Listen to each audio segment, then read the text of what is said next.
All righty. Good morning, Broncos country. It is day 3 of the NFL draft, and we have 4 rounds to cover today, and currently 8 picks for the Denver Broncos after making 2 trades yesterday to accumulate two additional fifth-round picks to what they already had today. And welcome in, guys. Exciting day yesterday, and I want to say hello to everybody in the chat. I see Dylan's in here. Good to see you, Dylan. Sup, Broncos country. Make sure you guys hit that like button on the way in, and Broncos are going to be picking here pretty soon today, so hopefully we don't have to wait too long like yesterday. And let's say hello to Luke first, since this is Saturday. Mile High Insiders. Luke, how you doing today? I know that you said we're running a little bit on caffeine. I said I'm running on spite and rage, but feeling pretty good, feeling happy? Yeah, man, I'm feeling good. It's exciting time of year. This is where teams are built, really, Yes. rounds 4 through 7. I mean, so if you're a football fan, you're here for it today. And guys, don't be intimidated. We're gonna dive really deep into rounds 4 through 7. And then you got some undrafted cats who are going to be signed later today as well, and tomorrow. Stay tuned. Broncos coming off of drafting Oklahoma edge defender Nick Bonito with the number 64 overall pick. We're going to react to that. We're also going to react to the trade from number 75 to number 80 with the Houston Texans and the selection of UCLA tight end Greg. I'm going to butcher his name already. Dulcich. Can we just say that? Is it Chich or Sitch? Dulcich. I don't know. But either way, he's going to be scoring some points, hopefully, with Russell Wilson in the near future. But I'm doing good, man. We got our draft analyst, senior draft analyst from Mile High Huddle, Eric Trickle, in the stream too. So let's kick it on over to Eric. How are you doing here on day 3? Doing good. Rather exhausted. Texted with Nick earlier, making a joke that I stayed up late crying over Nick Bonito tape, trying to find something there, but just tossing and turning with excitement for the day. Wasn't able to get to sleep. But I'm excited. It's going to be a fun day. Denver, I mean, there's only 9 teams that pick before Denver's on the clock. They have those back-to-back picks. Prime opportunity to trade down, try to add more capital for 2023. I fully expect them to get a corner at some point today. Probably sitting looking right there, right at 115, 116 for that. So good options. And George Payton said it last night. There's 6 guys on the board left that they like, and good chance that somebody's still there. Yeah, and let's kick it over to Carl. Carl, good to see your powers there. Good to see your hat is your hair still attached to your head, feet still attached to the ground. I know you dealt with some crazy weather yesterday. Happy belated birthday. We were going to all sing you happy birthday yesterday, and you left us hanging. Had a cake and everything. You survived your birthday, Carl. I did. I was telling Eric right before the show here that I had to run outside to move one of our vehicles because different weather was coming in and all that craziness. And my son ran outside and he jumped up in the air. And next thing I see is his body just go flying. And I'm like, get back in the house. And he's like, no, this is fun. Oh, and I had to play dad and get after him. But because I wanted to try it too, just to see how far I would fly. But no, it's good to be back with you guys. And I'm excited to be able to talk day 3 of the draft and kind of talk about what happened yesterday since I didn't get the chance to. So I'm excited for that. And but it should be a good day here in Broncos country. Yeah, sounds good. Really glad to have you here, Carl. And since you weren't here yesterday, we didn't get to hear your thoughts. Just in general, Broncos make, I guess we'll call it 4 moves yesterday. Really, first, sitting there at 64, taking Nick Bonito, edge rusher from Oklahoma, trading back from 75 to 80, getting an extra 5th-round pick this year from the Houston Texans, who come up and get Christian Harris. And then the Broncos trading out of completely pick 96, landing a 2023 3rd-round pick and a 5th-round pick this year from the Indianapolis Colts. General thoughts on those? Any of those are for play for you? Well, I mean, as soon as I saw Nick Bonito was the pick, I knew you guys would be very, very disappointed in that. And I understand that. I mean, the guy has some limitations to his game. I mean, just the size alone in the run game, he's going to be a liability. And the Broncos last year were not great against the run, got kind of bullied in that way. But I'll try to get the positive on this because, I'm a positive guy. I like to be an optimist here. Yeah. Nick Bonito, he was one of the most productive pass rushers in college football over the last 2 years. I think he had a pass rush win percentage of 29% when he got after the quarterback. So, he's explosive. He does bend well. I know some people are like, well, he's same size as Von Miller coming out and Von Miller's good against the run and he does well bending. I'm like, Von Miller could have his shoulder touching the grass and still be at full speed. Yeah. Nobody bends like him. Nobody's as explosive as what Von Miller came out of college. And so, but Bonino does help in that area. He is explosive. Like I said, he can get after the quarterback. And I love one thing I do think that is very underrated about his game. He's he's very good at reading cues of what's happening. He's good at reading the cue of what the tackle's trying to do to him. He's also good at reading the cue of what the quarterback's trying to do. Because, a lot of college quarterbacks, they're good runners. Sometimes they had him as the spy because they really enjoyed his ability to read and react. And you think of Patrick Mahomes. Patrick Mahomes embarrasses pass rushers because of his ability to escape. And it's frustrating because he's not a great athlete per se, but he still makes people embarrassed. So I think Bonitto can help with some of that. I also love in all of his games over the last 2 seasons, he had multiple pressures. He gets after the quarterback, like I said. Dulcich, there we go. Got to make sure I get it right here. Greg Dulcich. I love this in the sense of I think he's the type of tight end that fits well with Russell Wilson. His ability to get down the seam, go win deep. I think he had one year where he averaged 19.9 yards per catch. For a tight end, that's crazy. He had 3 touchdown catches of over 50 yards last year as well. So explosive plays coming in. We want to make sure we get to our supers when they pop in. So Carl, we'll get right back to you. Speaking of explosive, the DWI guys are coming in hot with some generous love here on Mile High Huddle's exclusive NFL draft coverage as we are just moments away from round 4 kicking off. And the DWI guys, thank you so much for tuning into Mile High Huddle. You guys are working very hard and are amazing. Thank you, Mile High Huddle. First pick for Denver in round 4 will be cornerback Tariq Woolen. For me, I think George Payton is definitely trying to figure out where he's going to take a corner. I think that Nick alluded to last night. Maybe there was some interest in a corner trying to go get one that they couldn't nab. But real quick, going back to Nick Bonitto, I want to be sure to let everybody know to head on over to milehighhuddle.com where Nick Kendall just released a grade talking a little bit about Nick Bonitto and some of his opinions. And I just really think for me, it feels underwhelming when you look at obviously Pookie coming in, Patrick Surtain, the first pick last year. But when you have George Payton at the podium talking about this guy needs to put on weight, he needs to get in the weight room, he needs to come in and work, he needs to develop.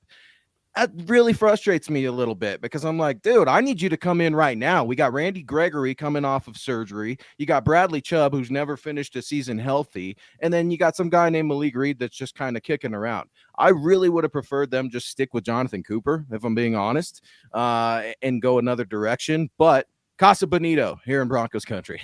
Yeah, and thank you, Ethan, for so much for supporting us and kicking us off with a huge bang, 100 euros there over across the pond. So thank you, Ethan. Also, we got Uber Nasty coming in here. I don't recognize this name, so shout out to Uber Nasty. Also getting the ball rolling here with the super chats, $10 saying, always listening on Spotify, first time live. Well, that's why I didn't recognize the name.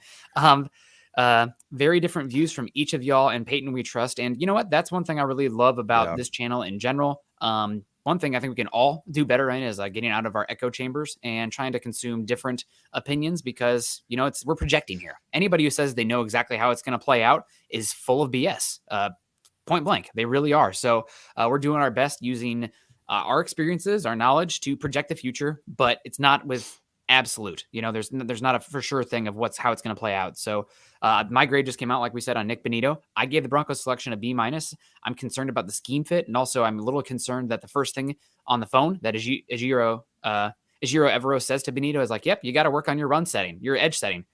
Because on tape that is not there. I started to talk myself into it, like, maybe on first and second down he's playing off ball, and then moves to different spots on third down, kind of like Micah Parsons. That way you can hide the very small frame and the lack of edge setting ability. Not when Evero is saying that. So a little concern there, and keeping it ball rolling here. Sorry, I'm taking up so much time. We want to get to these super chats. Let me play devil's advocate real quick. And Nick, I'm really impressed. A B-. Like, dude, I thought you were going to go scorched earth on the Denver Broncos. I know you're a positive guy also, but a B-, that's a pretty good grade, I think, for this young man coming out who's, as Carl alluded to, and Eric, we were talking behind the stage. I mean, you've got to put on some weight, but there's more to it than just that, as Carl alluded to also. I mean, you've got to figure out how to set that edge. But in the AFC West, not exactly, barn burners with running backs and stuff like that. When you look at the Kansas City Chiefs, the Chargers, Austin Eckler, I think, is utilized more as a receiver, especially with Justin Herbert. So maybe that's something that gives you just a little bit of a better feeling.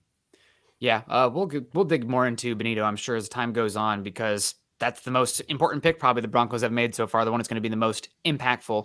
But we got Michael Ronquillo coming in here supporting us today. Another big one. Thank you so much, Michael, down in Tucson, Arizona. Michael says, good morning, Nick, Carl, Luke, and Eric on the 2022 draft day 3 today. Let's ride and go Broncos. Absolutely. And let's say hello to a few more people in here. We have Joseph coming in saying, let's get something to be happy about today. No more disappointments. Winfrey if he falls. I'm not too disappointed at sleeping on it a bit. Not the direction I would have gone, but I understand somewhat of the method there. So Franklin Peterson coming in. Franklin's been coming in hot both days so far, dropping super chat. So good hello to Franklin saying, Thanks, hello Frank. all. Hoping for a good day 3. Go Broncos. Joseph also in the house. Yep, the trade was needed. Mark Anthony's in the house. I know y'all weren't about the picks yesterday. Y'all got any positive spins today? Broncos have 8 picks, and they do a lot of good work day 3. Eric, kicking it to you. You've slept on the pick a little bit as well. You said that it wasn't as you're still kind of not as high on the Benito pick. I gave it a B-, which is I was debating between C+ and B-, but they didn't trade up. So I'm giving them a little bit of bonus points for not going up and giving up extra capital there.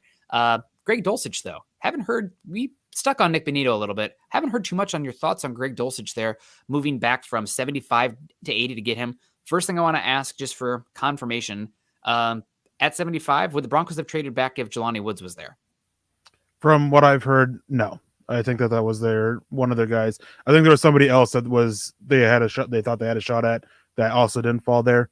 Also going right there, just a few picks before.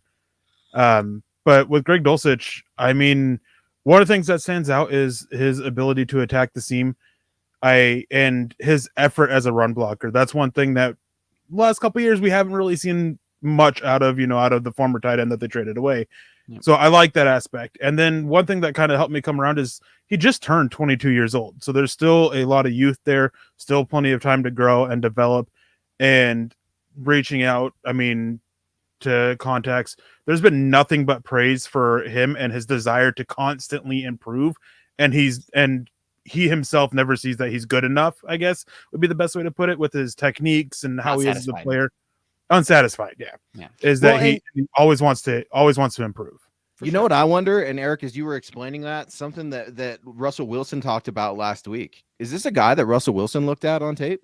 I mean, like you look at George Payton and Nathaniel Hackett, and they talk about Russ, going to Russ, and not that he's the end all be all, but he wants to be cued into some of these decisions. He's a superstar elite quarterback, as he should be. Yeah. Maybe Russ got to weigh in. We know he was over there. Mike Liss said he was throwing in the Pat Bowlen field house yesterday. So that's pretty cool. As if the Broncos needed any more pass catching weapons. They got one with the tight end. Yeah, on that is, I would be very shocked if Russell Wilson wasn't a big part of drafting Dulcich. And one of the big issues that he had in Seattle was they didn't have him be part of the process. And it's been very clear they've had him scouting prospects. They've been listening to his input. So listening to what they're saying publicly, hearing some stuff that's coming down through the grapevine, I have no doubt in my mind that Russell Wilson was a big reason for this pick. Yeah, absolutely. And Joey coming in saying, morning Broncos country, revealing the best day of the year. Tired, worn out, yet excited in sharing these moments with everyone. By the way, glad you're safe, Carl. Happy birthday. We have a few happy birthdays in here for Carl. Yeah. Carl, you look great for 95. No, you turned that much since you've had the kids, right? Or since you got married. Like that's what I always say. My wife loves the joke. Oh, I didn't have any gray hairs until I got married. That one always hits really well in the house. Diamond Rattler coming in the house. What's happening, Chief? What's happening, bro? Not too much, Diamond. Excited for today. And also another super coming in from Michael Roche, who came in yesterday with a few super chats, keeping the ball rolling. Good morning, fam. The more I think about it, the more I like Greg Dulcich. I have a feeling today the board will fall more favorably.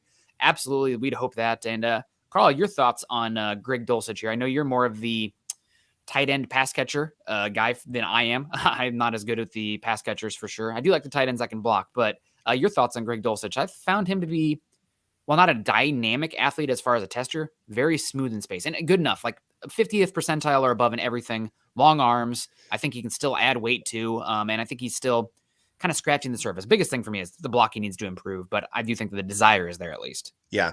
The nice thing is he was a walk-on there at UCLA, and I like those guys. He has to go out there and earn that scholarship.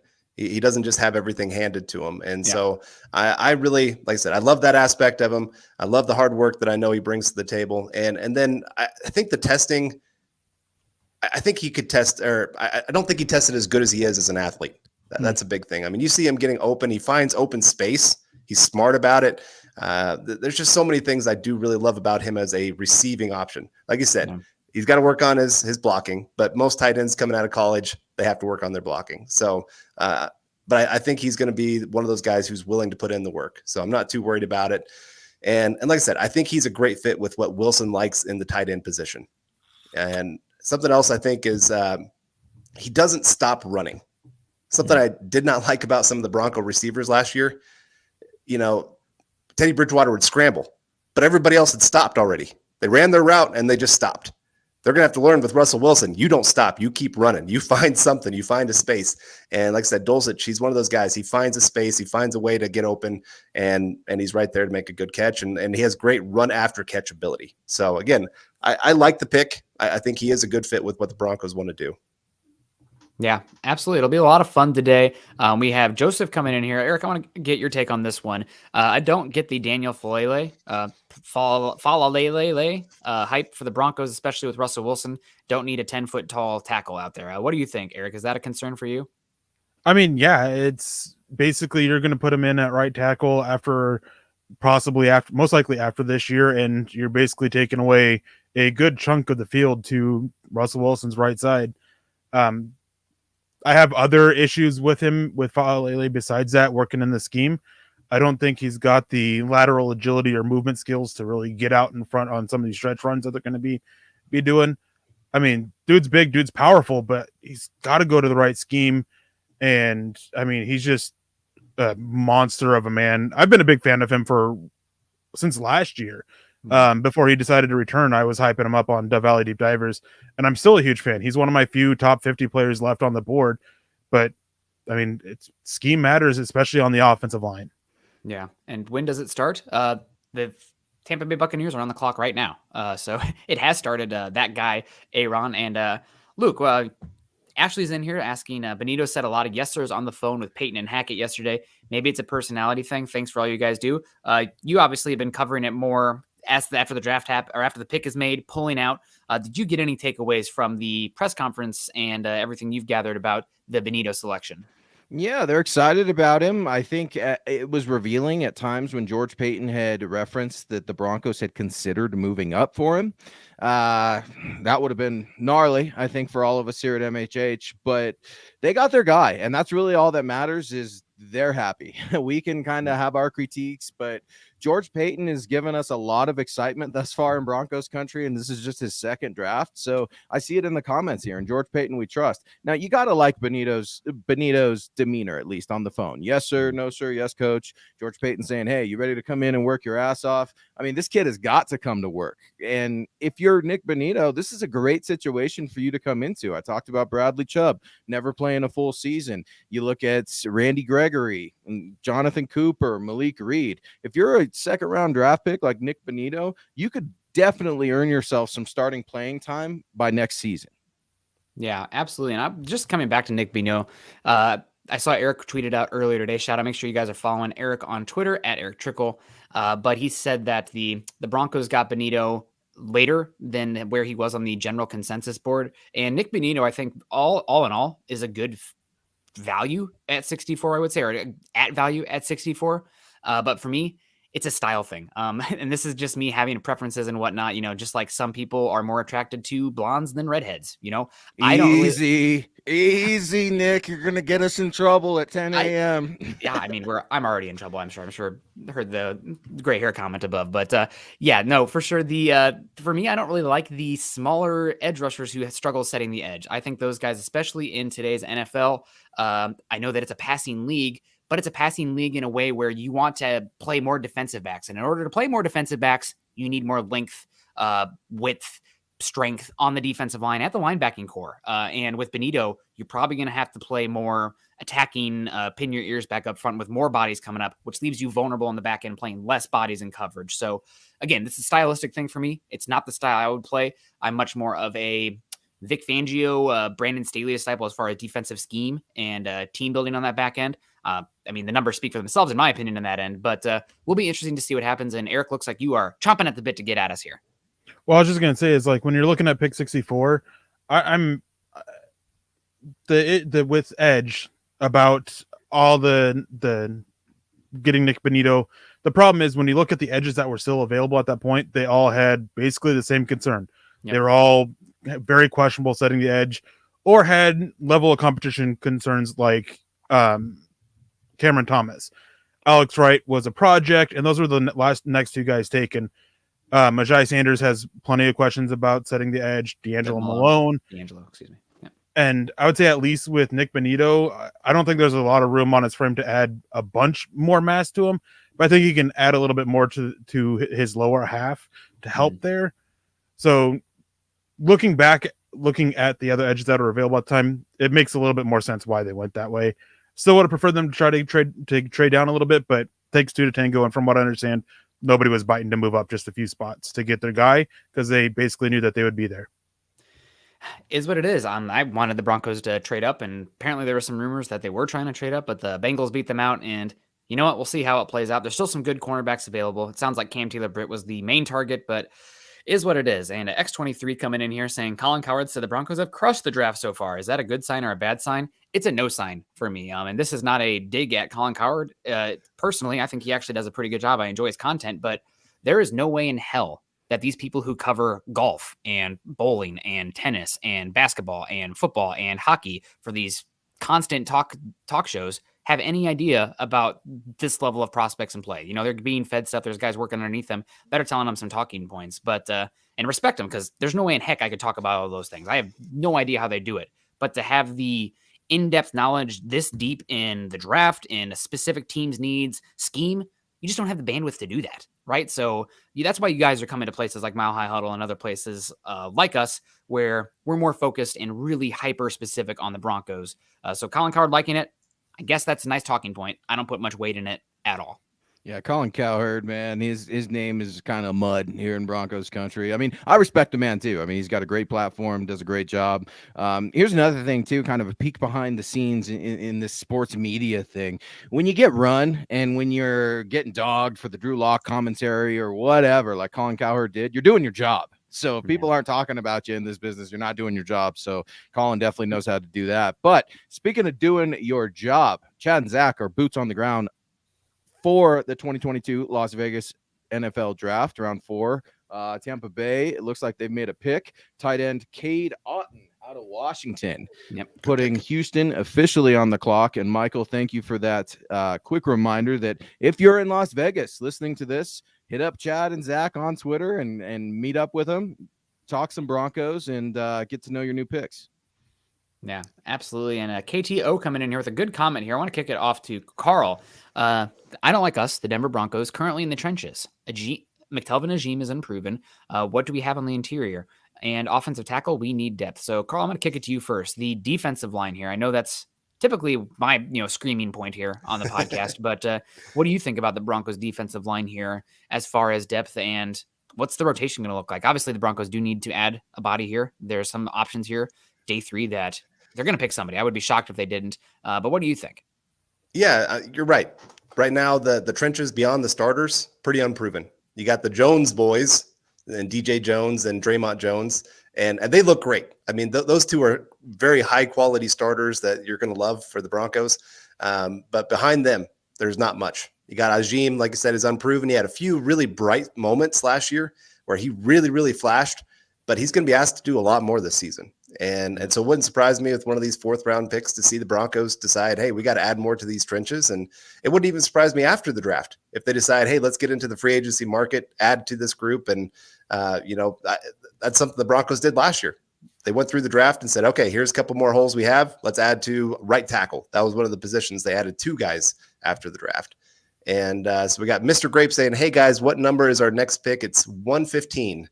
So and then 116 back to back, Yay. as George Payton loved to remind us last night at the press conference, saying, hey, basically corner's a premium position. It's his favorite thing to say. George Payton will let you know that corner is a premium position in the NFL any chance he can get, which is why I'm kind of curious about Tariq Woolen right now. I really like his size. He's big corner, 6'4", and Nick, I don't know if you like his reach or not, these lengthy corners, but for me, it's just really interesting because I think you're going to see George Payton do some wheeling and dealing. It makes me wonder how deep he is into the next class, because he's already trying to stockpile some picks for next year, which I think is interesting. That's not to say that this year's class doesn't have a corner or what he's looking for, but George is trying to get as many resources as he can. He's trying to make up, if you will, for some of that draft capital that he sent to Seattle.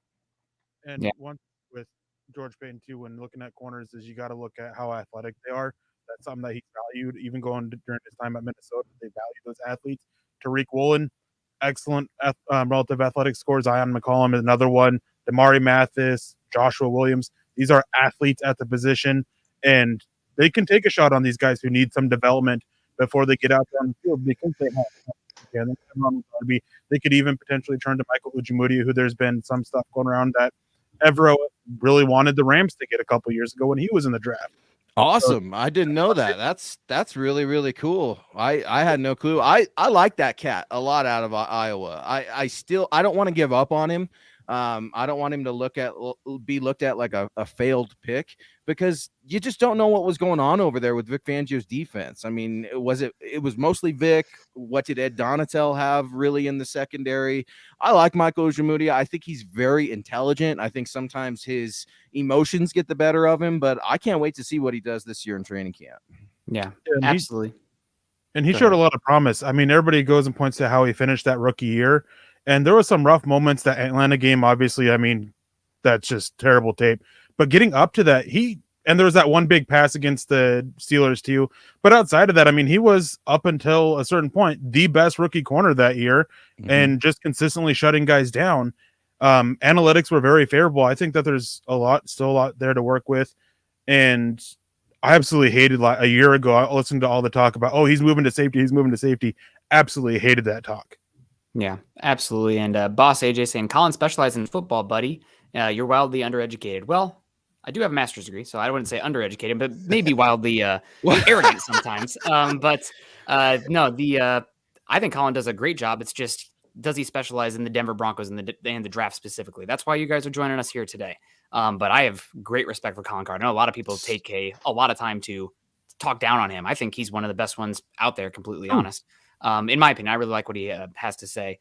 But also shout out to Colin Card for hiring my guy, Vach Lombardi, getting some way more in-depth stuff, talking about making special niches. You just had a video of him coming out there saying, you know what, I talk a lot of football, but you want more specific football? Listen to Vach Lombardi for the Dallas Cowboys. He gets it too. Colin Card's a smart guy. I like him. So I think my tone maybe came off there. It's impossible to be that in-depth about every single team. It just is. You don't have enough hours in the day to function as a human being.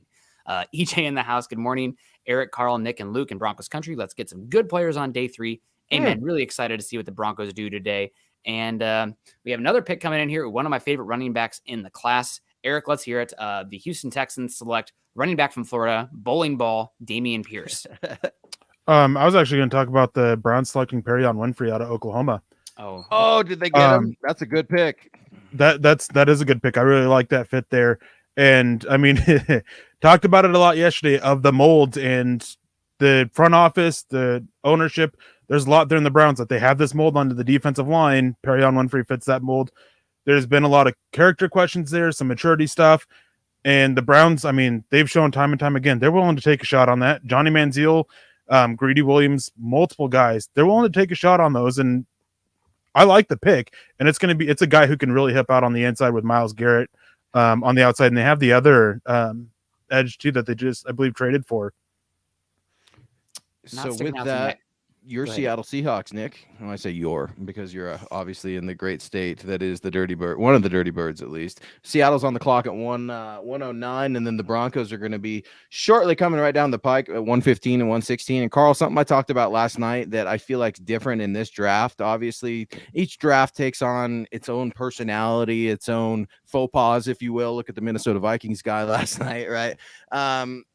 What do you make of? It seems like the pace in this year's class is going relatively quick. We're not having to sit and drag out every single pick until the clock hits 0. Yeah, I think teams are just, why wait? Why do the dramatics of let's just get this done, especially when not as many people are showing up to the draft like they used to. I mean, I know it's more this year than it has been the last couple of years, but I think teams are just going, hey, we know who we want. teams are getting aggressive, trading up to get their guy. And again, they're not waiting for the clock to run out when they do that. They're saying, we traded up for a reason. Let's just go get our guy. And so I appreciate that. I appreciate that they're keeping the pace going, like you said. And, last year, how many hours were we on last year? It was We're like still on from last year. Unlimited. Yeah, something like that. And yeah, I don't think it's going to be quite that way this year. All these picks are going to come in pretty quick. So we'll try to keep you guys all updated as we go. But Broncos should be up here in the next, 20, 30 minutes here. Well, and that's what Swink McLeod is wondering, Nick. Who we getting next? Yeah, I think Tariq Woolen, there's a good shot for him. He would make a lot of sense for me. And it's not just the height, weight, speed, 6'4", 4.240, but it's also the fact that he projects with his athleticism and size to be a day one special teams contributor, gunner, kickoffs, punt return, the core four, if you will, for special teams. And that should be a area where you're always considering here, especially with where the Broncos are depth-wise right now. Guys who can contribute day one, help the special teams, help that third phase, because let's be honest, the last few seasons, the Broncos lost a lot of games because of that third phase of the game. So this year, offense should be better. Defense, we'll see. But you need to win 2 of the 3 phases in any given week to win the football game. And just too often, Broncos were just an automatic loss in special teams. Well, you said it. Dwayne Stukes brought it up too just a few days ago. He wants violent guys that are ready to play football on special teams. He's not going to be chasing guys around, begging them to play. Either you want to be on this team or you don't. And that's the best, quickest way to get on the field. Contribute on special teams. Just ask, any of your Broncos favorites about it, like Terrell Davis. Kareem Gomez coming in here real quick. Thoughts on Damone Clark? Damone Clark, he would have been probably a selection yesterday on the board, given he's the prototype linebacker size. I think he actually does pretty good moving laterally. Still has to work on his zone instincts, but the length, the movement skills, the size, it's all there. However, he had spinal fusion surgery prior to the draft. Would be he probably a 7th round pick, but it would be also equally unsurprised if he was undrafted after that. Really, it's too bad. But the spinal fusion, I mean, that's for a linebacker, especially how many hits those guys are taking, the violence. That is a concern. So I would imagine most teams have him completely off their board. And we do have Seattle selecting Kobe Bryant, cornerback from Cincinnati. So, all right. I didn't really like Kobe Bryant that much, to be completely honest, on tape. I thought that he was the, how will I put this? He was the Trevon Diggs of college football last year, where because he got picked on constantly because Sauce Gardner was on the other side. I think Sauce Gardner only saw like 10 or 15% of passes thrown his way this last year, where Kobe Bryant saw about 40 or 50. And because of how many chances he had with the ball thrown his way, he had a lot of plays on the football. So I don't think he's actually that great of a cornerback. We'll see if I'm still on that one. I know that they rave about his leadership and intelligence, and I know he won the whatever the award is for the defensive back, Jim Thorpe, which giving him that over some other guys I question. But I'm glad they went with Kobe Bryant because there are other cornerbacks left on the board that I prefer. Yeah, I thought this was a spot that Tariq Woolen might go. But speaking of Tariq Woolen, I mean, he's my top graded corner left. I would absolutely love him for Denver at this point. And some of his comps with his relative athletic score, Jalen Ramsey, Marshawn Lattimore, Jamel Dean. I mean, if you want an athlete, if you want freak size, I mean, here you go. 99th percentile in height, 90th in weight, 92nd in his arm length, 97th in arm length, 92nd percentile 40-yard or 10-yard split, 99 40-yard dash, 97 percentile. Like, he's a freak. It's just there's some technical aspects with Tariq Woolen that need to be developed. But as I said earlier, you have the guys that allow you to sit there and develop Tariq Woolen as a player, and he can be that one of those dogs on special teams that they need. Well, what I'm worried about a little bit right now is because Kobe Bryant was taken out of Cincinnati, is you got the Baltimore Ravens on the clock, and we talk about them all the time. I mean, Tariq Woolen, go right there. I mean, they just luck into defenders all the time. Could that possibly happen? You also got Baltimore's going to take him. Baltimore will end up crushing our hearts because Baltimore keeps taking all the good players. How about the Jets, though? Robert Saleh's out there having himself a draft right now. I mean, you got to think maybe he would like that cat, that big physical corner in his defense. I mean, man, dare I say, Denver, like, okay, if you want this corner, you might need to move up 1, 2. Maybe, but Eric has an announcement for us on the Ravens selection. They continue to get a lot of big names in this draft. Eric, what's up? What's up with the Ravens? Daniel Fa'alele, which not shocking. They took the shot on Orlando Brown day 3 after everything with the combine, and another big man. Like, they like those big guys there on both sides of the ball. They absolutely love size in the trenches. I mean, Travis Jones and now Daniel Faalele.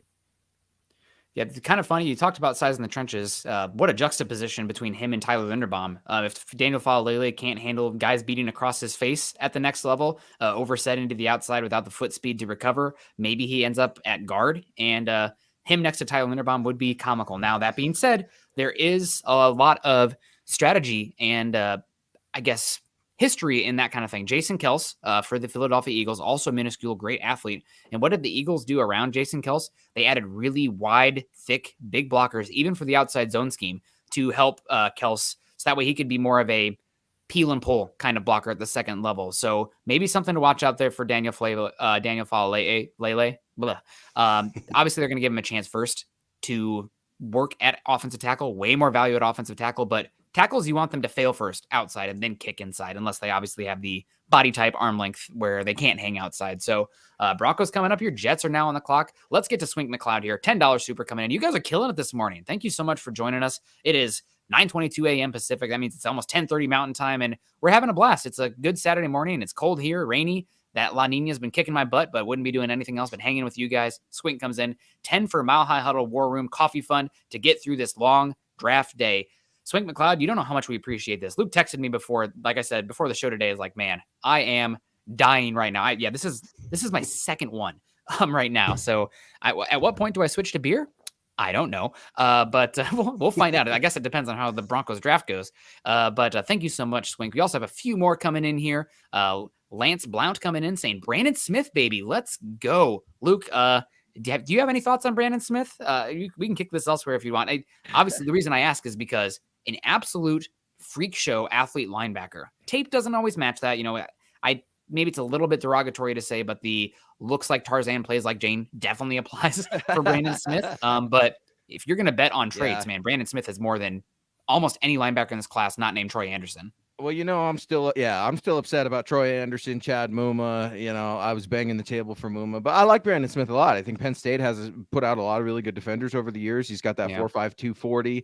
Definitely an athlete. I wonder a little bit about his instincts. That's something that George Payton talks like just ad nauseum about with linebackers. Your linebacker has got to have good instincts. He's willing to compromise some of the speed and athleticism, just like he talked about Josie Jewell. Is Josie Jewell the fastest linebacker in the world? No, but he knows how to get there. He knows how to read things. He's got that football acumen, and sometimes you just got those instincts. You either do or you don't. Just like our guy Rock Chalk Broncos coming in here with all that support. $10 super. Thank you very much, Rock Chalk. Good morning, guys. Thank you for continuing the awesome draft coverage. I'm thinking that George Payton will find some late round gems today. Hashtag let's ride.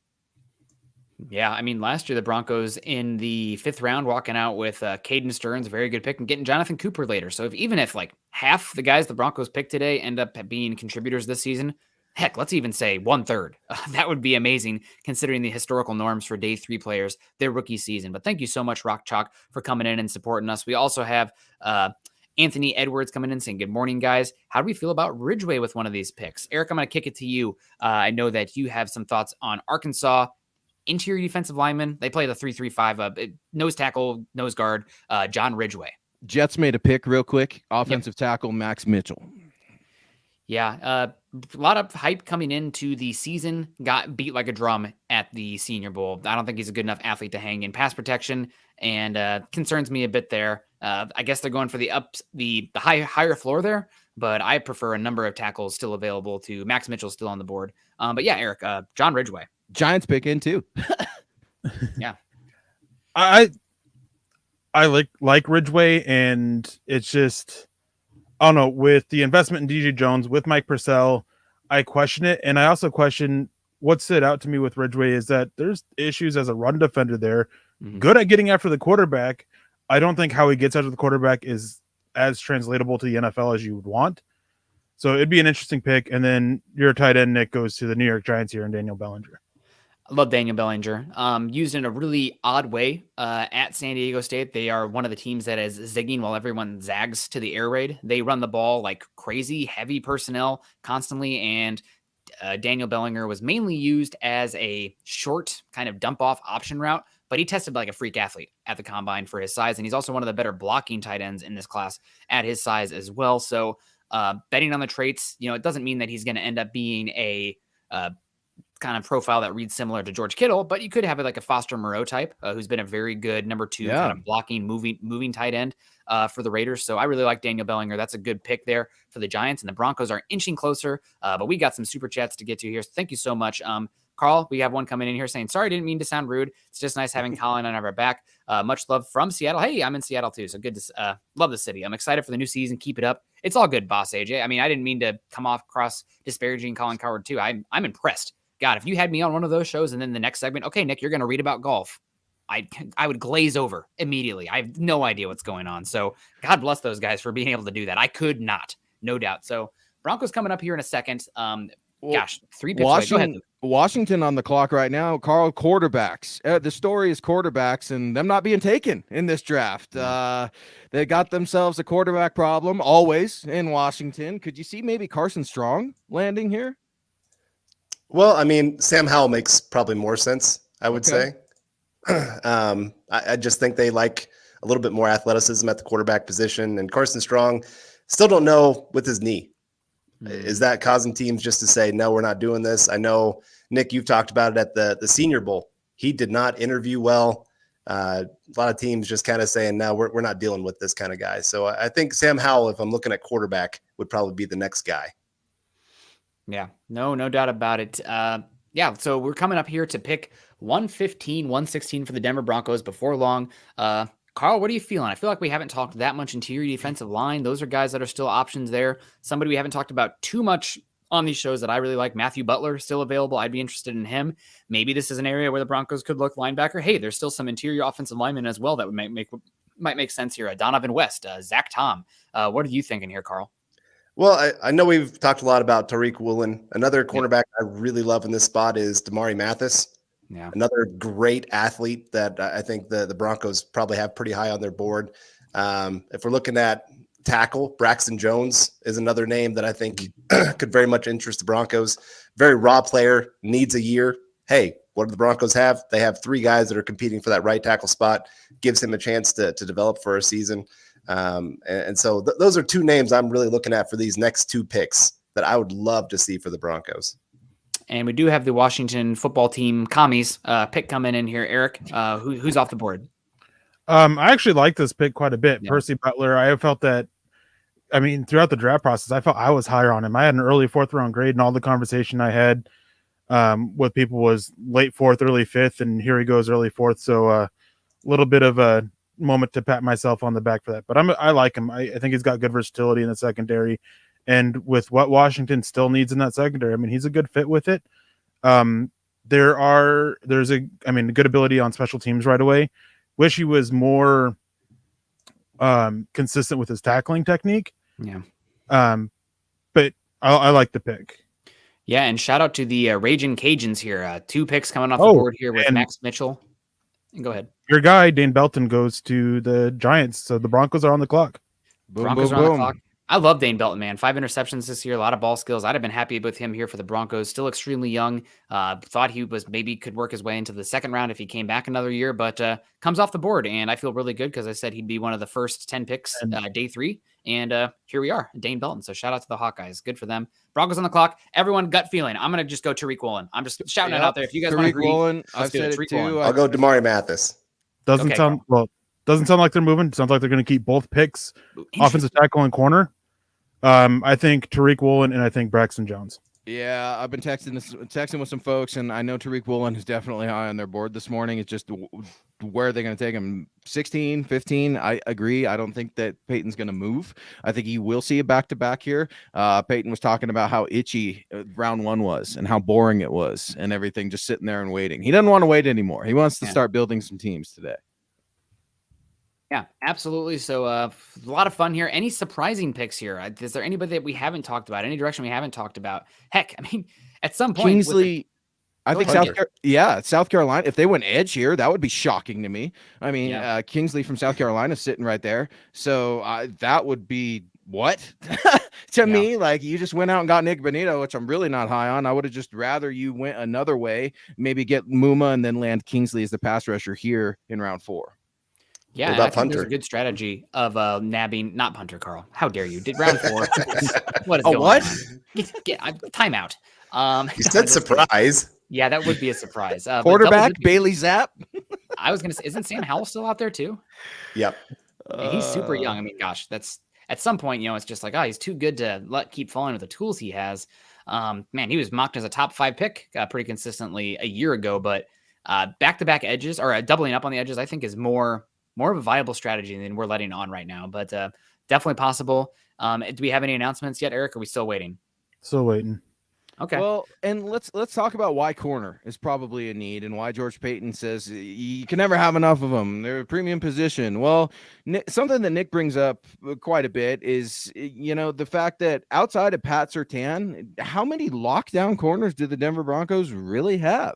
They've got a good defense right now, strong, knowledgeable, but you've got to have the next up and coming crop when you've got a wide receiving core like you do in the AFC West. Devontae Adams, I mean, good Lord.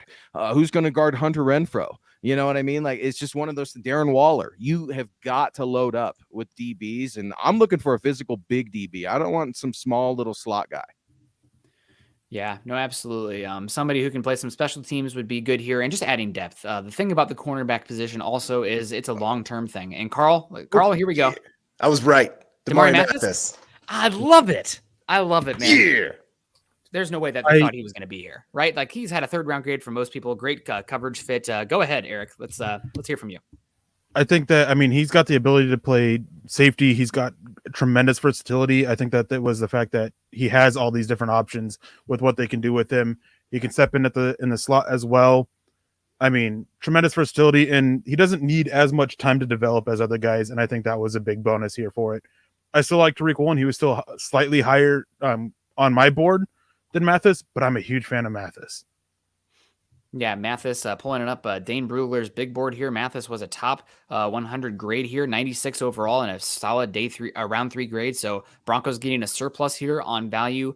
Tested extremely well at the combine. Good length. He's a little bit grabby, I will say, sometimes over physical. But that comes back to the cover 4 scheme that Pittsburgh really likes to run, where those guys are on an island on the boundary. I love the physicality, length. I'm excited about this one. Carl, you called it. You said Damari Mathis. Let's hear it. What's up with Damari Mathis for us here? Well, I just, like I said, great athlete for the cornerback position. There's going to be no problems on that end of it. He's physical. Like I said, sometimes he gets a little too grabby, but I'd rather have a guy too physical than not physical enough.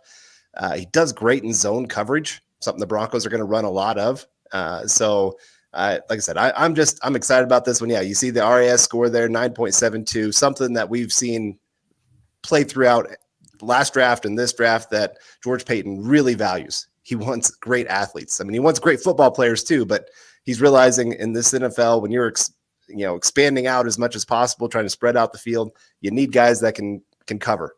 And in the AFC West, where teams are trying to add as many weapons as possible, again, you need as much cornerback safety depth as possible. And so, like I said, I love this pick. Really, really excited. One of my favorite players that was still available.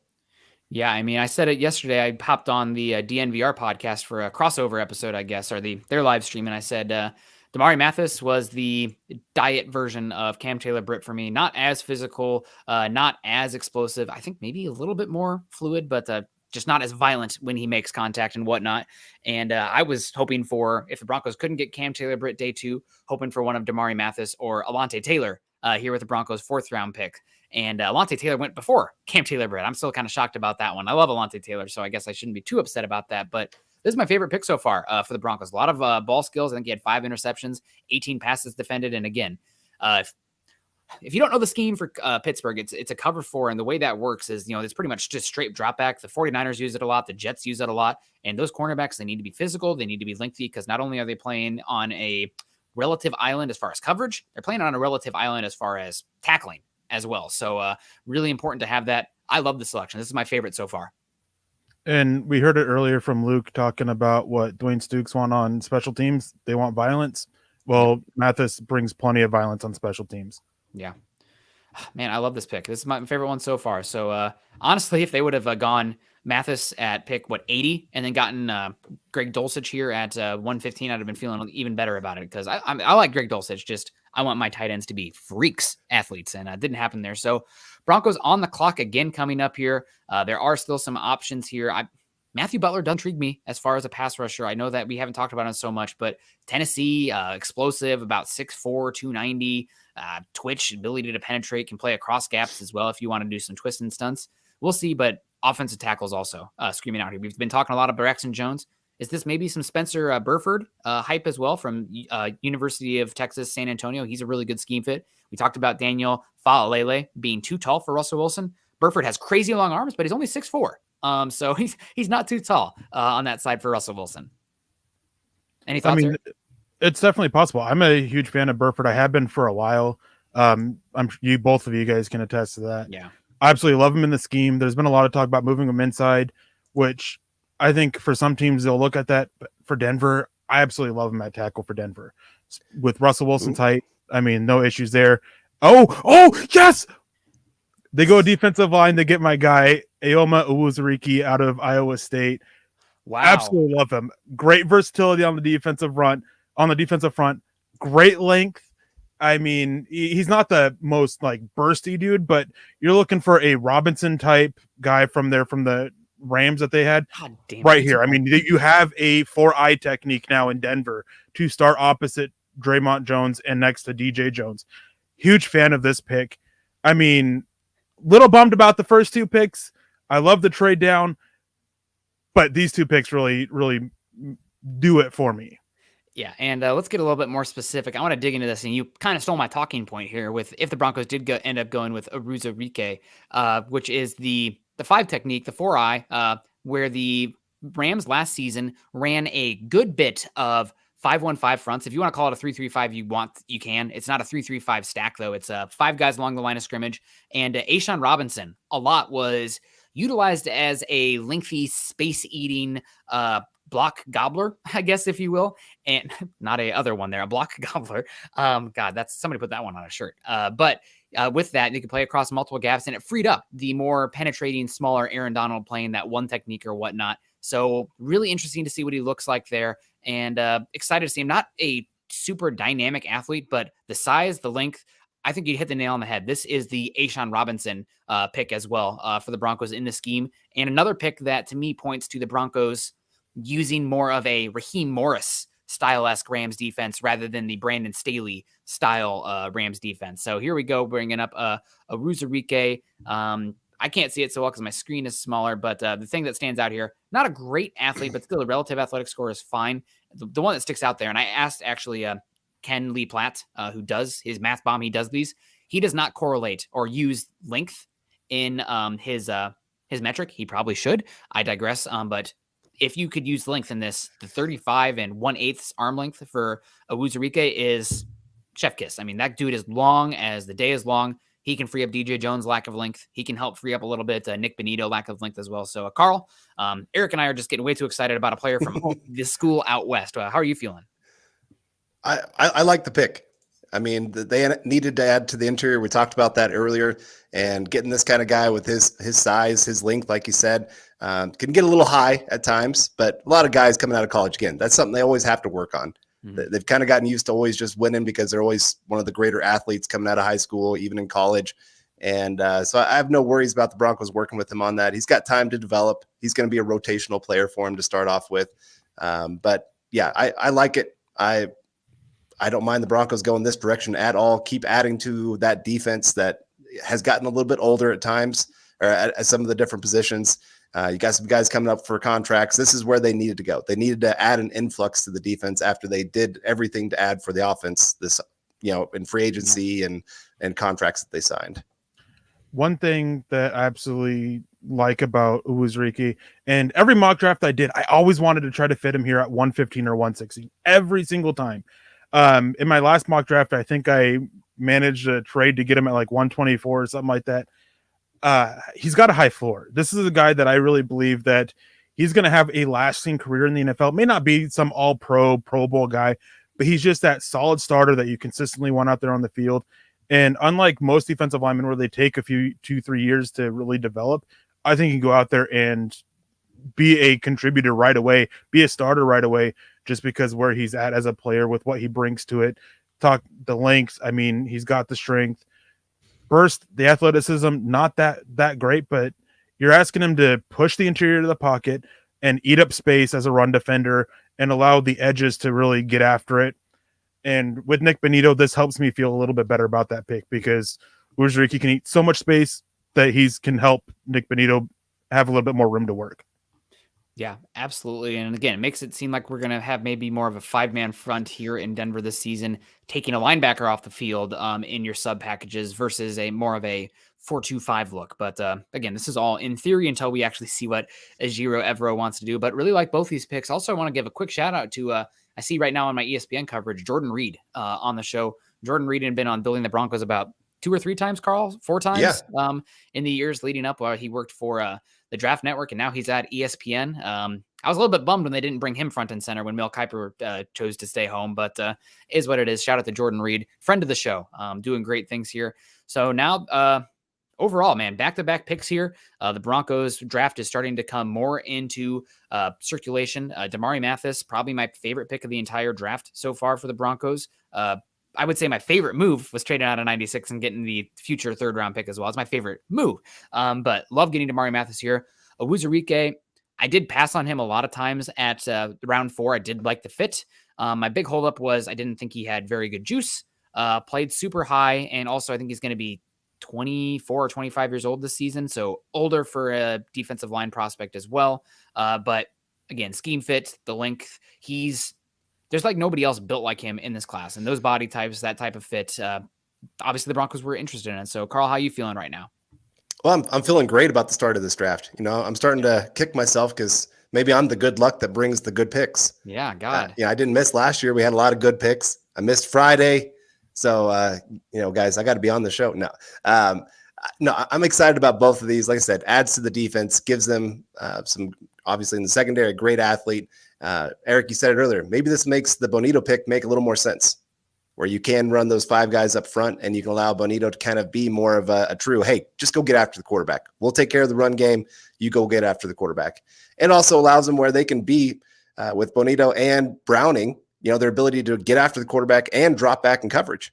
It makes them multiple in what they can do that way. So I'm very excited for what the Broncos are doing to build up this defense and give them weapons for the next few years, really, on cheap contracts that they can build up. And, that's what you got to do. Like I said, the defense, they're going to get expensive real soon. And Russell Wilson obviously going to have his big contract, but we got Chris Hernandez coming in and with a super sticker. I think, was it Chris that had a birthday yesterday too? Yeah, he's my birthday buddy. Yeah. So Chris, happy birthday to you yesterday, and just appreciate you joining us here today. Yeah, absolutely. Well, this is a lot of fun here. We had another pick come in here, a guy that I asked you about the other day, Eric, saying I'm hearing a lot of early day 3 buzz for Michael Clemens. Any thoughts there? Because if the Broncos didn't get an edge rusher, maybe that'd be somebody they'd be interested in. Clemens, I believe, was a former 5-star recruit, really good length, but never really lived up to it there at Texas A&M. Doesn't have very much lateral agility, which you need from the edge rusher position for sure, but lengthy, strong, good body type. This is a solid pick here. This is the kind of edge rushers you typically get day 3. He was my 4th worst graded edge defender. I'm not a fan of him, but he's got those tools. He's got those traits that teams like and they like to go to. Being a former 5-star recruit, having the length, just and not my type of guy. Really, I was rather disappointed watching him. Always wanted a little bit more, but I mean, early day 3. You can live with it. Yeah. And then the Vikings went and got a corner that is fine, a Caleb Evans. He's a guy that I think is more strictly cover 3 type. But I mean, as long as I'm remembering correctly, I believe Evans is actually a pretty physical dude, though. So at least he brings that. And the Vikings traded up to get him, gave up a future 4th. To I can't remember what exactly the trade was there. Pick 156 and 2023 4th round pick for 118. God, what an absolute unit Awuzurike is. Just his body type, maybe a little bit too tall, which you don't want to say that too much, but 6'6" and an eighth, 316 pounds, 95th percentile wingspan, 95th percentile arm length, and the only the only jumps that he did or tests that he did athletic wise at the combine were the vertical jump and the broad jump, but. Vertical jump 33 inches, 88th percentile. Broad jump 107 inches, 61st percentile. He's going to have to constantly work to win the leverage battle because he is so tall. That's going to be an issue against interior offensive linemen. But again, the ability to play across multiple gaps, the strength there. This is a really good fit. Very niche role. Not every single team is going to value this kind of fit for their defense, but I think a good one here for the Broncos. Ashawn Robinson, Eric, as you take a swig, because I always like to hit people when they're taking their swig. I do that every morning. As soon as Scott takes a sip of coffee. Hey, Scott, answer this. Do you have any thoughts about him also maybe being able to play one technique or two technique, maybe some Sheldon Joseph Day? Is it also very long, or is he more classic 4-eye 5 technique where his height is too detrimental for him to play over the nose? I think he's got enough versatility that, like, in obvious third and long situations, pulling DJ Jones off the field, you can stick him in at nose tackle, bring out Metelvin Najim, and juice up your pass rushing ability, because I think there's more with Awuzurike than DJ Jones as a pass rusher. Pad level is an issue, but I think he's not the quickest of guys, but I think there's enough quickness to give issues for some of these centers and interior offensive linemen that we have in the AFC West. Creed Humphrey being an exception because Creed Humphrey's just a freak himself. So yeah, definitely brings that versatility, that move inside. And I know Denver, they really wanted Sebastian Joseph Day. They thought they had him there for a while as a free agent. Yeah. Ended up going to the Chargers, right? Yes. Yep. So, I mean, this is a guy that fits that type of role that they had for him, that Robinson role. Like, they can use him in so many different ways. Yeah, and Chris Sims coming in about Awuzurike saying Broncos got another steal at this point in the draft.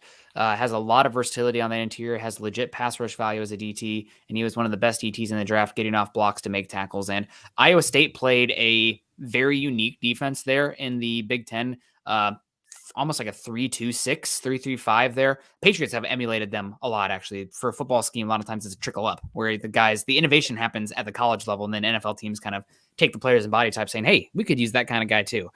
So Iowa State, very unique defense, puts a lot of edge contain and rushing through blockers to get after the quarterback, kind of pocket crunching defensive tackles there on the edge. So both playing the run and the pass while keeping bodies in space.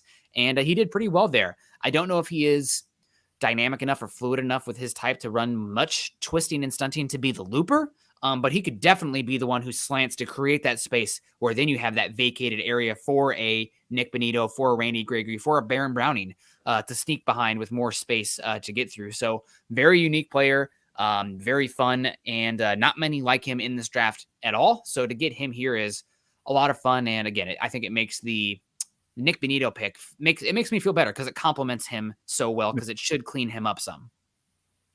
Yeah, and it's kind of like we made the joke last night about the connecting of Enagbar and Bonito. Well, next best thing, the thing that you can actually do is eat up space. DJ Jones is going to eat up space. Awuzurike is going to eat up space. It's not going to just help out Bonito. It's going to help out Randy Gregory too, because Randy Gregory, he's better as a run defender than Bonito is, but it's still an issue in his area, in his game. So it's nice to see. And it seems that one thing too, looking at this, is that they valued run defense from the defensive line and getting after the quarterback more than anything from their edge defenders. Yeah. And so far, I'm subject to change these grades after writing them up a little bit. I did that yesterday as well.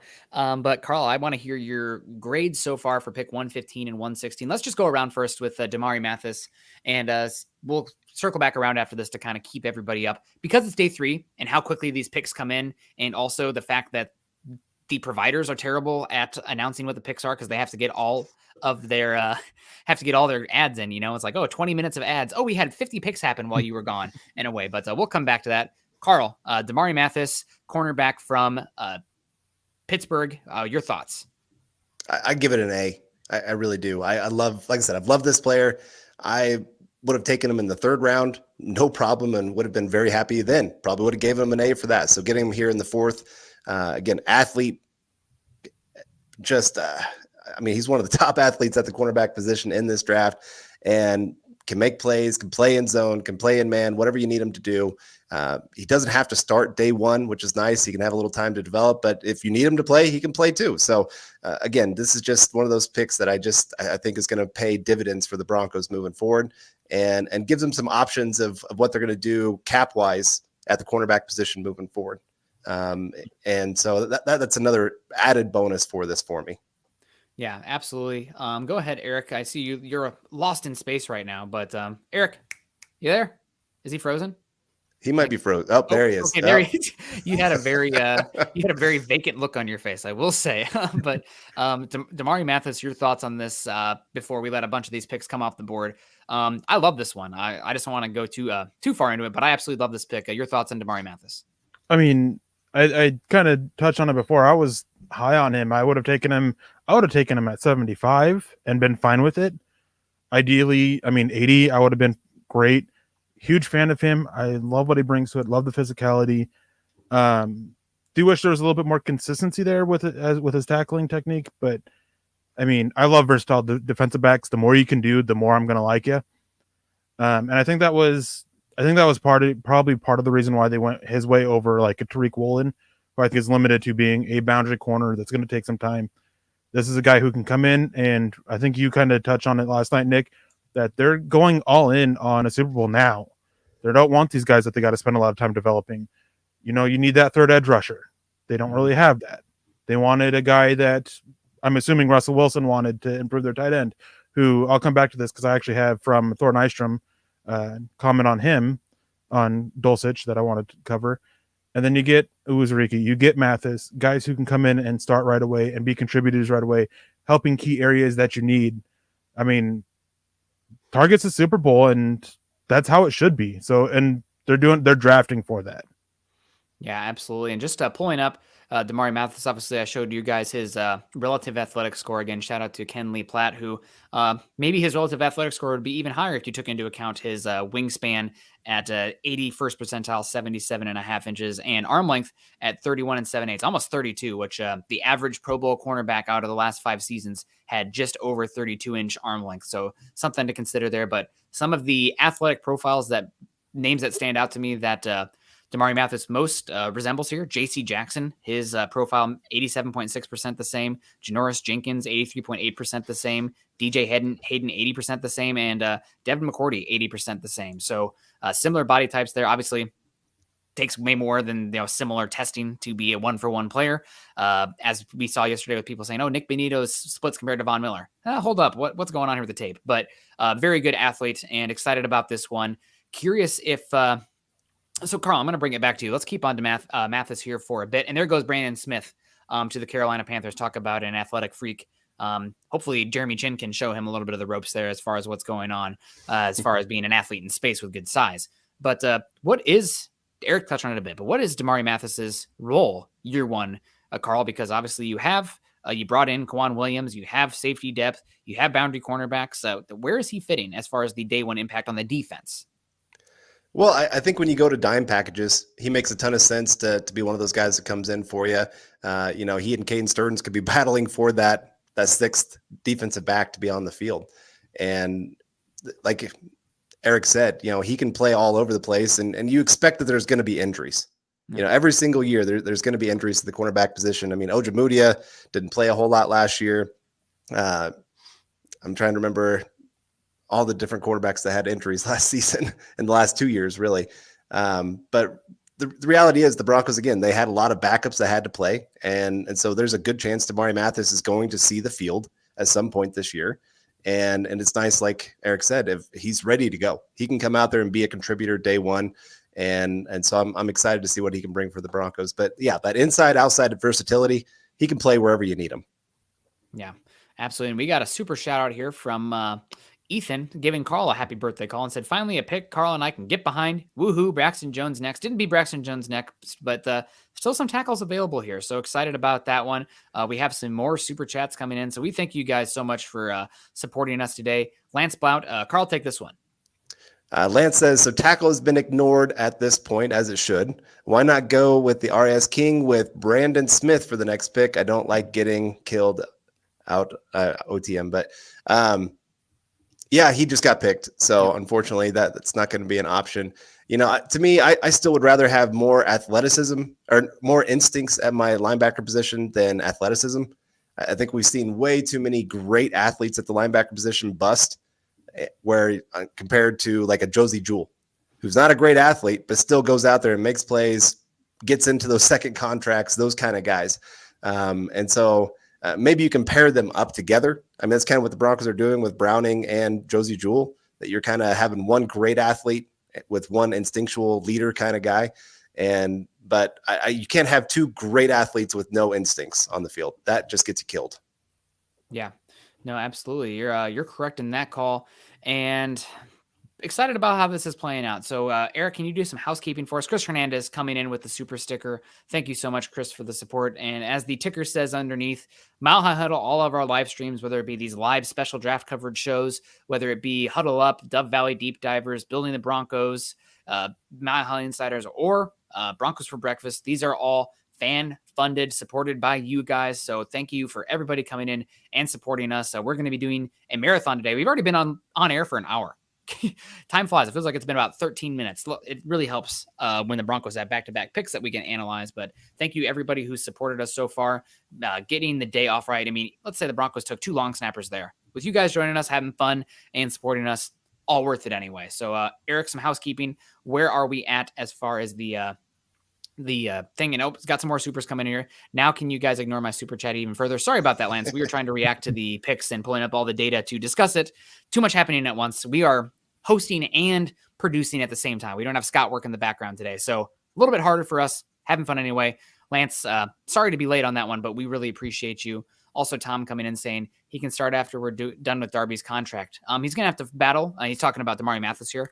He's going to have to battle Michael Ojemudia, but having quality depth at the cornerback position is extremely valuable. If you have a tweak a hamstring, if you have a turf toe, your form dips from, let's say you're feeling 95% to 75, your play drops from 80% to 40%. No position is as their ability drops as much when you're dealing with injuries as the cornerback position, because so much is based on the ability to react, ability in space. So you need depth there, you need quality there, and Broncos are doing that, bringing in Damari Mathis as well, who's versatile as well, inside, outside safety. I'm curious to see where he does land. So, Carl, now that we've taken care of that housekeeping, I believe we don't have any super chats in the tank. Some housekeeping. Where are we at? What are the picks that have come off the board here recently?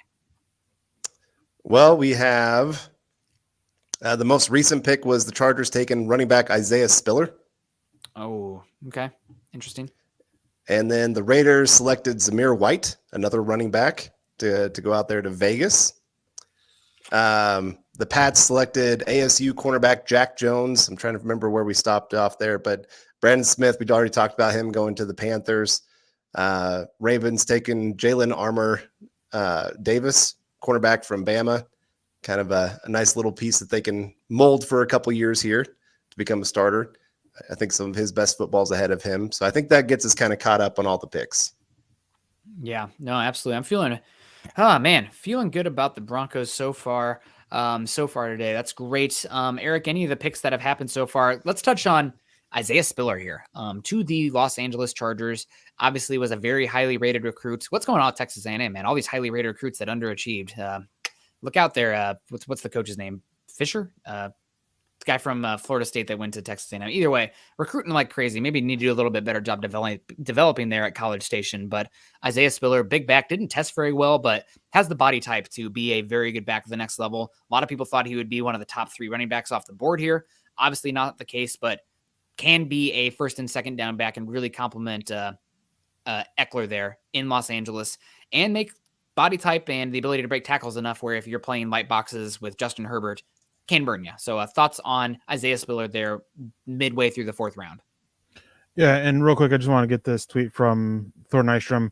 Good follower of, I believe, all of us on Twitter asked Thor about why the Broncos took Dulcich over Otten, and the response was they placed a premium on receiving ability, and Albert O doesn't have a snowball's chance in hell of holding that kid off. Sorry, not sorry. So high praise from a guy I highly value and respect his opinion of it. And so that's some high praise there. And then looks like we got our first special teams player, and it's not the punter. It's the best kicker in the draft, but Mathis is still available. But Cade York, the kicker out of LSU, there was some chatter this morning that he would go in the first few picks. And here we are about midway through, and the Los Angeles Chargers, like, they've had some issues at kicker, so it's not surprising. I mean, wasn't that a big issue with them trying to make it to the playoffs last year? Didn't they have some missed field goals there in the final few games or something like that? Or am I misremembering? I cannot recall on that regard. It's the end of the season last year. I kind of blacked it out because it was so ugly. So as far as I'm concerned, after the Broncos lost to that, I guess after they beat the Chargers at home, and kind of the rest of the season just poof out of my brain. Now that was the last really fun, good moment. But a lot of fun so far. Showing right now the drafts of different teams. Do you guys have any thoughts on your favorite drafts so far today, or not today, just in general, where we are to this point? I'll leave Eric the team that I think is probably the best call. I still think, though, that team I want to shout out here is the Giants. Able to get Evan Neal and Kayvon Thibodeau there at 5 and 7 is just incredible. Two guys that had been mocked number 1 overall a lot in the draft process leading up that, and they're able to get them at 5 and 7. That's two blue chippers there at two of the most premium positions outside quarterback. Obviously, Daniel Jones didn't have his 5th-year option extended, but getting those two guys at the premium positions, especially with their cap troubles here, they're going to have a lot of cap space next year. Very fun team. I'm really eager to see what the general manager coming over from Buffalo and Brian Daboll are going to do with that New York Giants team, especially in a craptastic NFC East. Yeah, and real quick, we've had a couple people comment asking where Luke is, where Lance is.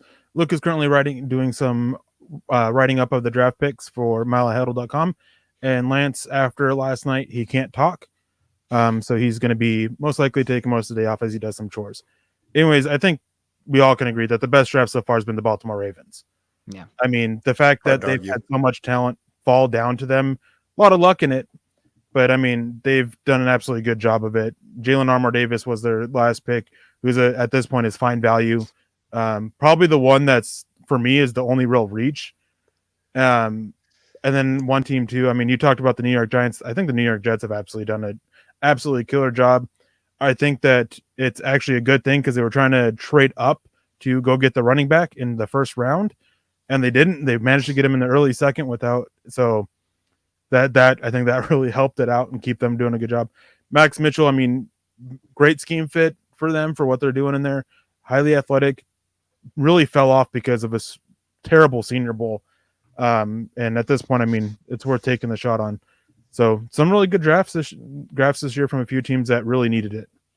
Yeah. And Carl, any other ones that stick out to you as far as guys killing it? And Lance coming in here saying, I'm giving you guys a hard time. I just want an inside linebacker. Hey, there's the reality out there with a very amorphous front. Is that the word I'm looking for here? Ambiguous kind of front that Nick Bonito is playing as much off-ball linebacker as he is edge rusher. So I'm really curious to see that fit there. But hey, maybe we got the edge. I wanted an edge. Some of you guys wanted an off-ball linebacker. Maybe in that case, we got both. Maybe that's not what we want, but we'll see about that. And it's okay. Broncos will have a chance at a linebacker later on. And guess what? They have 2 third-round picks next year. They have a 4th-round pick next year. That's the Goldilocks zone for linebackers in drafts historically. So if Josie Jewell gets injured again this year, Baron Browning doesn't take the step they were hoping. Jonas Griffith, who I would not sleep on there from Indiana State, played well down the stretch last year for the Broncos. Those are the areas that you could be looking at linebackers as well next season. So, Carl, we talked about the Ravens. We talked about the Giants. Any other draft classes sticking out to you as home runs? Well, they messed up day 1, but I think day 2 they nailed it in the Atlanta Falcons. Okay. Did they mess up? I mean, Scott is very anti-wide receiver, but then there was 4 wide receivers I thought that were worth early picks. And as soon as Drake London went off the board, poof, those guys were gone by pick 12. I mean, it was insane. So push back a little bit. I'm going to push back on Drake London a little bit. Okay. I'll give them a B minus for that first round pick. Okay. But then I think day 2, they really nailed it, getting Arnold Ebiketie, great edge rusher, somebody we were hoping would fall to the Broncos or they would trade up for. They go get him. Troy Anderson, one of the most athletic freaks in this entire draft. Desmond Ridder, I think that's a great quarterback for them. A lot of people have actually comped him to Mariota. Yeah. So you can actually keep the same offense going, and you got him under contract for the next 4 years. And then D'Angelo Malone, another guy that we've talked about on all of our different podcasts. Yeah. He's a firecracker. I mean, the guy wants to explode all over the place, and he's not always the most consistent, and he's not great against the run, but where you got him, I think that was a great pick for him. And so I think they added a lot of nice pieces there on day 2. And like I said, wide receiver in the first. Maybe I've listened to Scott way too much. That's probably part of my problem. But, he's still a good player. Don't get me wrong. He's still going to add to that offense. And so, and to give somebody that Desmond Ridder can grow with, which is nice for them. And I think of all the quarterbacks that have been taken, I think Desmond Ridder has a decent chance to actually become a quality quarterback. And I think he's in a good situation. Yeah. And this one is going to hurt me to say, but CC is 100% right here. And I was working my way to it. This is friends. This is an inclusive community here. Don't cancel me. Do not get angry at me. Do not come for my pets. But CC hit it here. Chiefs had a great one, like it or not. Yeah. The Chiefs absolutely killed it yesterday with their draft class in general. I thought they had a pretty good day 1. I didn't love trading up for Trent McDuffie. I get him being a Honey Badger-esque replacement, very smart player for them. But that one is a solid player. It's going to help them in the secondary, no doubt. The Chiefs then also get a player that I really loved in this draft process, George Karlaftis, one of the youngest players in the draft class. Not the best lateral agility, not the best length. It's a reason that he fell to pick 29 rather than being a top 15 pick. But dude can get after it. Dude is very strong pass rusher. Needs to work on his anchor setting ability. But then the Chiefs yesterday, day 2, I mean, banger after banger. Really upsetting for me in the picks that they had coming in yesterday. The Chiefs so far have taken, pulling it up just so I don't miss a single name here. Pick 54 overall, Sky Moore. A lot of people thought he could have been a first-round pick. I think he's one of the best yak weapons in this class. He had the best hands in this class. I don't think he dropped it very often. He had some of the biggest hands in this class as well. Love Sky Moore. They also take safety Brian Cook, who's one of the best tackling safeties in the NFL. Super versatile. Not an incredible athlete, but athleticism it's not as overrated at the safety position as it is at the linebacker position, the off-ball specifically, but it's, tackling instincts, versatility is more important than just being a freak athlete at that position. If you don't know what you're doing or seeing, processing matters so much there. So Brian Cook, loved him there. Thought it was a little early to take him round 2, but good player. And then getting Leo Chanel round 3, pick 103. I mean, God, the guy is a glass eater. Really good player for them. Him and, Nick, who they took last year in the second round from Missouri, is going to be really Nick Bolton. Yeah, going to be a very fun, strong linebacker duo there for the Chiefs. So, yeah, CC, you were correct there. That's enough Chiefs hype on here because it upsets me. That's it. We're done. And these picks also for the Chiefs, I don't think they help them as much 2022, no matter what. Tyreek Hill being traded hurts them in 2022, where this Chiefs team is going to be worse than they would have been if they kept Tyreek Hill. But now they have avenues to evolve, change, reinvent themselves with these young cost-controlled weapons here. And they kind of needed to do that with Tyreek Hill's age and what the contract would have been for them. So curious to see what it looks like. Does Andy Reid go to more of his under center, middle of the field, play action routes that he utilized in Philly or not? Who knows? We'll see. But Chiefs have done pretty well for themselves. Go ahead, Carl. All right, we got Michaela Parker coming in. Thank you so much, Michaela. Where is our tackle? We need someone of starting caliber so we don't lose Wilson for the season. Hate our draft. Well, Michaela, hopefully here, we've got 3 picks in the 5th round. I'm sure they're working to find some kind of developmental tackle to, right now you're not going to find a day 1 starter. They're going to hope that Billy Turner, Tom Compton, one of those guys can actually rise up and be at least an average starter for you. The nice thing with the offensive line is you don't need A+ starters at every position. You like to, if you can. But as long as you got at least average starters at every position, you're going to be a pretty strong offensive line in football. But yeah, Braxton Jones is still out there, guy that I've loved. I was pounding the table for here in the 4th round. Maybe he's one of those guys that the Broncos could get. I'm trying to think, is any other big name tackles that you're thinking about here, Nick? Not big name, but Spencer Burford is one that I like a lot from UTSA.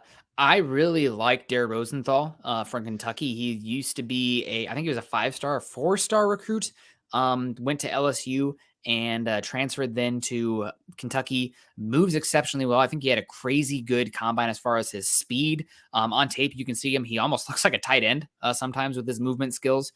He's going to have to work on his body weight. I think he weighed at about 290 at the combine, so that is not ideal. But yeah, here he is, 6'6", 290 pounds, not great, but 4'8", 840, 169. That's crazy fast for an offensive lineman. That might have been the fastest of any offensive tackle in the class this year. Now that I'm combing over it. Yeah, it was. Nobody ran faster than him at the 40. The 1.68 10-yard split was not as fast as Trevor Penning, but as fast as anyone else.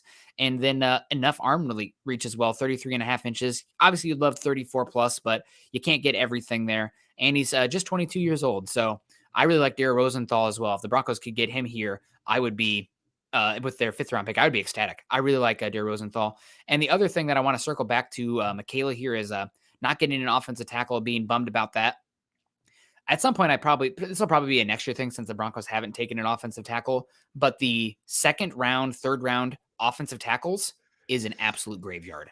It is ugly as all get out. So historically speaking, you can find guys with some traits and develop them, but if you're looking for offensive tackles, those guys are going day one most of the time. There's just not enough people with the body type, with the arm length, with the athleticism, with the frame, on this earth, walking this earth, playing football that can do that. Too many of them are playing freaking basketball these days. It makes me upset. I don't watch the NBA because I just get mad. Like, that guy should have been an edge rusher. That guy should have been a linebacker. Anyway, but that's the thing with I wouldn't be too upset with the offensive tackles. And you kind of hinted at just bringing it back to George Paton's pre-draft press conference. He said, yeah, there's a lot of offensive tackles that we like round 1 to early round 2. I think if maybe Tyler Smith fell to the middle of the 2nd round, Broncos get a little bit antsy and jump up to get him because he actually does have the body type to get there. But we saw them pass on Abraham Lucas. We saw them pass on Bernard Ryman. Obviously didn't value those guys as much. So definitely going to be interesting to see how it plays out.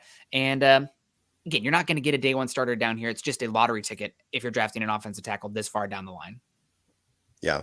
And just wanted to say in the chat, guys, hey, we can have differing opinions. End of the day, we're all Bronco fans. We all love the same team.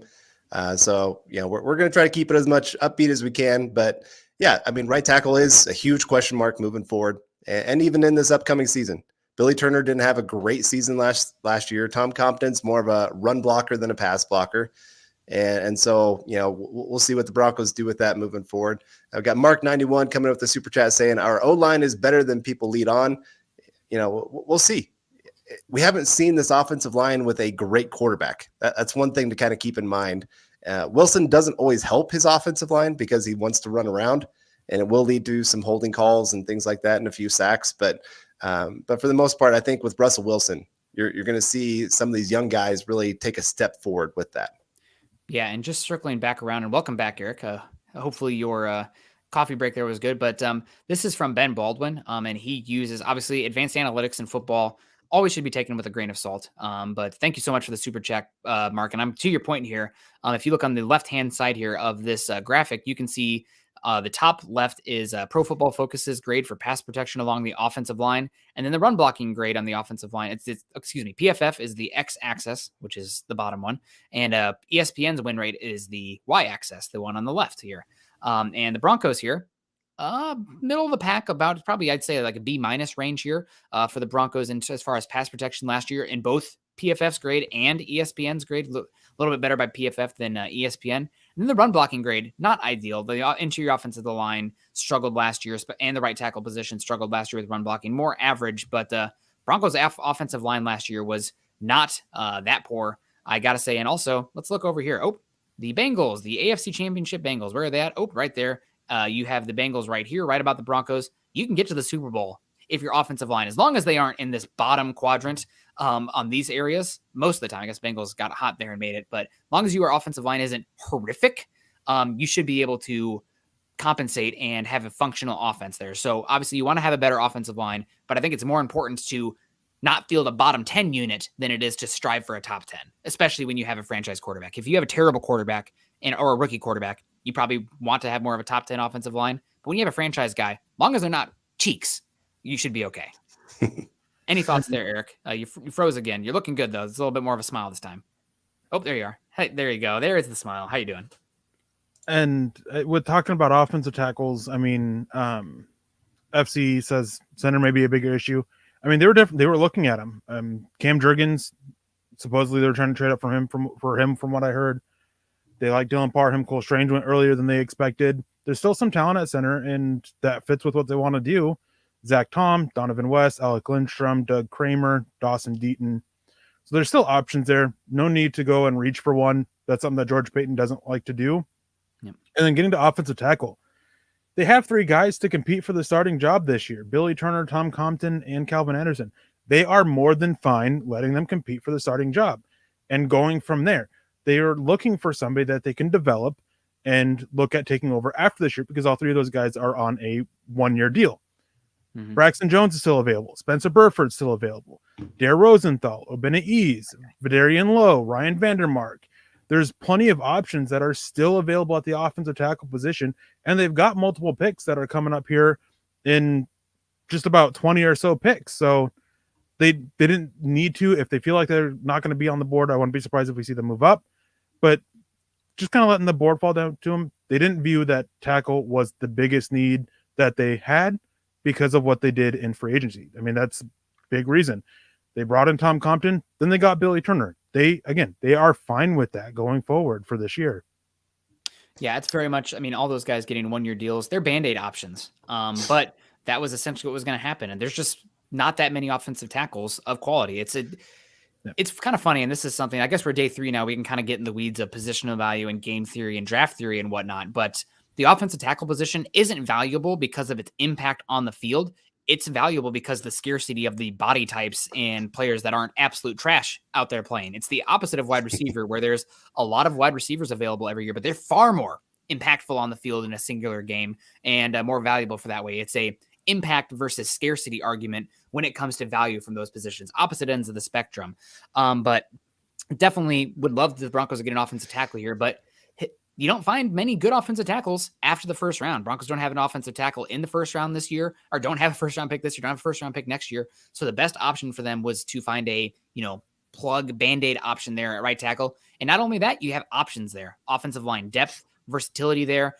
You can waive injuries there. A lot of times teams' offensive lines, it's not so much the starters that get them killed. It's once they have 1 or 2 injuries, the backups are terrible. They shouldn't see the field types. Broncos have depth across the offensive line. So very high floor for that Broncos offensive line this year, and still some good options available as well. So I agree also with FC Donley. Center is available. Eric, do you have any thoughts about center still available here for the Broncos? We're talking a lot about tackle, but we've heard that Lloyd Cushenberry has been put on notice for the Broncos this year. And also seems like Graham Glasgow, while he does have center ability, there is some worry about his ability to play center with Russell Wilson, given his height and thickness and Russell Wilson's ability to see over him. Yeah, it sounds like that there's, I guess, a little bit of issues there because the coaching staff, from what I've gathered, basically want to replace Lloyd Cushenberry, as does the front office. And their on-roster option is Glasgow, and that's not something that Wilson wants. It doesn't sound like that. I mean, I believe they're still looking at giving Quinn Miners a few reps at center throughout the offseason, but it doesn't sound like that's the way they want to go. So again, I mentioned them just rather quickly. Zach Tom, played tackle, was much better inside at center. I would absolutely love him. I think at this point, looking at the centers that are still available, he's the only one left that I think can come in and the scheme and be a day 1 starter. Donovan West, you'd have a pretty good competition there with Lloyd Cushenberry, but he didn't test as well as you'd hope. Alec Lindstrom, he's a fine guy. He's a fine option later. He definitely has the smarts, has the movement skills. Doug Kramer out of Illinois, he's a guy that I think is a little bit of a sleeper. And then Dawson Deaton, Nick Ford out of Utah. There's still plenty of centers options. It's like offensive tackle. They're falling a little bit this year, and there's no need to rush to go get the pick, especially when the guys that they liked left earlier. And I saw somebody make a comment about Abraham Lucas. Well, clearly Denver just didn't view him worthy enough of the 64th overall pick. They had a higher value on Nick Benito, and they didn't see it as him as a priority of moving up. From what I gather is that there was an issue with him because as good as he is as a pass blocker, he is bad as a run blocker, and that's something that they, on the offensive side of the ball anyways, they're wanting more of that rounded skill set. And I thought we'd get to a little cleanup of all the picks that have come in so far. Ravens just picked Jordan Stout at pick 130. Cowboys took tight end Jake Ferguson. And then we had an Iowa State player going to the Ravens as well, Charlie Kolar, tight end. And Pierre Strong, the Jackrabbit, going to the Patriots. Yeah, that's there goes Pierre Strong. Earlier than I would have taken him, so I guess good job, Carl, because we razzed you a bit about taking him in the 5th round, and he goes middle of the 4. So Carl, good job, buddy. Shout out to you. I know also, my value. everybody in the chat, happy belated birthday to Carl again. We're gonna keep celebrating, and Chris Hernandez, if you're still in here. Everyone at home, light a candle and sing a little song for Chris Hernandez and Carl Dumler. His birthday yesterday. Eric, any more cleanup here? Any other picks that I'm gonna look up here just to see what the picks that have been announced, but any picks that stand out to you as any that you love the scheme fit or are highly questionable to you? I actually like Jordan Stout. He's got good versatility. I mean, which is weird saying that when it comes to a special teamer, but all the focus was on Matt Araiza because of his ability as a kicker and as a punter. Jordan Stout, he has that same kind of ability there. Obviously, with Tucker there in Baltimore, they're looking at him at just being the punter. I am a little shocked that Stout went before Araiza, but I know that there was a lot of love for Stout as a punter. I mean, I like that pick. Neil Farrell, I wasn't as high on, but I know that, I mean, if you valued a big run defender on the inside, he was a good pick there. Pierre Strong to the Patriots. Talking about molds, talking about their prototypes, Pierre Strong is exactly what they always look for. Smaller guys.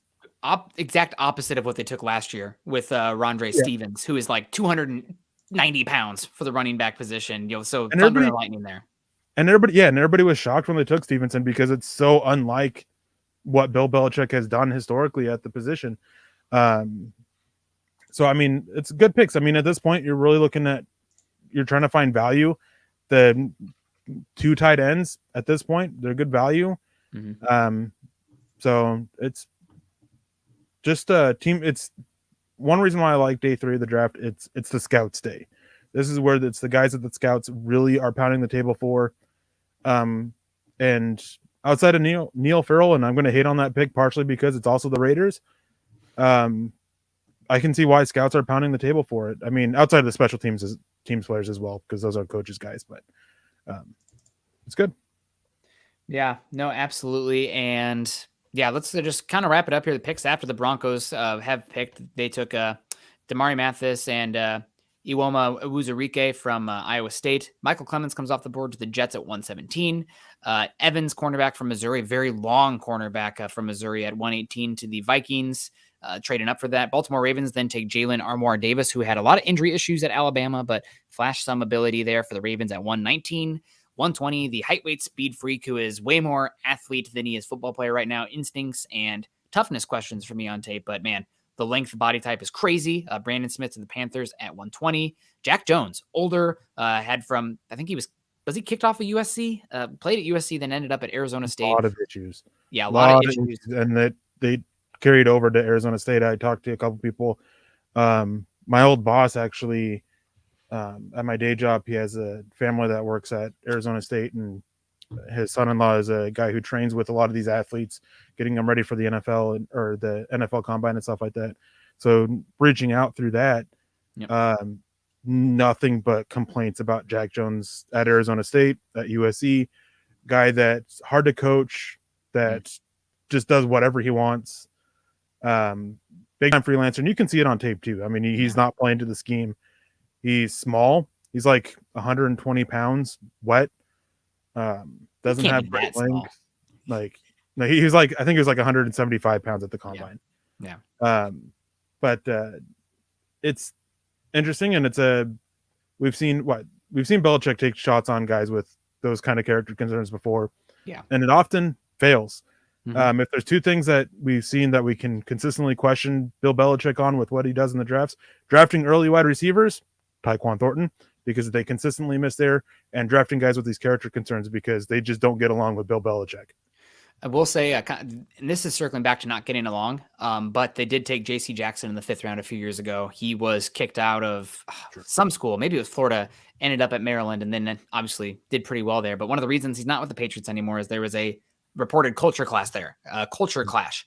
So sometimes it works, but Jack Jones, not the same level of athlete as J.C. Jackson was there at Maryland. Continuing here, 122, the Raiders, Zamir White, had some injuries, but a very good athlete, straight line, kind of a slasher. Then you have more of the plotter. I don't want to say plotter too much, but Isaiah Spiller there to the Chargers, back-to-back running picks in the AFC West. Get to know those guys because running backs play early and often in their career. So Broncos country, we will see those guys this year, barring injury. First specialist, then 124, Cade York to the Browns, a kicker. Miami Dolphins then take Eric Ezkunama. Hopefully I pronounced that correctly.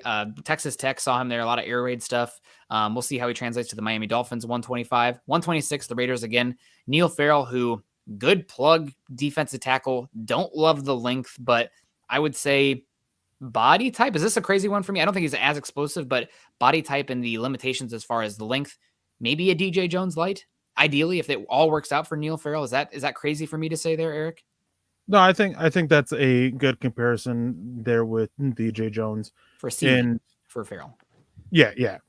I don't think that, as much as I rip DJ Jones for not offering up much as a pass rusher, I think there's a little bit more there than you'll ever get out of Farrell. I really do see Farrell as just a 2-down run defender that you're pulling off in obvious passing situations. But I mean, looking at the Raiders, they needed that big guy up front. They haven't had it. They've had some issues with rotating guys there, trying to find somebody. So, I mean, for them, I guess at this point, it's a decent pick, but it's still the Raiders, and so this pick sucks. I'm about it. That's all good. I was keeping it ball rolling here. Some other picks that came off the board then. We talked about it. Pierre Strong, Thunder to the Lightning of Ramondre Stevens at for the Patriots there, 127. Baltimore Ravens taking Charlie Kohler. We know those Ravens love the tight end position. Charlie Kohler is a little bit of a weird player, very tall, not a dynamic athlete, kind of the turnaround, find a soft spot in the zone, fall down guy. But could be a good player for them with how much they love to use tight ends. Back-to-back tight end picks. Then Jake Ferguson, the son of Barry Alvarez, or the grandson of Barry Alvarez there at Wisconsin. Glad to see him gone. Another guy who drove me nuts as an Iowa fan. Jordan Stout then, Penn State, coming off the board. First punter before everybody's favorite Matt Araiza. So interesting to see Jordan Stout come off the board before then. Then you have Hassan Haskins, running back for Michigan. Definitely a plotter, more so than the ones we've talked about so far. Romeo Dubs from Nevada. Obviously, everybody saw his highlights, making plays down the field with the likes of Carson Strong. And then another punter, Tampa Bay Buccaneers. Matt Araiza still on the board, hasn't come off yet. Everybody's favorite punter. Now, I guess not. I don't scout punters, so everybody who made me take a punter in the mock draftable simulators or whatever, you guys bullied me into it. But Jake Camarda, punter from Georgia. And I think we are all caught up with the 134th pick now. Pick is in for the 49ers. Spencer Burford. I mean, talking about his fit with the Denver Broncos, he's a fit right there with it. And with Jake Camarda, I mean, I think the big reason why so many people like Matt Araiza is that he can boom it. I mean, consistently able to put up 50-yard punts. For a team like the Tampa Bay Buccaneers, they're going to move the ball. They're going to get a couple first downs every drive. They don't need to go get this booming punter. Jake Camarda, I mean, he does a really good job of, from about their own 40, being able to pin them in their own 10-yard line. So, I mean, it's one of those situations of looking at the offense, Tom Brady, the ability to move the ball. You're drafting a punter who can take advantage of that and not, punt it out of the end zone consistently. I said it on Dove Valley Deep Divers multiple times. If I was the Broncos and we didn't have Russell Wilson, then I would have considered Matt Araiza at this point, even third round, just because they would have needed somebody to flip the field position because they weren't going to move the ball. Yeah. And we got Phil McLaughlin coming in here saying, happy belated birthday, Carl. Carl, actually, you take this one. It's for you. All right. Thank you, Phil. I really appreciate the belated birthday. Wish I could have been here with you guys yesterday, but obviously things kind of went crazy. He says, coming in late, what happened at 115 and 116? Go Broncos. Facebook, eat my stars. We'll get it fixed. I don't know what's all going on with the stars with Facebook, but really appreciate all of you guys supporting here today. And 115, the Broncos, they decided to take cornerback Damari Mathis from Pittsburgh. And great player, one of the guys we were talking about right before the pick came in. I actually said that's the guy I would go for. And so love it. Like I said, great athlete, can play all over, inside, outside, whatever you need him to do. He can play zone, he can play man. And I just think he's going to be a great fit for the Broncos. Unless there's injuries, I don't think he's going to be a day one starter for them, but he's still going to be in the rotation. He's still going to find the field. So right there, 115, Broncos take cornerback Damari Mathis. And you guys are much better at pronouncing the defensive tackle. I'll let you guys pick 116. Awuzurike, defensive tackle.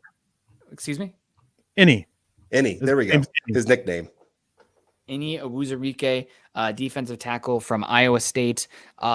Crazy length, jumped really well at the combine, a little bit older, but he's going to play that 4-5 technique for the Broncos here that you saw a lot of Ashawn Robinson and sometimes the Sebastian Joseph Day, excuse me, for the Chargers, now for the Chargers, for the Rams, that kind of role there for the Broncos. Broncos are lacking size right now as far as length and mass at the nose tackle spot with DJ Jones. They're also lacking some size, bringing in Nick Benito, a little lighter in the pants with Randy Gregory. Awuzurike helps alleviate some of those issues. He is somebody who, because of his length, because of his mass, because of his body type, you can have some guys who are playing more singular gap at the point of attack, where Awuzurike can play two gapping over a garden center or over a garden tackle, where just because of his reach and his size and his mass and his power can occupy some guys to free up some space. So really like both those picks. I know that the age and the tape usage for Awuzurike kind of hold him back because Iowa State runs a really unique 3-3-5 kind of front, a 3-2-6 similar front. So there's how projectable is his role there versus what he's going to do in the NFL. But the traits, the size, the jumps also shows the explosiveness for his size. Really unique, fun player. Going to have to work on his pad level, stay low, going to have to work on his hands usage despite being super long. Sometimes I feel like he's just content stalemating. Is that somewhat Iowa State's scheme? Is that somewhat him not having a plan where to go after his first move doesn't work? We're going to figure that out as he plays in an NFL scheme, but really like both these picks. And I think Mathis so far has been my favorite pick/move the whole day. I would have been fine if the Broncos took him there at 96, getting a future third round pick and then end up him being there at 115. Slam dunk. Love it. And the first HBCU prospect with Joshua Williams going to Kansas City is off the board, Fayetteville State. So big fan of that. Jonathan came in with a $10 donation. Thanks for all the hard work and amazing coverage. I was looking forward to playing my favorite dream game and taking a shot every time Nick mentions Iowa, but I just have too much to do today. You missed it. I mean, you can just rewatch when you have a time last night, because he mentioned Iowa a lot, and it was often Iowa being, absolutely dominated by a defender. So you can just do that. And then I want to grab this one here from Michael. Says, I don't care whether you guys are right or wrong about the picks. Just want to say thank you for the crazy amount of research you put in. We appreciate that. I mean, everybody's going to have misses. Everybody's going to have hits. Even NFL GMs. George Payton will eventually have a miss on a prospect. I mean, we can trust in him all we want. It's just the reality of it. You don't have 100% hit rate in the NFL draft. And we all have our opinions. We all go off of what we know, what we've learned over the years. And then there's also our preferences of style that even NFL coaches and NFL teams have. So there's a lot of opinions. If everybody agreed on the same thing when it came to the draft, it would be boring. You wouldn't get surprises. You wouldn't get Cole Strange in the first round or Tyquan Thornton in the second. Which for me, that's part of what the fun is. And I say this all the time too, is there's this ongoing joke that I don't like to be wrong, but if I don't like a prospect the Broncos draft, I always hope that I'm wrong, because it's the best thing for the Broncos. And in the end, that's what matters. Yep. And I was going to add, earlier I saw somebody say all these MHH guys were bagging on the draft last year. And now look at them. They're saying that George Payton has done a great job. And our problem last year wasn't with the picks or with the players. It was with the quarterback position. Until you get the quarterback position figured out, kind of all the rest of it is just filler. You got to have the quarterback before anything else. And so then at pick 9, when they pass on Justin Fields, pass on Mac Jones, you're just kind of going, okay, what are you going to do at the quarterback position? Everything makes so much more sense now that you have Russell Wilson. Now you sit there and say, Patrick Surtain, oh, that's great. That's perfect for that defense. And, Javonte Williams, again, we've said we liked him in the second round, and he's turned into a really good player. All these guys, it was just once the quarterback came into position, everything else makes more sense. Yep. And so that's why we were dogging on it last year more than anything else. It wasn't the players themselves. Yeah.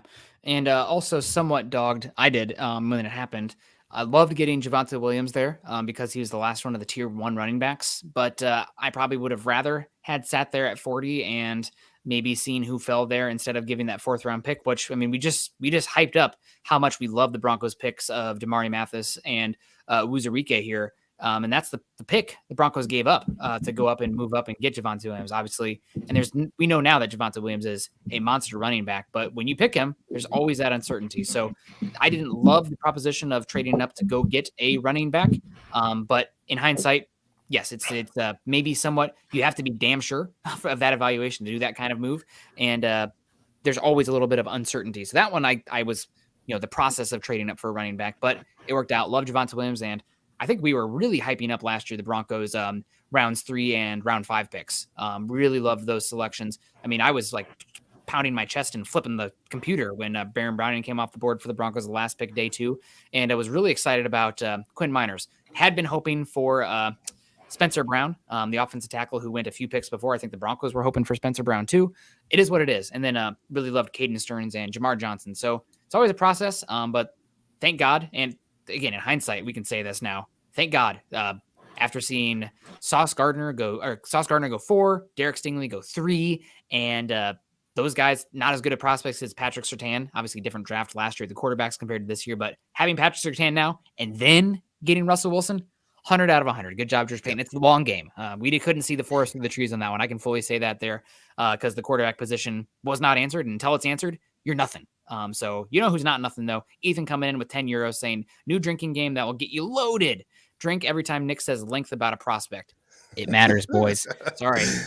Don't let them lie to you. Length matters. I mean, Luke, speaking of, never mind. I'm not going to make that joke. Luke, welcome back. How you doing? How was the press? Oh, I saw what you did there. No, it was good. Yeah, no, it was good, man. Got a couple articles written up real quick. Should be hitting Mile High Huddle really, really quick. But no, you guys were all mad. Nick, you were mad that Trey Lance was, without a range last year. Justin Fields, blah, blah, blah. But this is a new draft, so it's hard to compare. And I heard the comment too. Yeah, you guys were so down on this year's class compared to last year. 2 different times, 2 different sets of personnel, coaching staffs. I mean, this is a brand new chapter, so it's really hard to look back to last year and kind of paint it with that brush. Now let's react to what the Broncos have going on here. I know I was listening a little bit in the background. Carl was really pumped to grab the cornerback Mathis out of Pittsburgh, but I'm with Eric. This defensive lineman from Iowa State, he'll do whatever you ask him to do. He can play in every scheme, 3-4, 4-3. He's played in every position on the line of scrimmage. He's the second team all academic Big 12 player. He's smart. He's going to do whatever's asked of him. And when I look at him being the second pass rusher taken in this draft from the Denver Broncos, it really just tells me what they think of Bradley Chubb and Randy Gregory right now. I know Randy Gregory's the new toy, but he's a toy that's broken and being held together with glue until we can see how he performs. Bradley Chubb, clock's ticking, dude. Draymond Jones, clock's ticking. I can't wait to see what this unit does, but 2 pass rushers in 2 days, a little bit of a surprise, but I cannot wait to see this Cyclone get going. Yeah, man. Maybe it's a good thing that the Broncos didn't draft a guy I was hoping for in Cam Taylor-Britt, because I don't know if I could stand an Iowa State Cyclone and a Nebraska Bug Eater in the Denver Broncos. They're the Bug Eaters. They'll always be that. That's what they were before the Cornhuskers. Circling back on, just reflecting, because we're day 3. We got a little bit of time to draw it out. But something that also last year that kind of made me, and I think all of us, concerned about passing on a quarterback last year is that we could see on the horizon that the 2022 draft class at quarterback looked like a steaming pile of trash. And I think the NFL agreed. You still have Sam Howell here. Bailey Zapp coming off the board before Sam Howell. No quarterback drafted until a 20th overall pick. The latest the first quarterback came off the board since 1997. Was the internet a thing in 1997? That might be pre-internet. And then also the latest a quarterback has been taken, or the last time only one quarterback went in the first round, was 2013, which was the infamous EJ Manuel Geno Smith draft. So I think there was a lot of, there's no way we can get an Aaron Rodgers or a Russell Wilson or a Deshaun Watson, pre-stuff coming out about Deshaun Watson. So you better jump now, because the 2022 quarterback class looks like butt cheeks. NFL is agreeing with that take that it looks like. What kind of butt cheeks? Some butt cheeks can look good, though. You know what I mean? Like the type that needs some cleaning. Okay, but and the reason I ask, obviously, you guys saw Dallas Cowboys. Did you see the Dallas Cowboys press conference yesterday, where the guys talking about opinions are like butthole? I'm like, did you just say butthole at your opening press conference? And Jerry Jones and Mike McCarthy absolutely loved it. Yeah, I mean, I always think about talking about butts and whatnot and offensive tackles and everything. Tris Wirf's talking about playing right tackle versus left tackle. It's like, how easy is that? Well, imagine trying to wipe your butt with your other hand. You can do it. It just doesn't feel natural. It's like someone else is doing it then. It feels like a stranger, like when you were in, a little kid in class and you're waiting for the teacher. There's always that one kid, man, that needs help. I need help wiping. The DWI guys coming in hot saying, did he say butt cheeks? Yes, we said butt cheeks. Lots of butts, because I'm wondering, what's the deal with all those butts in the pass rushing room? That room is full to the brim right now in terms of pass rushers. We'll have to see what it looks like. But Michaela Parker coming in with some generous support. Really, really appreciate you. Thank you. Thank you guys for all of your hard work. Love you, love you, love you. Appreciate that, Michaela. Thank you for rocking with us on the 2022 draft coverage. It's going to be a little bit until a trade happens or anything like that, barring some unforeseen circumstance. But the Broncos are sitting at pick 152 in the 5th round, pick 162, and then 179 to round out the 3 picks in the 5th round. And then they're looking at round 6, pick number 206, and round 7, pick number 234. So what is that? 5 picks still to go here in the final day of the NFL draft. Yeah, and Eric, sorry, you had your hand up a while ago, and we just kind of got off beat. So Eric, to you, this is jazz sometimes. So you're up. It's all good. It happens when we're live. It happens when you talk about butt cheeks, Speaking of butt cheeks, the Patriots Bailey Zappi. Bill Belichick is wow. I mean, he's going his own way with the board, and Billy Zappi before Sam Howell, Carson Strong. Is interesting to me. I mean, Carson Strong I can get. I mean, especially with his everything about from the Senior Bowl about how he knew Nevada's offense but didn't know anything else, and his offense and his knees being completely shot. Sam Howell falling this far is a little interesting to me. But also talking about punters, I know a lot of people. I mean, super important conversation there. But Matt Araiza apparently is falling because teams don't like the fact that he just out punts his coverage consistently. And in some interviews, he didn't seem, super content with changing that aspect of it. He wants to kick it as far and as hard as he can and doesn't care about coverage. So that's actually interesting to me anyways. Yeah, I mean, it's obviously you have a big leg and you can boot it pretty far. That's great. But it's more important to set up the structure of your special teams coverage unit so that way you don't have big kicks. So, I mean, he's still out there. We'll see how it happens for the Broncos. And Luke, were you in on the call with Damari Mathis there? Did you get any takeaways from that, or have you heard anything? No, I didn't even see it. It was weird. I'm still trying to kind of catch up a little bit. I mean, like you take just a glance away from the screen for just 15, 20 minutes, and then there's a whole bunch of change. But it's really hard to figure out where this draft is going. I mean, Bailey Zapp, Eric's exactly right. Where did that come from? Bill Belichick totally doing his own thing. I'm still a little confused with that move there. So I guess we'll have to see where the draft goes. It looks like the Ravens have picked tight end Isaiah Likely out of Coastal Carolina. Yep. So there you go. Getting tight end help as if they needed it, right? Yeah. I'm just laughing so hard at Bill Belichick really leaning in hard to the arm talent. Who cares? If those guys are slinging a wet noodle, let's do it. Mac Jones last year in the 1st round and now Bailey Zappi. I love watching Bailey Zappi's tape because it looks like, oh, this is what it would have looked like if I played quarterback with the arm talent, the ability to drive the football. So really fun tape at Western Kentucky, but really limited arm talent. I'm surprised he was drafted at all, given his limitations. But Michael coming back in saying it was funny when Surtain was taking the pain on Carl and Nick's face. Carl, I thought you were going to cry. It was close. Zach was giddy thinking Locke was going to be the man in 2021. It all worked out. Michael off the top rope. I absolutely love it, dude. Michael, you're a savage, an absolute savage. I'm here for that. Yeah, I still remember somebody on Twitter posted real quick. They said, "Oh, the Broncos took Justin Fields," and so I threw my arms up, and I think my microphone almost went flying. And then right after that, it said, "Broncos take Patrick Surtain," and to go from that high of an emotion of just excitement to that low. Yeah, it almost brought me to tears because I loved Justin Fields. But hey, you know what? It's all worked out.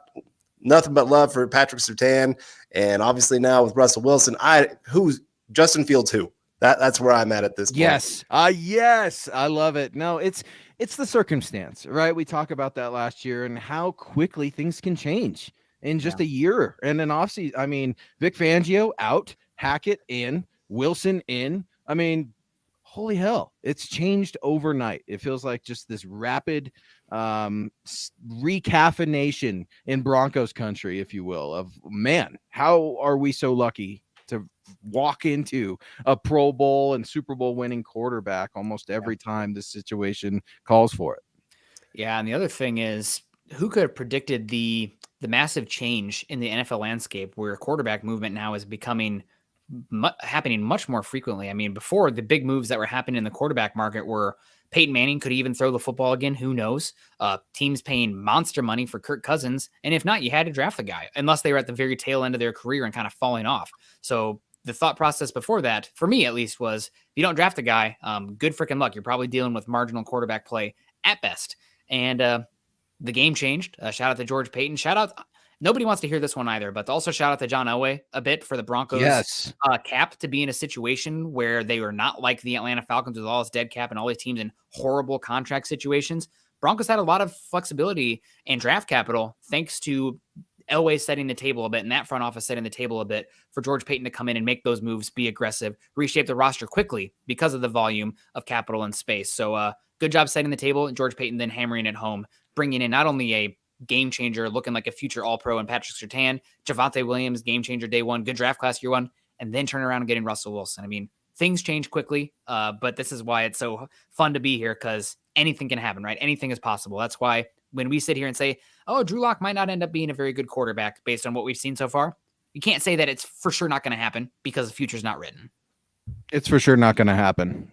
Geno Smith up there, man. I mean, come on, guys. Geno Smith. And it's talking about quarterbacks, Nick, to your point. I was going to ask, Baker Mayfield, does he get moved today? I mean, like, you just don't know where these things are going to go. But John Elway, he should get all the credit in the world. Hiring George Payton, that is a just huge, monumental accomplishment for Seven. I don't think he gets enough credit for that. But speaking of George Payton, was it just me, or did it feel like you start to see a little bit more George Payton's personality now that Nathaniel Hackett's here? At least last night in the presser, it seemed like Hackett was loosening up George a little bit, and George let his guard down a little here and there and smiled, maybe joked a little. It's hard to get a good read on who George Payton the man is because we're still trying to figure out the GM. Yeah. You have any thoughts on that, Eric? Just a little bit more personality from George Payton. I mean, he kind of is the much more calm, analytical, measured end to Nathaniel Hackett, who just kind of, I still have the, I'm just happy to be here. What a great day to be alive, wakes up in the mountainside and naked, just, oh God, what a great day. I love the energy from Hackett. But George Payton, a little bit more personality coming out. I'm enjoying that as well. You have any thoughts on that, Eric? I mean, yeah, it's nice to see it. LA, I mean, as you guys talk about, LA deserves a lot of credit for it. There was definitely issues with LA, but those are quarterback situation, but did a good job managing the cap. But yeah, it's nice to see more personality, not just from George Payton. It's nice that we don't have a literally old man at the head coach position. We have somebody young who's bringing energy and excitement to it, and it seems to be contagious. I mean, I remember watching the introductory press conference of Hackett and just getting hyped myself with it because he brings so much energy. So yeah, it's nice to see. It's nice to see from all levels of it too. And hopefully we just continue seeing it happen throughout the season. And the teams just the players just want to keep going in to get work, or coming into work, as I believe it was Hackett said it, is they want the players to want to come in and go to work. So hopefully we see it, because there was definitely issues last year where they didn't want to come in. They didn't want to play for Fangio. Yeah, you're exactly right, Eric. I mean, I was in the airport on the way to Vegas for the Shrine, and Hackett's talk about Star Wars, and I'm a huge nerd. We're all huge nerds here, and so immediately I'm like, wow, you know how to connect with an audience, you know how to connect with your players. And Mr. Grape, I wanted to grab this here, saying, yes, Nathaniel Hackett has George Payton placing bets too, and it was kind of interesting. They were talking about first round. What'd you do in the first round? How did you spend the first round? And George said it was boring. They had some little games, and I think it was Zach Stevens who kind of pressed them on what those games were. And it sounds like there were some little bets on where players would go, kind of like what we do. We argue, we talk about it. So it's kind of cool to see. These guys are human beings also. And Nathaniel Hackett talks about that over and over, and so does George Payton. Speaking of human beings, Eric Miller, hell of a human being, joining us on our NFL draft coverage. Thank you very much for your generous donation, super chat. Who is going to be Russell Wilson's go-to on the field this season? I keep hearing we have some weapons. I love MHH and Broncos for breakfast. Yeah, thank you so much, Eric. $10 super. As the ticker is saying underneath the Mile High Huddle show, now that we've just gotten over 2 hours here, putting us at 11 hours on air over the last 3 days combined. So Carl just went to go get some more coffee. I don't blame him, but thank you so much for your support, Eric. We really appreciate that. Keeping the lights on in here. You guys make the show possible for us to come up here and talk ball with you. And yes, we all are nerds here. We appreciate it. And just a place to share our love and knowledge and passion for football in general, but specifically this Denver Broncos team. And you guys are going to want to be a part of it. Make sure you keep tuning into the show because good things are rolling here. And oh my gosh, Chad said to bring in the Facebook groups, and I totally spaced on that. Time. Talking about butts will make that happen. No. So I'll answer this, Eric, real quick. So who do I think is going to be Russell Wilson's go-to? Tim Patrick for me. It really is. Oh, reliable, man. He's just, he's the guy that you're going to get day in and day out, this work ethic, this blue collar mentality. He's not going to drop balls. He's not the most polished receiver in the world, but he's a football player. We're talking about football players. We're loving this Iowa State cat. I'm not going to try to pronounce his name because I'm just now getting Albert Okuwenubom. Missed it. Screwed that up too. Albert Okuwenubom. No. Missed it. Say it again. Say it for me, Nick. Albert Okuwenubom. Alberto. I'm not going to be needing to say his name that much, right? With the new UCLA tight end. No, but Russell Wilson just has so many weapons, right? Everybody's trying to figure out who's his go-to going to be. I don't know that he's going to need a go-to. He's got everything. The table is set for Russell Wilson. And do not forget, Javonte Williams, he can catch the ball. Yeah, Javonte, I mean, my favorite thing is obviously running backs. Most valuable thing they can do is run the ball well. But the next thing that is a must-have for me is pass blocking ability. And Javonte Williams, he got that dog in him, man. You let a linebacker. What the heck is going to happen when you have a free rush, just a mistake up front with Javonte Williams there squaring up against Leo Chanel of the Kansas City Chiefs, man? I think pancake time. It's pancake time for Pookie. # pancake. Time and space might collapse or something with that much. What happens when an unstoppable force meets an immovable object for the linebacker there and the running back? But it'll be a lot of fun. Guys, I'm actually going to get myself some coffee as well, so I'll be right back. But go ahead and take over, Carl. Lead the show. And everybody in here, make sure you keep telling Carl that happy birthday. It's not Carl's birthday anymore, Nick. I'm done with the birthday stuff, all right? The tornado happened yesterday, and I think just because of a weather event, he gets the birthday weekend. He does. He would be like that sorority girl that's like, it was her birthday on Tuesday, but it's Friday night now. She's going to wear the sash. It's my birthday weekend, that kind of thing. So everybody buy Carl a shot or something. And I totally heard, I was listening to you guys when I hopped off to write, and I totally heard Carl taking victory laps over Damari Mathis, because he said, man, maybe I should have hopped on yesterday. We would have got who we wanted. And, I think that's one of those things. I like this corner. I really do. There's a little bit of an unknown for me with this guy, if I'm going to be honest, but I'm excited about it. I think George Payton knows how to pick defensive backs. I'm really curious to hear what Evero has to say as the new first-year DC and how you're going to be seeing this cat from Pittsburgh used nickel and dime packages. But really exciting time for the Denver Broncos right now. Yeah. All right. Well, we got Michael coming in with a $10 super. Really appreciate it, Michael. Says if Jones and Chubb both ball out this year, and because of cap space, we can only keep one with the tag, who would you rather keep? I get edge is more important, but does he stay motivated if he gets paid? I would go Draymond Jones. I love that kid. He is, I don't know, just to see him, how he's improved every single season. And I think he's one of the most underrated players in the NFL. But Eric, you got something on this. I mean, I think we got our answer. I mean, they drafted a potential replacement in Nick Benito for Bradley Chubb. Yeah. And that right there. And not only that, but like all our doubts about Nick Bonito, what do? They go get another edge rusher. Hey, Nick, guess what? We got another pass rusher behind you too. So let's keep this pressure going. But Eric's exactly right. They watch what they do, not what they say. Okay, because they're not saying a lot over there. First of all, UC Health Training Center, George Payton has that place locked down. But Draymond Jones, I like you guys. I like Draymond Jones, but it's time for Draymond to get going here too. Really came on at the end of the year last season and had an awesome end. But he's talked about that too. I love his attitude. He's kind of mean, and I think defensive linemen should be mean. But it's interesting because I think that the edge position and the defensive line position have kind of been put on notice, saying, "Hey, it's time to get going." Yeah, that's for sure. All right, well, we got DWI coming in again. Wow. Thank you very much, saying happy birthday, Carl. Welcome to your 20s. Yeah. You know, I keep laughing. So when I was 17 years old, I went to a restaurant and they set the alcohol list in front of me and said, "Hey, what would you like?" And I said, "I'm 17." They said, "You are 27, kid."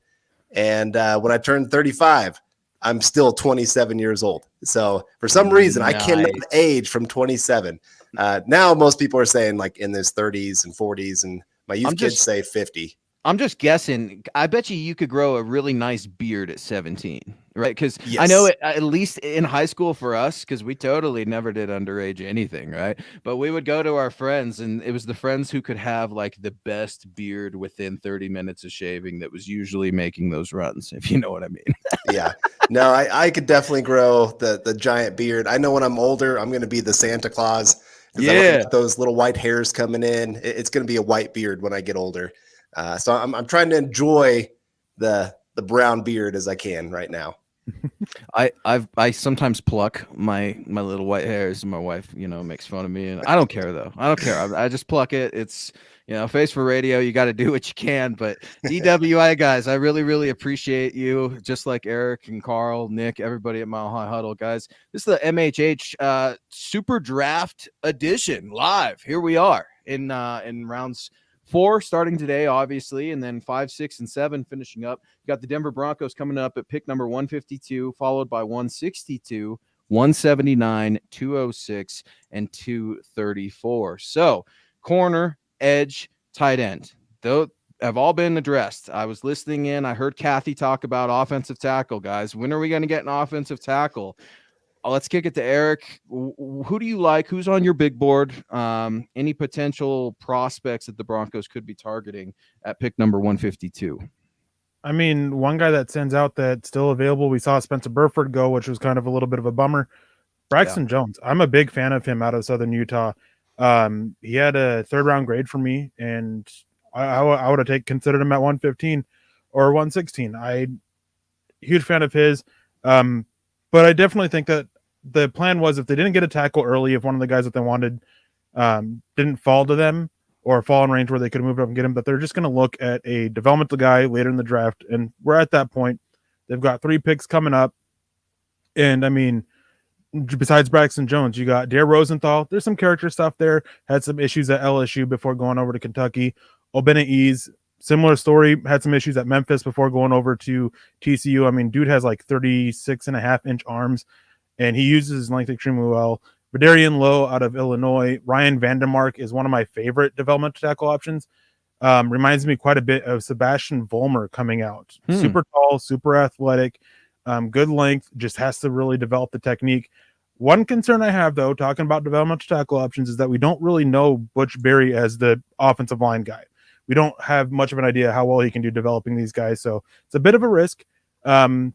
But I mean, I think that's the plan, is developmental tackle option at some point, with maybe not necessarily these 5th-round picks that are coming up, but 206, 232, 234, one of those picks, definitely an option there. Yeah. All right. We have officially made it to the 5th round, the heart of the Broncos draft. 3 picks coming up here. So you guys are not going to want to tune out.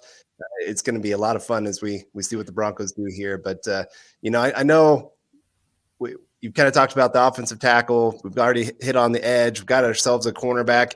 Could you see the Broncos doubling up on any of the positions that we've already talked about here, that they've already taken? Corner? Peyton loves himself some edge rushers. He said we got to go get a whole bunch of them, and that's what he did.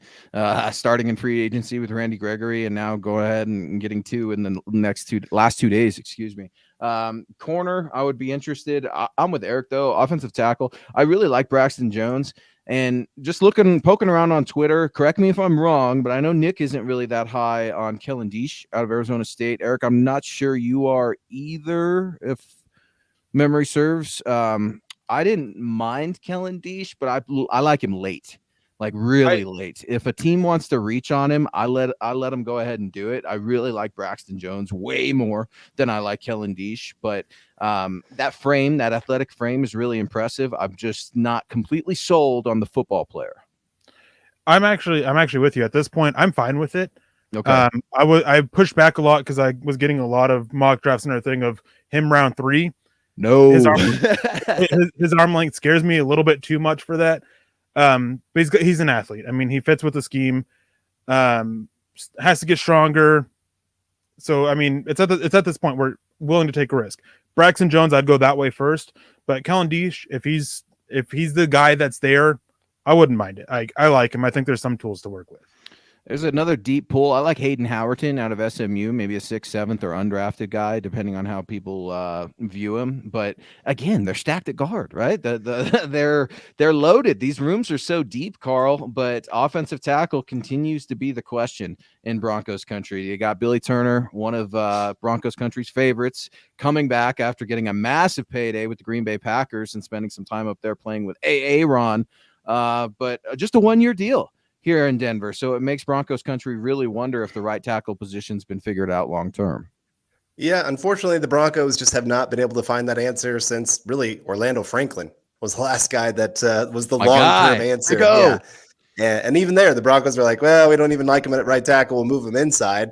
And still a little frustrated by that because he had one bad game and all of a sudden they kind of panicked on him. But yeah, the Broncos, it's unfortunately that's the position that they keep having to try to plug players in. And, they tried to do that with Juwan James where they tried to pay him the big money. Of course, the guy couldn't get on the field. He was a great player, just could never play. And sometimes your availability is more important than your actual ability. And so, yeah, I hope the Broncos here in this 5th round can maybe find somebody they can spend a year developing and hopefully they can be that long-term answer moving forward. We do have Sam Howell finally gone at the quarterback position, going to the Washington Commanders. And we talked about that actually last round when Washington was up, that might be a quarterback they'd be looking at. So the Buck Commanders took Sam Howell. There we go. So, yeah, good to see him finally off the board. Kind of feel bad for the guy that it takes this. All the quarterbacks kind of feel bad that it took as long as it did. We got CC saying, I do believe I heard some chatter. The Broncos are higher on Calvin Anderson than the media. Either of you guys have any insight on that of Calvin Anderson, where the Broncos look at him? They're going to say it's a competition like they do every year, and they do like Calvin Anderson. Two things can be true at once. Billy Turner wasn't brought here to just ride the bench, though. That's kind of where I'm at. 1-year deal says he's going to be the 1-year substitute for me at right tackle. Yeah, it sounds like that. Billy Turner was brought in to be the guy. Tom Compton was kind of brought in to be a versatile player that can move inside if needed, be that versatile depth piece, and then Calvin Anderson being their backup swing tackle. Competition, as Luke said, they're going to keep saying that it's competition, but there's definitely seems to be a favorite internally as to who's going to win that job. And then I saw this from Kareem saying Jamari Salir is still available. Eric, I think he's still your top guy available on your board, right? What do you like about this guy? He had a mid-second round grade for me, and he's falling. My assumption is he's falling simply because teams aren't sure where to play him. Mm-hmm. There's plenty of concerns to keep him at tackle. There's plenty of concerns about kicking him inside at guard. I think he's got decent versatility in terms of scheme, but I can understand the position concerns there. Power's good, not great. Movement skills, good, not great. Well, more solid than good. And he just kind of is this mold of offensive lineman that most teams are kind of going away from. If I remember right, he didn't test out very well athletically, and it's similar to another guy that's being mentioned is Darian Kinnard, who I guess just got drafted to the Kansas City Chiefs. I mean, big guy, plenty of strength, just doesn't have the movement skills. And again, teams just seem to be going away from those styles of offensive linemen. but I like Salyer. At this point, I think he's worth the risk. We'll see how he goes. I do wonder, as we've seen it with Georgia quite a bit over the years. We saw it with Dean. Medicals. I wonder if there's some medical stuff there with Salyer as well. Interesting, and I wonder about that 6'3" height too. If they want to move him in at guard, would probably be best, especially if you're looking at the AFC West, right? Where you're going to have to you're going to get hell from the pass rushers in the AFC West. That's just kind of the way it is. So teams are going to have to chip more with tight ends. There's only so much you can do with limited athleticism at the tackle position. So a little bit interesting. I think Tariq Woolley falling is interesting to me. I'm not sure why. I would be curious to see if Peyton is still interested in him, but 3 picks in the 5th round, I think Peyton's going to try to get some capital for next year. I don't foresee him using all 3 picks in the 5th round. What do you think, Carl? Yeah, I'm with you there. One of these has to be traded away. You're still only at 5 picks for 2023. And I cannot see George Payton being okay with only 5 picks in a draft. And I know he can trade back in next year's draft to get more capital, all that kind of stuff. But right now, I think they're looking at their roster saying, hey, we've got our 22 guys. Our starters are looking pretty good. We've got some pretty good backups here. I think, Eric, before the draft, you told us there was only like 19 roster spots still available or something like that. Is that right? Yeah, I can't remember the exact number. I believe that after Melvin Gordon and then the 3 tryout players that they brought in, they were sitting at like 71 or 72 players, or 71 or 72 players under contract. So there's not that much room. And I think that they'll look at maybe not a whole lot of veterans, but maybe 1 or 2 guys. So I definitely could see them trading down. I think that they would look at adding like a 7th round pick this year and a 6th or 5th pick, or 5th or 6th round pick next year, simply because George Payton is one of those GMs that those 7th round picks, those are guys that you want as an undrafted free agent, but you don't want to risk losing them to somebody else. And that seems to be a highly valued more and more from multiple NFL GMs, is you want 7th round picks so you can guarantee you get the guys that you want as undrafted free agents. And we got C. Patrick Havner coming in with some stars. Appreciate that, Patrick. And appreciate all you guys. I mean, I'm seeing how many we have tuned in right now. It's amazing for day 3 of the draft. You know, you guys are the true rock stars. Not a lot of people pay attention past round 1. Here you guys are right here in the chat, just going crazy. It's hard to even keep up half the time. And so really appreciate you guys tuning in with us every single day of this draft. I mean, these are hours upon hours that you guys are here with us, and it just makes it all worth it. We love this, and I'm glad you guys do too. Yeah, it's impressive, man. Thank you guys so much for rocking with us here. It looks like Micah McFadden, linebacker from Indiana, has been selected by the New York Giants with pick number 146, followed right by DJ Davidson, pick out of Arizona State. So Giants going back to back off the board. This draft is moving. We're at pick 140. Is that 148 now? Yep. 148 go ahead. No, the Chicago Bears just traded up to 148 with Buffalo. All right. So what? Just 5 picks away, 152, 4 picks away. So Denver Broncos getting closer and closer. Nick, what's up, man? Did you get some coffee?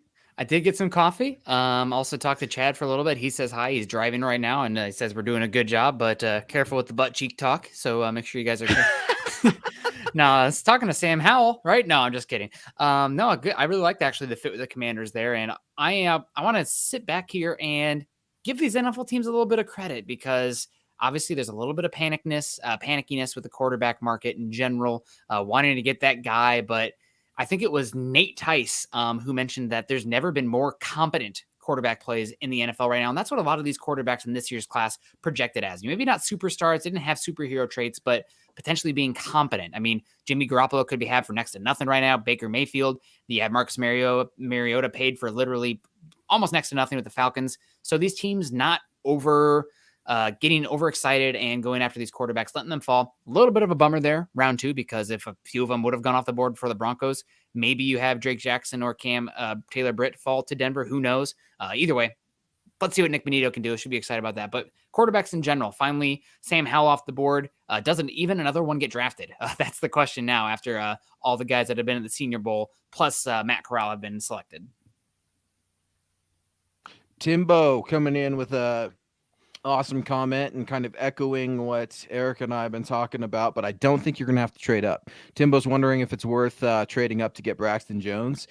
Broncos are going to be on the clock here in just a few minutes. Well, not a few minutes. The way the pace is going, it could be a few minutes, but I don't think they need to move up. Braxton Jones could be sitting there, could be there for the taking. It's hard to tell what direction George Payton's going to go in because offensive tackle feels so obvious. But he's doubled down on the pass rushers. When's he going to double down on the corners? I also think this is a chance you could be starting to talk about some wide receivers as well for the Broncos here. Seth Williams last year, he played drafted as an X receiver, but hardly saw any action. 6th round pick, and the Broncos then brought back Cortland Sutton and Tim Patrick as kind of more prototype X bodies.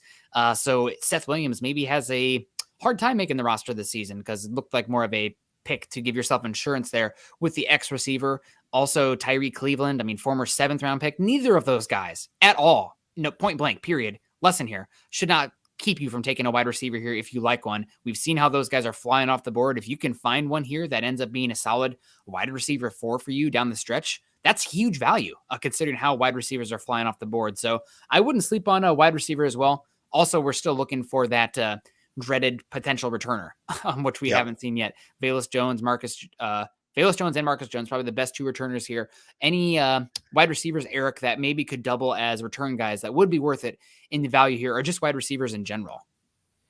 He's not super explosive, but if you want a reliable guy, Kyle Phillips out of UCLA.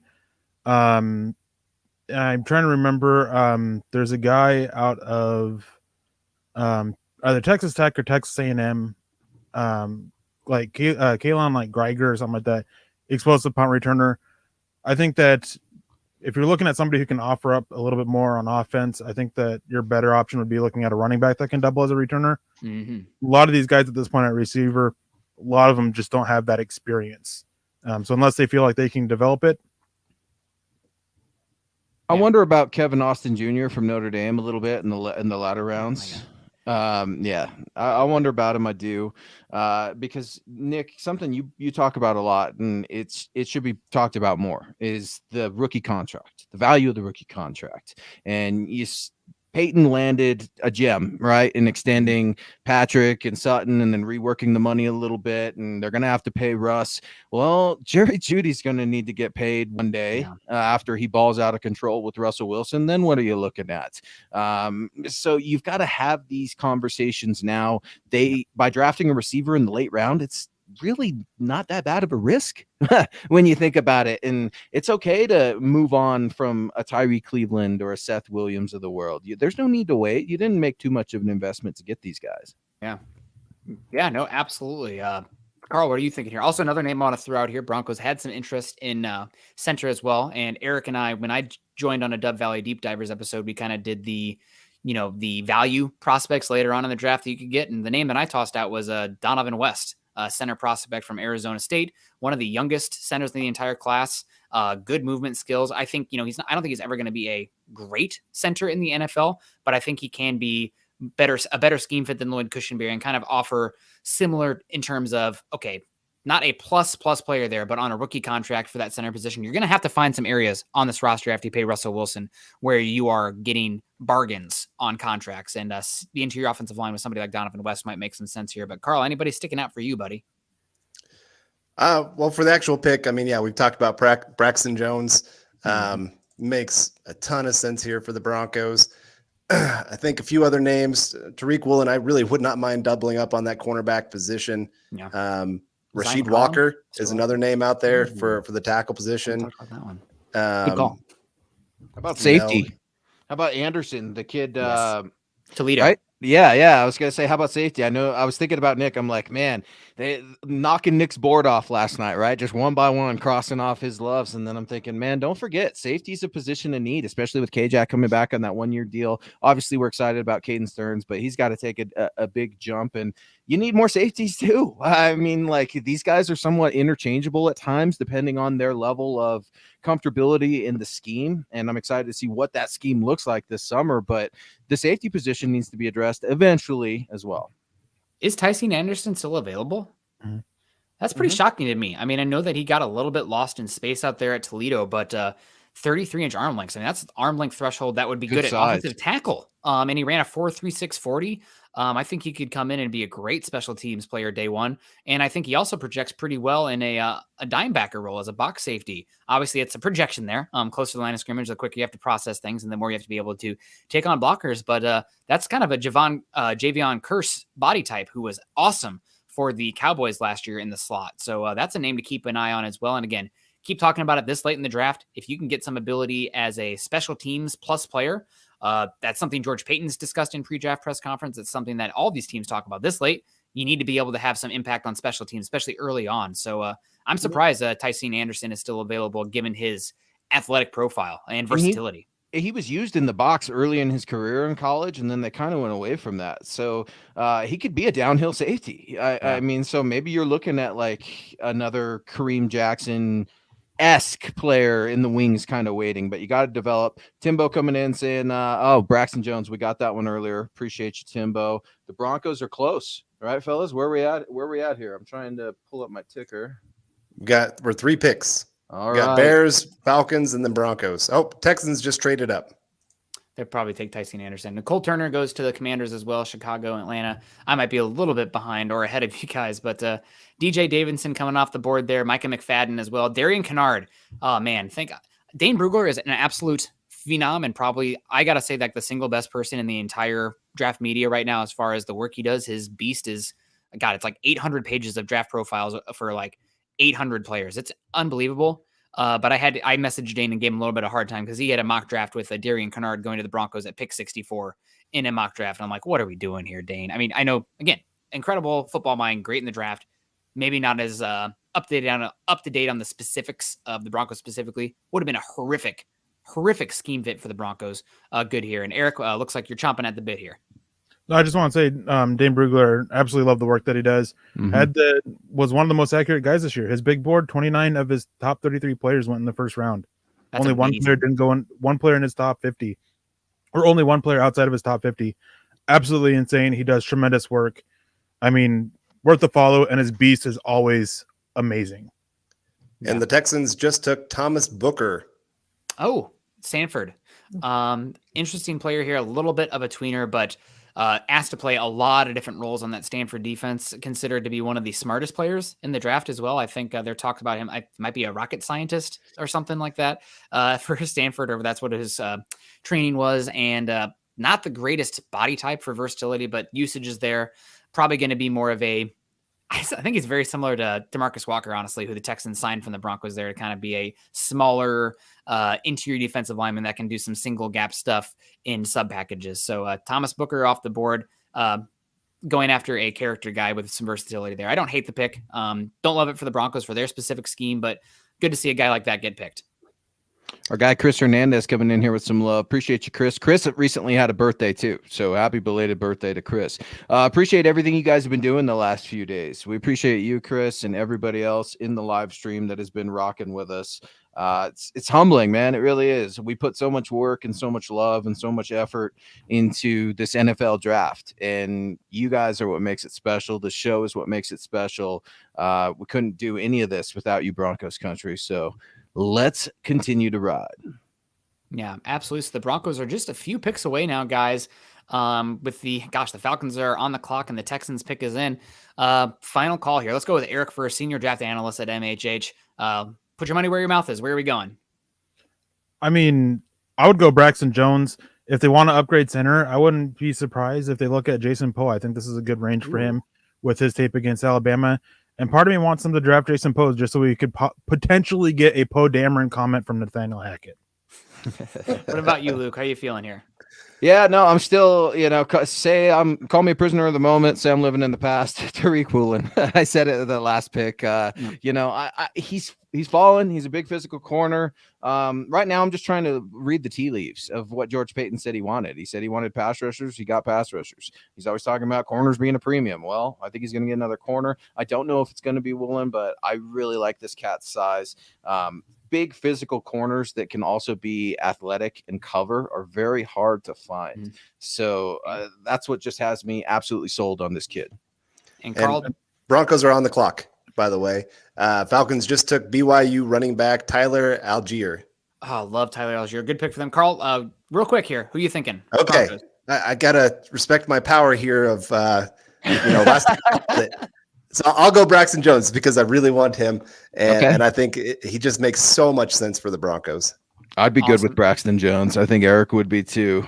Yeah, that would be great. I would be okay with Dare Rosenthal here too. I think he's a really unique athlete. Cody W saying is Jameer Salyer still available? Yes, he is. A little bit of a tweener there.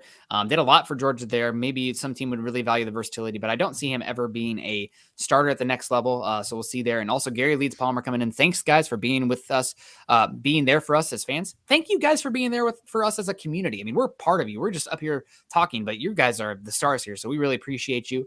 I haven't done full draft before, but thank you guys. I'm still here. Well, if you're still here, that means we must be doing something right, or we have a captive audience because nobody is as psychopath as we are covering day 3 of the draft this in depth. We have 608 eyeballs. If you guys haven't done so yet, make sure you subscribe, like, and share on YouTube, and also make sure you guys like us on Facebook. And Eric, I'm going to kick it to you. Any news yet? You've been the one on the ball. I wouldn't say you're tipping picks, but you're definitely ahead of us here. Nothing yet. Keeping an eye out for it. From what I've gathered, that's that they are looking at offensive tackles. I mean Braxton Jones, but could be still could wait. You mentioned Dare Rosenthal. There's a lot of concerns there about his character after having issues at LSU. Word is that he matured a little bit while he was with Kentucky, but there's still concerns there. So I think if they look that way, I think they'd wait a little bit. But I mean, they have 3 picks pretty close together here.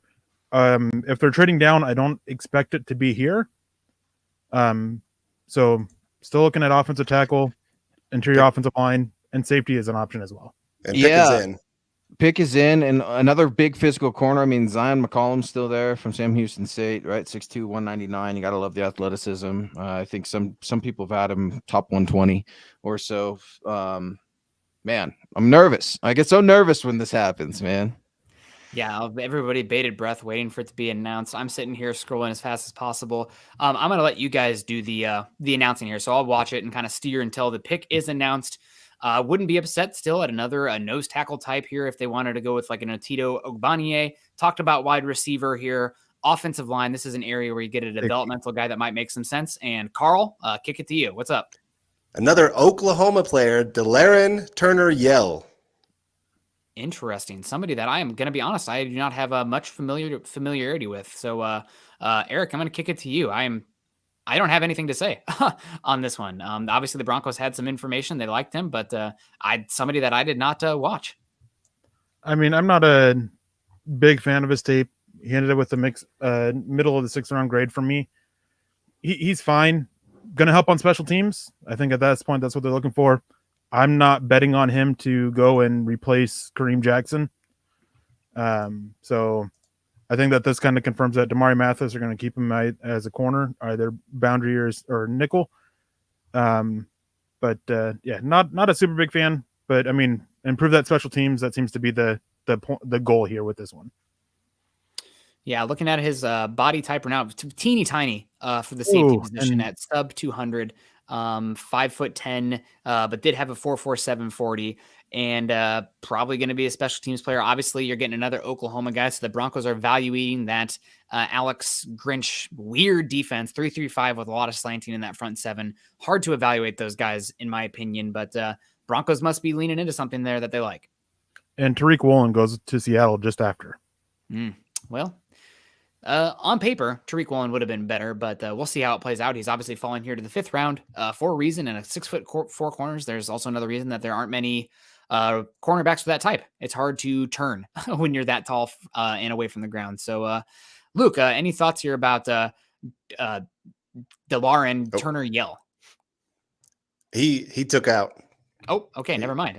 Yeah, he's gone. Dipping right now. Well, Delaren Turner-Yell coming up here, 197, 5'10", played a lot of slot and deep safety for them there. A lot of speed, good coming downhill, good tackler. This seems like honest to God, this seems like a Jamar Johnson, you might not make the team kind of pick here. Because Jamar Johnson brought 0 in special teams last year.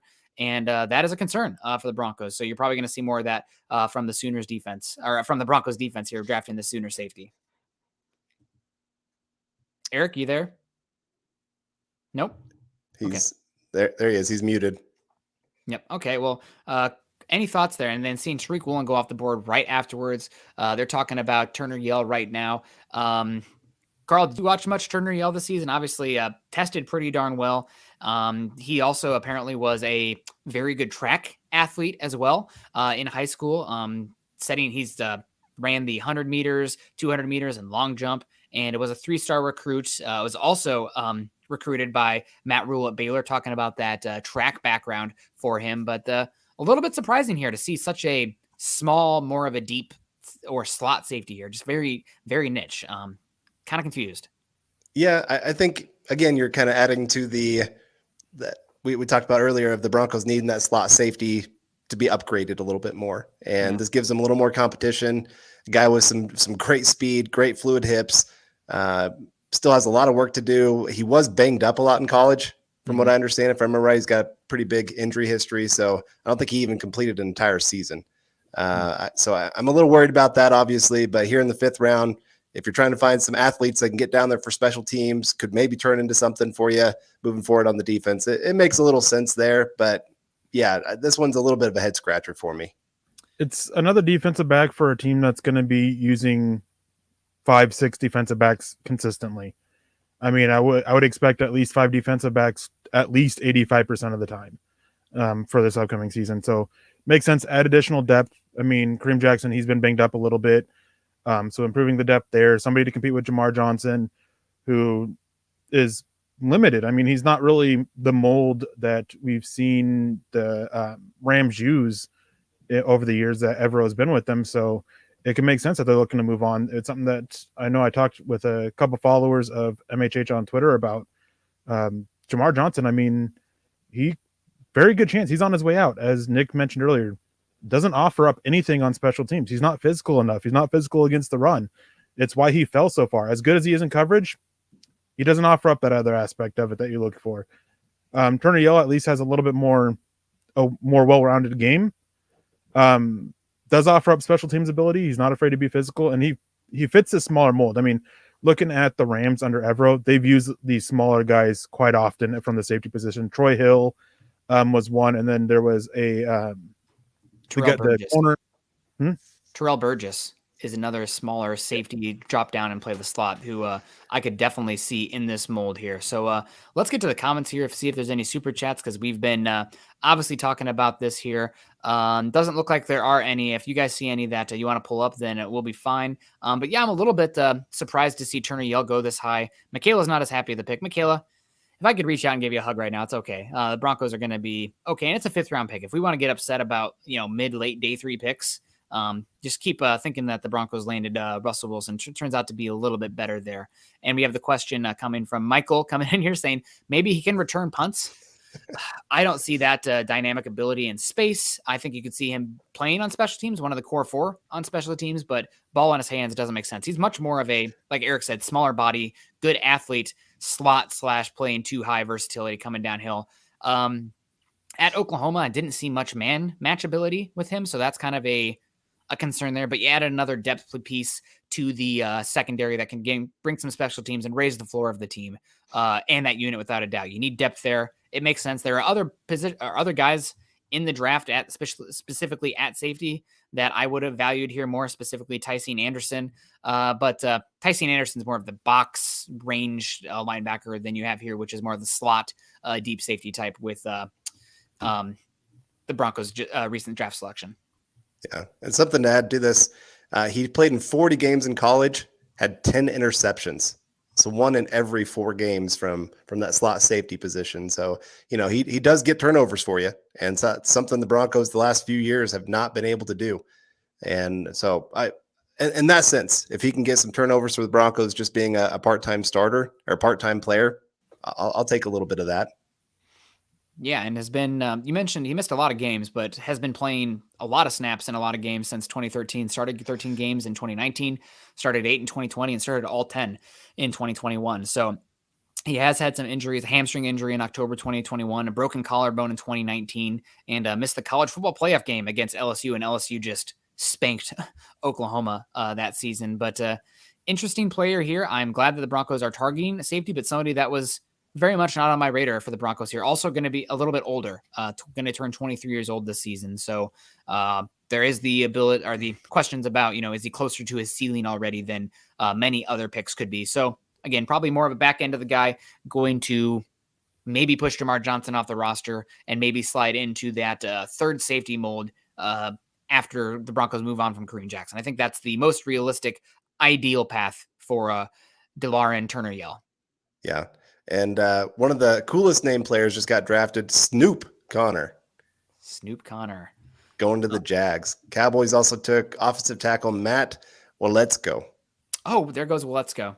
Okay. Well, let's go drafted before Braxton Jones. All right. That's something else. I think we have a bet there, Carl or Eric or something. I think we talked a little bit. Well, let's go versus Braxton Jones. Any reason that Braxton Jones is falling? Eric, any idea what's going on there? I know that his agilities weren't ideal for the NFL. But outside of that, I haven't heard anything. I've definitely sent some emails and some texts out. But yeah, I haven't heard anything as to why he's fallen a little bit. I'm curious to see why, because this is a guy that I would have considered at 115, 116. Yeah. Interesting. I thought he looked pretty darn well at the Senior Bowl as well. So who knows? The Broncos are going to be picking again here pretty soon, and there's plenty of picks. Honestly, though, the Broncos sitting here, one of these picks should probably be traded, right? The Broncos need to start getting some more 2023 draft capital. They started that yesterday, but heck, even trading that 5th round pick away completely, one of these 5th round picks coming up completely, and getting a 4th round pick in 2023, or let's say you get a 7th round and another 5th round next year, I'd be looking to do that right now. You still only have 5 picks next year. You need to start chipping away at that and getting some value. For sure. This is when you've only got those 5 picks next year, you've really got to get a little bit more. I'd say at least another 2 picks for the 2023 draft, and then hope that you can maybe trade a couple players after this season that could add to that number for them. Because you got to be able to have these draft picks to counter Russell Wilson's contract. That's the big thing. The Chiefs are running into it right now with Mahomes. They're having to let some talented guys walk out the door because they just don't have the money to pay everybody. And the Broncos in the next couple years, they're going to run into the same problem. So, I could see this next 5th round pick being traded for a 5th round pick in 2023. Yeah, and the Broncos going to be picking it again here soon. Another name that interests me for the Broncos, we talked about wide receiver. We talked about return ability. Any Bo Melton love out there? Slot receiver, a vertical ability from the slot out of Rutgers, former 4-star athlete. They're pretty dynamic, I think. I think more dynamic than Kyle Phillips with the ball in his hands and vertically. Kyle Phillips is more of the classic, turn, catch, and fall down, find the soft spot in the zone receiver, where I think Bo Melton can do some more stuff for you vertically, yak, and special teams as well. So another name to keep an eye on here. We'll see. I'm excited. I'm going to have to go back and watch some more Turner-Yell. And here comes Matt Waletzko off the board, the longest wingspan of any player at the NFL Combine this year. He is 6'8" and 305 pounds. And boy, howdy, he moves well in space, and he's super long. But, buddy, we need to get some oatmeal in you. Maybe donuts, whatever, peanut butter every single day in the morning. We need some mass on your base, because right now he's working with some twigs in his lower half. And wasn't it the Cowboys last year, they took Josh Ball, another similar guy, kind of a twig that needed to work on his mass as well. Josh Ball kicked out of Florida State, I think, for domestic abuse. Classic Cowboys, man. They can't help themselves. If you have a domestic assault, you're going to end up being a Dallas Cowboy or a Kansas City Chief or a Cleveland Brown.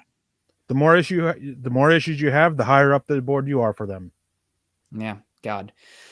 Not the Broncos. We'll do that. So, we'll be excited here, and we'll see. Bunch of players coming off the board. How soon are the Broncos picking again? Let's pull up the draft tracker here. Broncos taking DeLaren Turner-Yell.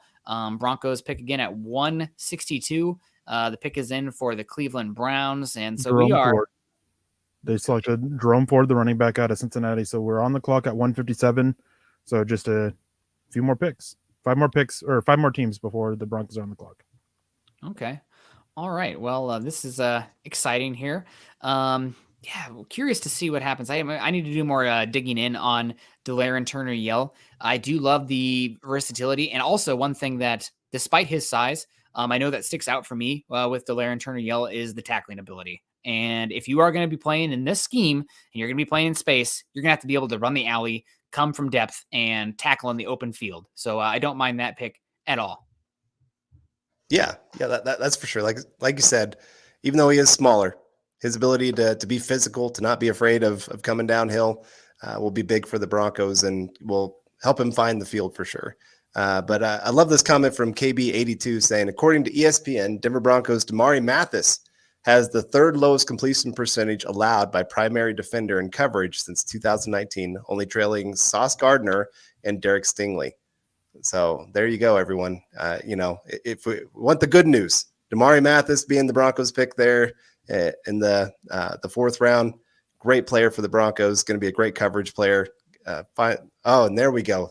Even better, the locks. I think I can't remember who it was when they called him. They said, you better make sure you don't cut that hair. You know what? We were talking earlier, and Greg Dulcich is a good-looking dude. Gotta say, I'm a straight, white cisgender male, but I can appreciate a good-looking man when I see it, and that hair is luscious.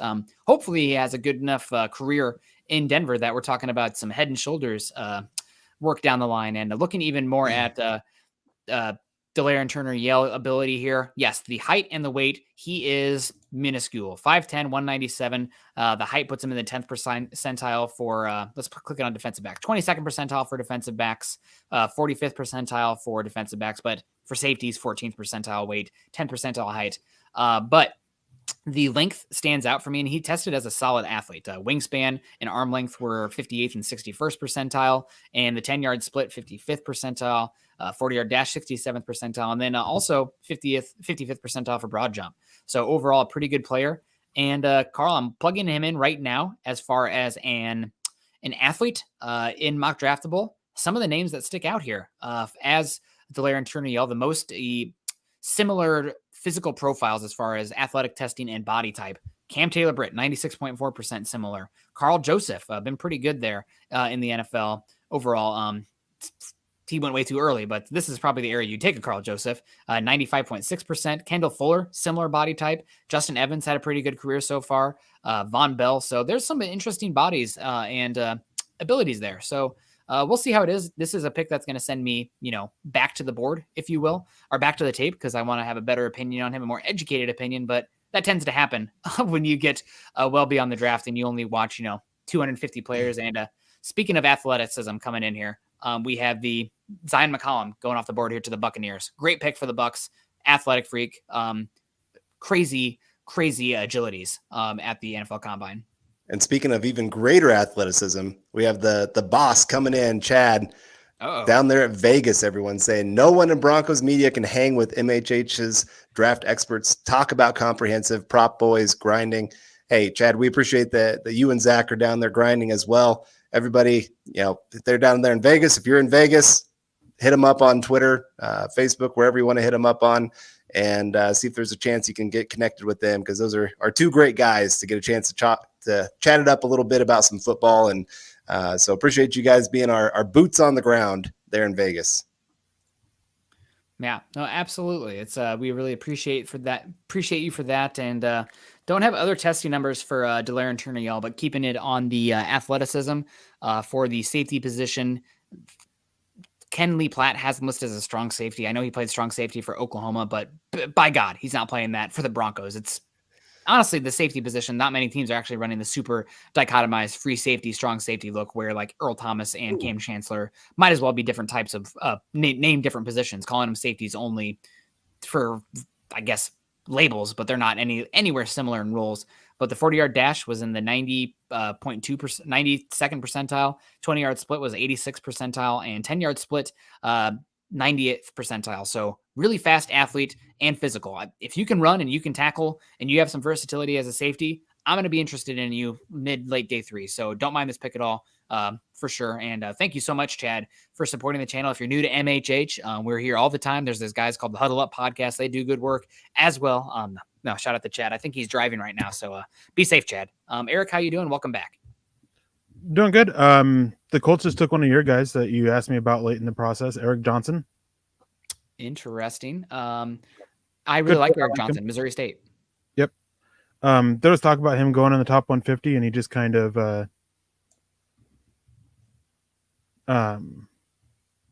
just missed out of it, right? Yeah. Yeah. Almost 160. So it's interesting. We have the Chargers on the clock right now. Then we have the Saints, and then the Broncos are on the clock. Braxton Jones still falling. Maybe we'll finally get it. Oh man, I like Eric Johnson a lot. Who was the really awesome small school defensive lineman that they took right before the Broncos picked a few years ago? They made the pick from the Indianapolis Zoo, and I think it was the one who was just fired from the Las Vegas Raiders, the general manager. Mayock. He was just thought it was the stupidest thing of all time. Like a orangutan came out and helped made the pick, and he's just like, what are we freaking doing here? That was the last draft that he covered for the media. I think maybe that sent him to actually covering the team. It was Grover Stewart. That was the guy who they took right before the Broncos picked. Man, I wanted Grover Stewart so bad that draft class. And I think he just got a big payday. So good for him, and I guess good evaluation for anybody that's a 4th or 5th round draft pick to get a big second contract. That means that was a big time hit. 95th percentile or better as far as return. From Albany State, I think is where he was from. Yeah, I remember he was just a monster, I think, at the Shrine Bowl. Nobody could stop him, just so strong at the point of attack. We're getting picks here from CBS Sports. Jeremy saying, hey, helping us out here. CBS gave Turner an A- and a B- for Woolen. Beauty's in the eye of the beholder there, Jeremy, but not sure why Tyreek Woolen fell, given his athletic profile, but he's a weird player, given his body type. Also, Zion McCollum here, they're showing his highlights. He has a twin brother that also played for Sam Houston State this year. Zion McCollum tested like a freak athlete. Everyone get your drinks out. One weird holdup for him is that he had very stubby arms for his body type. Like really like weird. Like he was tall and then he was like 29 inch arms.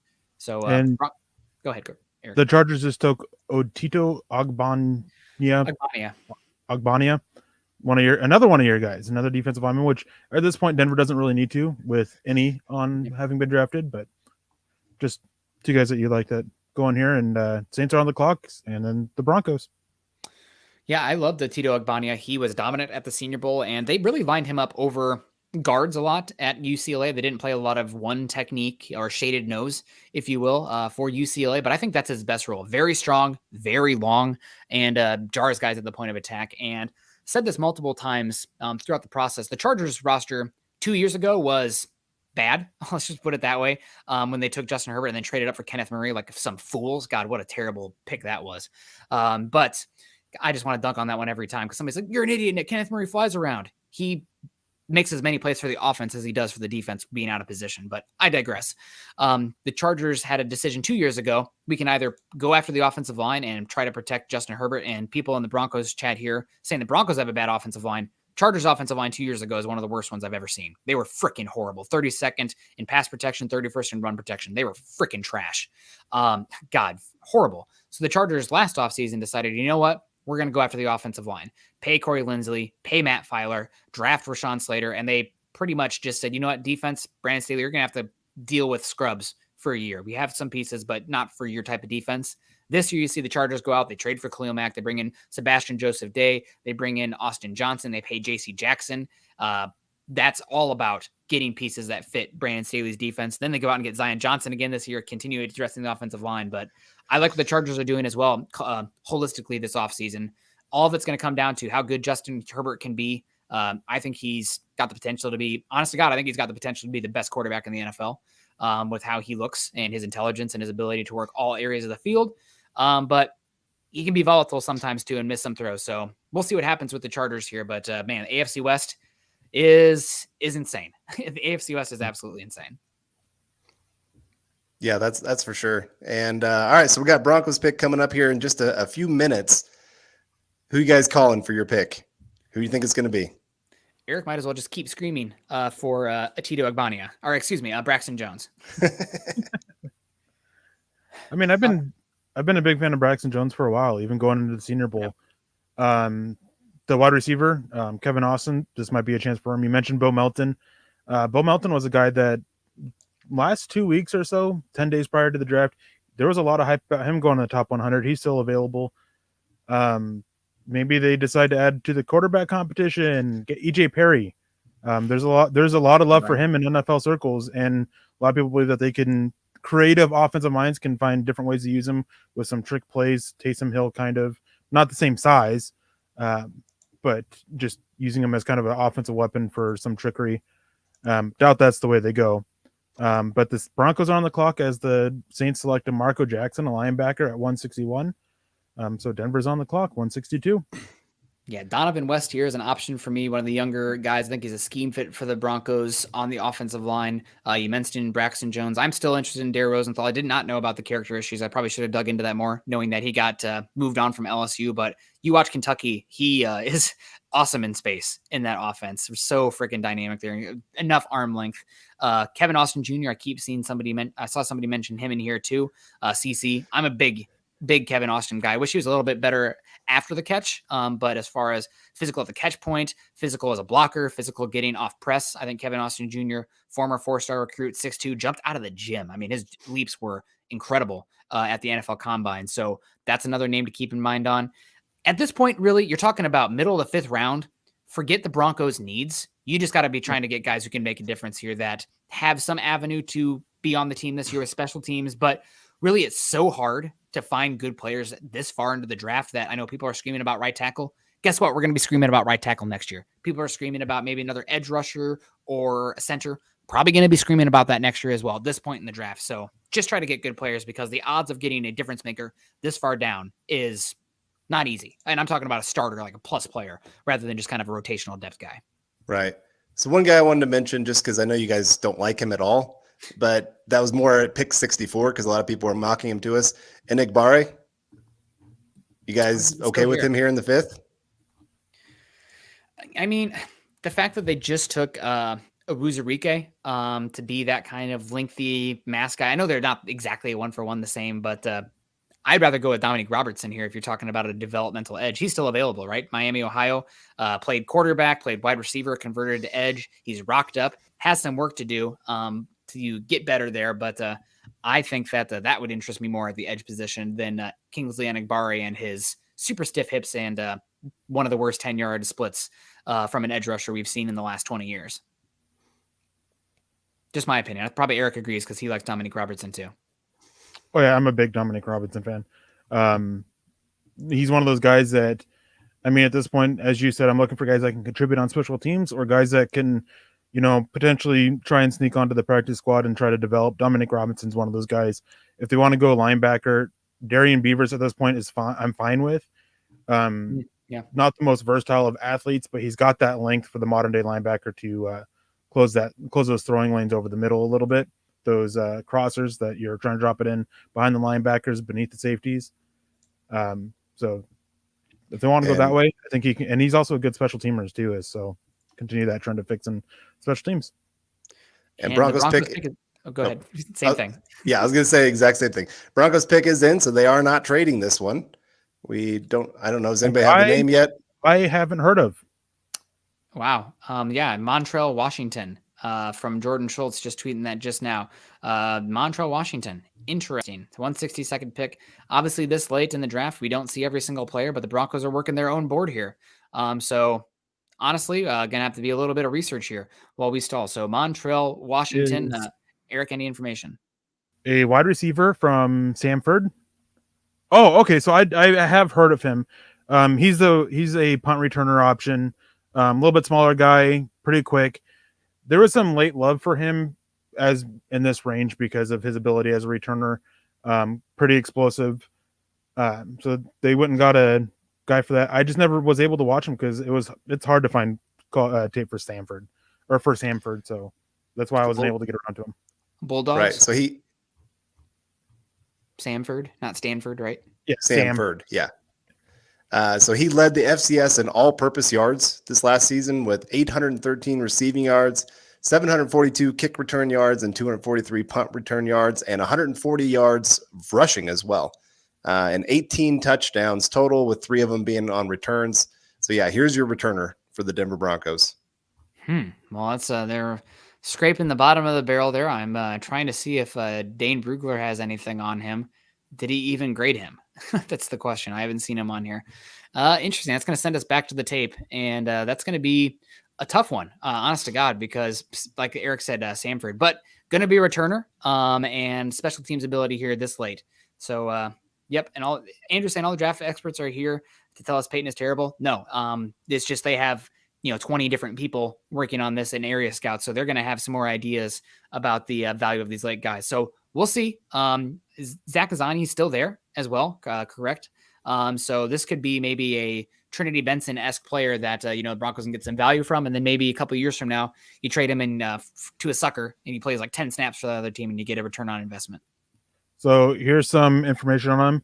He was 5'8", 181 pounds, 4'4", 540 with a 1.6 10-yard split, 7.25 3-cone, 4.32 short shuttle, 36-inch vertical jump, 9 3/8 inch hands, 28 3/8 inch arms, 70 inch wingspan. Well, don't have too much more to say on that because didn't get a chance to watch him very much. So this is if you think that they might have some information that he is going to go earlier, but this seems like a guy that historically you're talking about being an undrafted free agent, priority free agent, but they must have had some information that he wasn't going to be there and took him there. And there goes Kyle Phillips to the Tennessee Titans immediately afterwards. So what are we thinking, Carl? You are the wide receiver guy. Any thoughts here?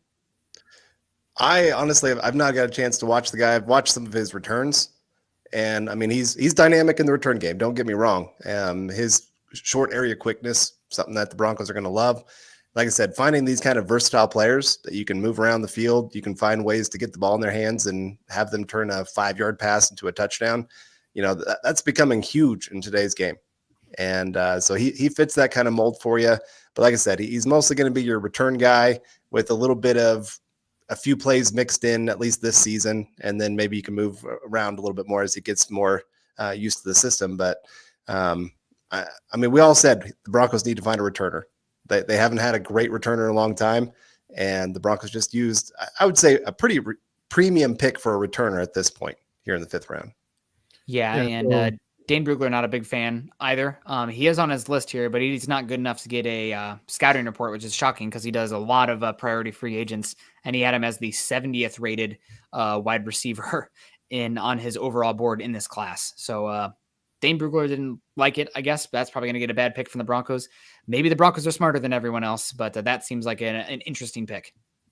Yeah, it's 36 returns between punts and kicks. He's returned 3 of them for a touchdown, only muffed once. Real quick, let me pull up his things. He's got a high average depth of target. A lot of drops though, so I'm not looking at him having a big impact on offense. Obviously, he's small, he's explosive, and it's one of those things where at this point you're looking for somebody specialized, and they're looking for a specialized returner. I'm not a big on return specialists. It's give me a guy who can contribute on offense a little bit more or on defense, depending. He didn't have as much speed as you'd hope for somebody his size. Yeah. I mean, 4.45 is not bad, but I mean, I want sub 4.4 with how little he is, and his level of competition. Like, you need to be a freak. Yeah, and he's not exactly super quick either. Like, that's another issue.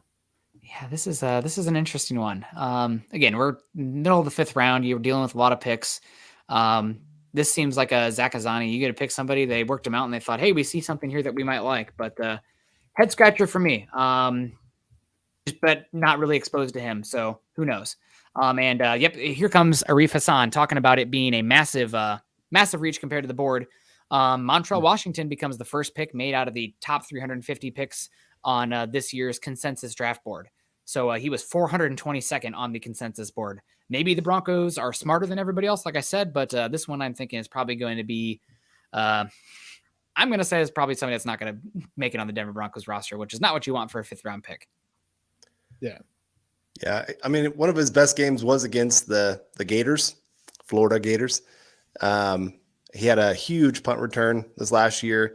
And I mean, the nice thing is his speed actually goes well against the Florida Gators. You kind of wonder if some of these FCS schools, they don't have the athletes. So if they're running away from them, it's not that big of a deal. But the fact that he was actually outrunning Division I players in the SEC shows he does have that great athleticism. But like I said, I'm not really big on taking just a punt returner with a 5th round pick.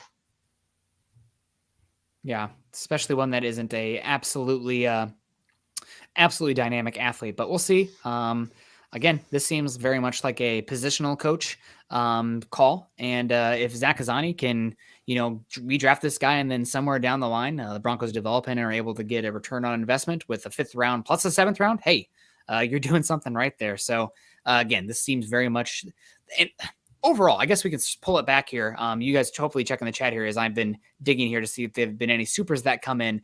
But every single one of these Broncos picks so far seem like ones that are very much the Broncos are going for this year. Typically, you don't want to draft, I would say, to be about your immediate return and filling in holes for this season. You need to be thinking long-term.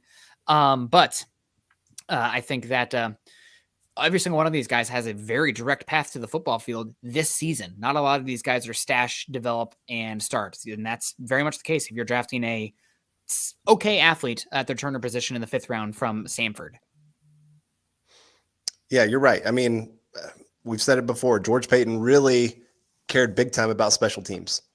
And we've seen that play out here where they want some great special teams guys that can go down and make plays, tackling. We got now a special returner possibly that could actually take one to the house, and something the Broncos just haven't had for a while.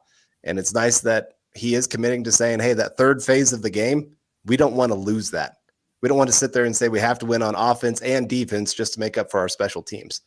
I still remember the year that the Chargers, they were number 1 in offense, number 1 in defense, and they didn't make the playoffs because their special teams were that horrendous. And the Broncos have just said, these last few years, our special teams have been such a concern. We got to do something. We can't keep having our defense put in a bad position because we give up a big return. I mean, at the very least, if he upgrades Deontay Spencer, great.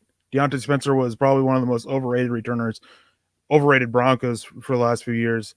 I mean, and that's what we're looking for. And at this point, again, day 3, the expectations for them need to be low. You're not going to have a lot of huge hits for it. I mean, you get some steals, but there's a low hit rate for day 3 picks, and it's for a reason. So taking a targeted shot at a need, they needed a returner. They didn't have one on the roster. There's some fans of him. I mean, we'll see what happens. It's one of those guys. Haven't had a chance to watch him myself, just going off of what information I have and my opinions on return specialists. So again, yeah. Nick said it.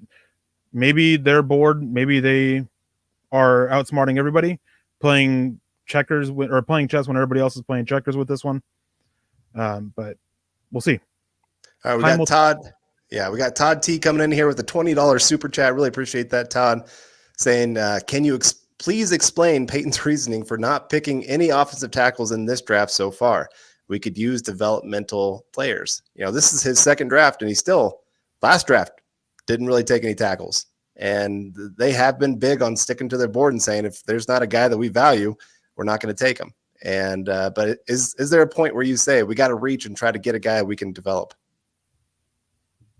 No, I don't think that there's ever a point where you hit that. Oh yeah, we got to reach for a guy. And I mean, they said that. I mean, they like tackles early. They're not going to reach for one, and they are comfortable with who they have at right tackle for this year. And next year, I mean, it'll be a little bit more difficult since they don't have any 1st or 2nd round picks. But maybe next year they can look at packaging picks to move up and go get a guy that can be a starter right away. Or they look at extending Billy Turner or Tom Compton or Calvin Anderson. Like they have their options at offensive tackle. I think it's a need that's a little bit that quite a few people have been overrating a little bit. I still would like a developmental option, but it doesn't seem to be a priority. Yeah, and the Broncos are going to have the last pick here of the 5th round, so we're going to have to wait a little bit for that. But we'll see how it plays out. Man, this is my head. I'm scratching my head at this Montrell Williams pick. You guys can copy this one and see how it is later on. But Emory Hunt is a fan of Montrell Williams. Emory Hunt likes every small school player that's ever existed. So that's his brand. If any small school guy gets drafted, Emory Hunt and Draft Bible is going to be screaming, that guy's going to be the best ever, FCS forever. So glad for Emory Hunt on that, but you got to know the audience here on that. Yeah, one. That's his brand. But he did say, watch the Samford, Florida game, and you'll have a great appreciation of the Broncos selection of Montreal, Washington. That's what he said about it. So there you go. There's one fan of it. Like I said, you gotta kind of see who it's coming from. But David, appreciate the super chat there. And we're just going to have to hope, maybe he can become such a dynamic returner for the Broncos that he becomes worth that 5th round pick and gives the Broncos something that they just haven't had for a long time. Yeah, absolutely. And James saying, imagine being this upset over day 3 picks. We're just perplexed, is all. And, round 5, this is where Broncos got Caden Stearns last year, found Jonathan Cooper 2 rounds later. So these are picks that can be difference makers. We'll see what happens here at the Broncos. He did have a lot of all-purpose yards at Samford. Obviously, the level of competition was against guys who are going to be working at State Farm here in the future for the most part. But we'll see how it plays out. I'm curious, Eric, have you heard anything on this pick from any of your connections or sources? Was this a wide receiver coach picks, or was this an Eric Stukes picks? This was, from what I understand, this was Dwayne Stukes. Dwayne Stukes. So very much special teams. Want a returner. All right. Well, can the Broncos save any money? Moving on from Deontay Spencer. What's the cap ramifications there? Anybody have any idea on that? Isn't he a free agent? Is he a free agent still? Well, then who cares? No cap ramifications. Moving forward.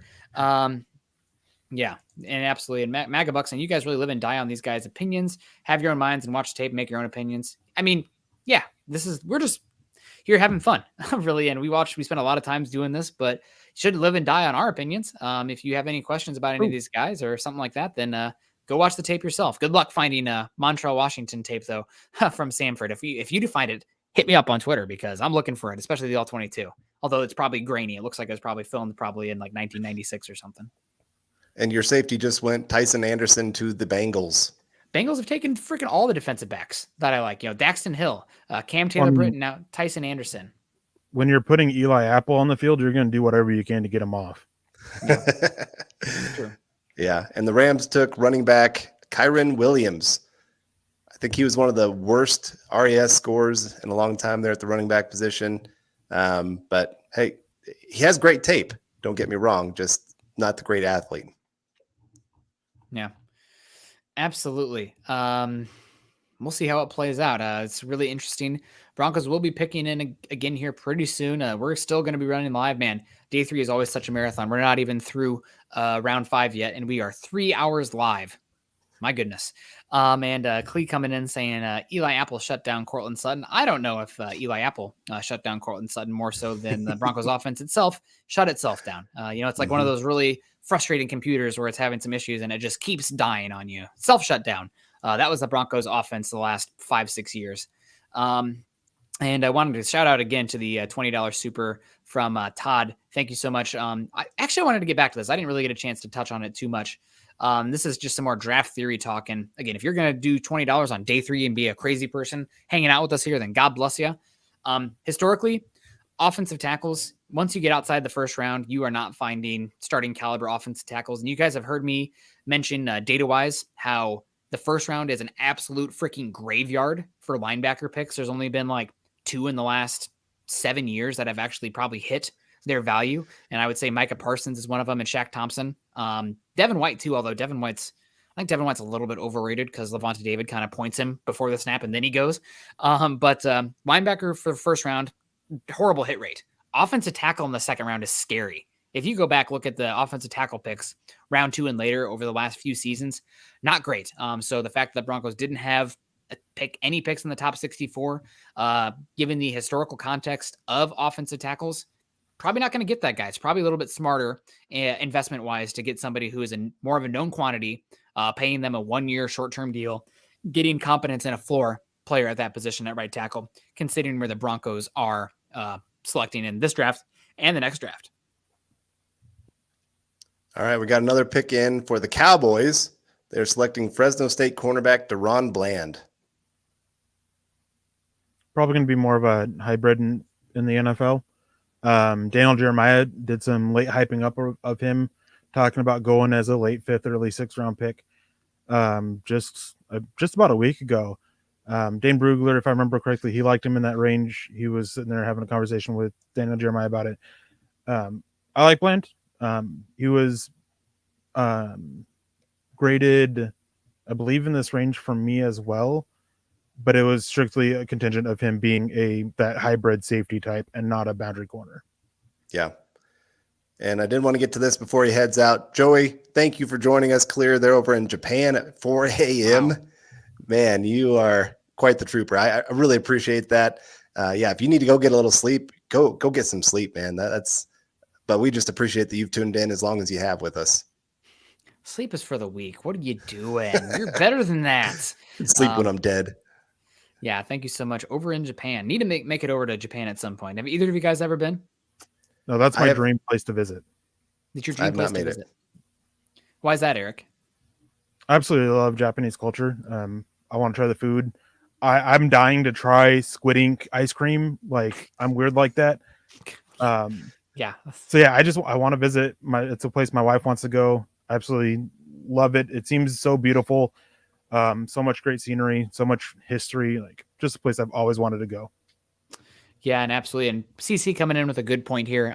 Peyton isn't afraid to get what his coaches want. We know that. Stooks wanted Washington and Peyton drafted Washington. And this is something that you can kind of do when you do accumulate as much day 3 capital on the back end as the Broncos do. If there's any player that the coaches want to stand on the table for, okay, now you have buy-in. This is the guy that you wanted. And guess what? If he fails, it's on you, buddy. This is the pick that you wanted. If there's somebody later that another coach wanted or the coaching or the front office wanted, and you said, nope, we're going to get it to you. All right, make it work. And if it doesn't, guess what? That's a tick against you and one step closer to being fired. So this is, again, it's more accountability there and buy-in from the coach. But I know it's really early to be talking about Dwayne Stooks being fired, but this is empowering your coaches, but also putting the onus on them as well and the burden of making this guy hit. So if you're burning 5th round picks on guys that are seen as massive reaches and they don't hit after you said this is the guy that you wanted, you're on thin ice. You're one step closer to being out of here. And that's the reality of the NFL. That might sound rough and tough, but it's a competition league. Yeah. So go ahead, guys. I want to touch on this with what Paul says. If you can go forward and return punts 10 yards, it's a win. If you can stop fielding punts inside your own 10-yard line, it's a huge win because that was the biggest issue with Deontay Spencer. His situational awareness as a punt returner was absolutely terrible. So yeah, as long as you can get that and as long as you can get coached up, I'm fine with it. Yeah, I always view punters as some of the most selfish players on the field. They get the ball so few times throughout the game. They just go, I got to make my play. I got to go do something. And Deontay Spencer was one of the worst at that. He didn't care where he was on the field. He just felt like he had to go do something. And a lot of times he ended up hurting the Broncos more than helping. And so, yeah, this guy, if he can be smart on the field, make smart decisions in special teams, that would be just huge in helping them get an advantage in the game just from being smart. Yeah, and I just want to circle back here real quick, trying to understand this draft compared to last draft. And obviously, George Payton got all the credit for the coaching and for the draft class last year. This isn't a shot at Nathaniel Hackett or the new coaching staff or anything, but we know that Vic Fangio is an absolute psychopath film guy. They're at 5 a.m., leaving at midnight every night kind of thing. There with George Payton, they'd kind of have a competition with each other to see who could arrive first and who could get out of there last every single day. Any thoughts on maybe Vic Fangio's football eye not being in the room, being a part of the thought process here, potentially resulting in a draft class that on the surface right now, I know it's futile and stupid to talk about these guys before they even played a snap like this, but maybe not having that level of knowledge and football tape grinding that Vic Fangio had in the building anymore, resulting in some more head scratching picks here in the draft for the Broncos. I think it's more so a fact of last year there was uncertainty about what was going to happen with the coaching staff. So George Payton went with more his own guys, whereas he just hired this coaching staff, so he's willing to listen to them a little bit more. That's kind of how I see it as being why the situations are a little different. Does it also play into this? Last year, a lot of Elway's scouts were still around, where after the season or after the draft, they kind of said, okay, you guys are gone. Now I'm bringing in my own guys. Does that play into this as well? It's definitely possible. I mean, it's always different having your own guys. Last year, as I was saying with the coaching staff, with the scouts too, he got stuck with the old guys, the old regimes guys. So definitely playing a factor in this, being willing to go get guys, having Russell Wilson playing a factor in it as well. And not just trying to build talent, but trying to get those last few pegs that you need to really have this all around team for it. And keep seeing a lot of things about being upset about the pick. It's not necessarily that we're upset about the pick. And Nick said it earlier. We're more so that we're just perplexed by it. There were other options at returner, and going and getting one that seems so limited to just a returner this early was a little interesting. And there goes Braxton Jones to the Chicago Bears. Yeah. So did you guys already say that? Am I behind? No, it was in our private chat. Oh, that he'd put it there. Yeah, that's you don't rude. look You guys at are that keeping ever. a chat from our community. How could you? Braxton Jones to the Bears. Finally, a pick for Justin Fields. If you guys think some of the Broncos fans hated, what's his name? Justin Fields last year because he seemed like a encroachment on the chosen one that was Drew Lock, then probably you guys might like him more than what the Bears are doing, considering the draft picks and the direction this offseason surrounding Justin Fields with talent. But Braxton Jones here in the late end of the 5th round, good athlete, good tools, actually did play some good competition against Southern Utah, played more Division I Power 5 talent this year than I think Chad Muma did in his entire career, which is crazy for Wyoming there. But a good player here, somebody that I mocked the Broncos there in the 4th round, falling down here. Did you hear anything about this, Eric? Why did he fall this far? I'm confused because the athleticism, the body type, the movement, and the frame, the stuff they had in his base as well, projected as somebody who I thought could be a good tackle in the league. Well, it's actually the opposite. He played one game against the Power 5 team, Arizona State, and he was terrible in it. That was easily the worst game of it. So that probably was a big reason. But I thought it was a concern for me. But when I saw him at the Senior Bowl and he looked like he belonged out there, I kind of pushed that down. Outside of that, I don't know what the issue is. I know that there were some people that didn't view that he had much versatility for what side he lined up as. On not as badly as Spencer Burford, though, who was just a left tackle really in the NFL. He just seems to be uncomfortable on the right side. So it's interesting that Braxton Jones went this late. Really interesting, really perplexed. Andrew Morrow coming in, saying, love the wild emotions in the comments. Hell yeah, we're living and breathing Broncos football. Day 3 in the draft. You guys are sickos just like us. Second season watching the entire draft with all. You look exhausted last year. This one has been great, though. We were exhausted last year. I'm exhausted right now, and we still got a long way to go. I mean, God, we're 3 hours in, and we probably got another 3 hours to go. And the more and more picks that we have intelligent thoughts on is going to get thinner and thinner. I guess from my end, I typically try to watch the top 100 and then maybe 50 guys after that. So what are we at right now? Pick 169. Yep. Now it starts to get a little bit sketchy for me on my end because amount of time that we have. But Eric, you got something to say here?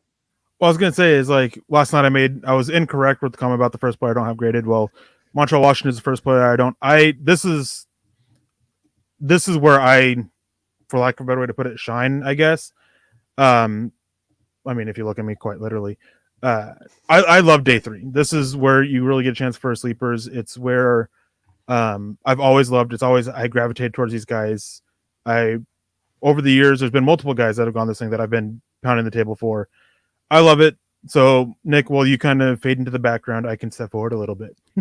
That's okay with me. But we have I guess I'll say, unfortunately, for somebody who's playing such small competition as Samford was this last season, we do have the RAS card up for Montreal, Washington now, and there's a lot of red here, folks, so don't turn away.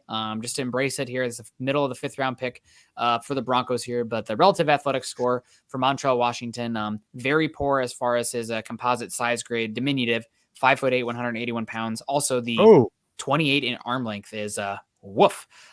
Did have okay jumps, okay speed, but the agility as well, not what you want.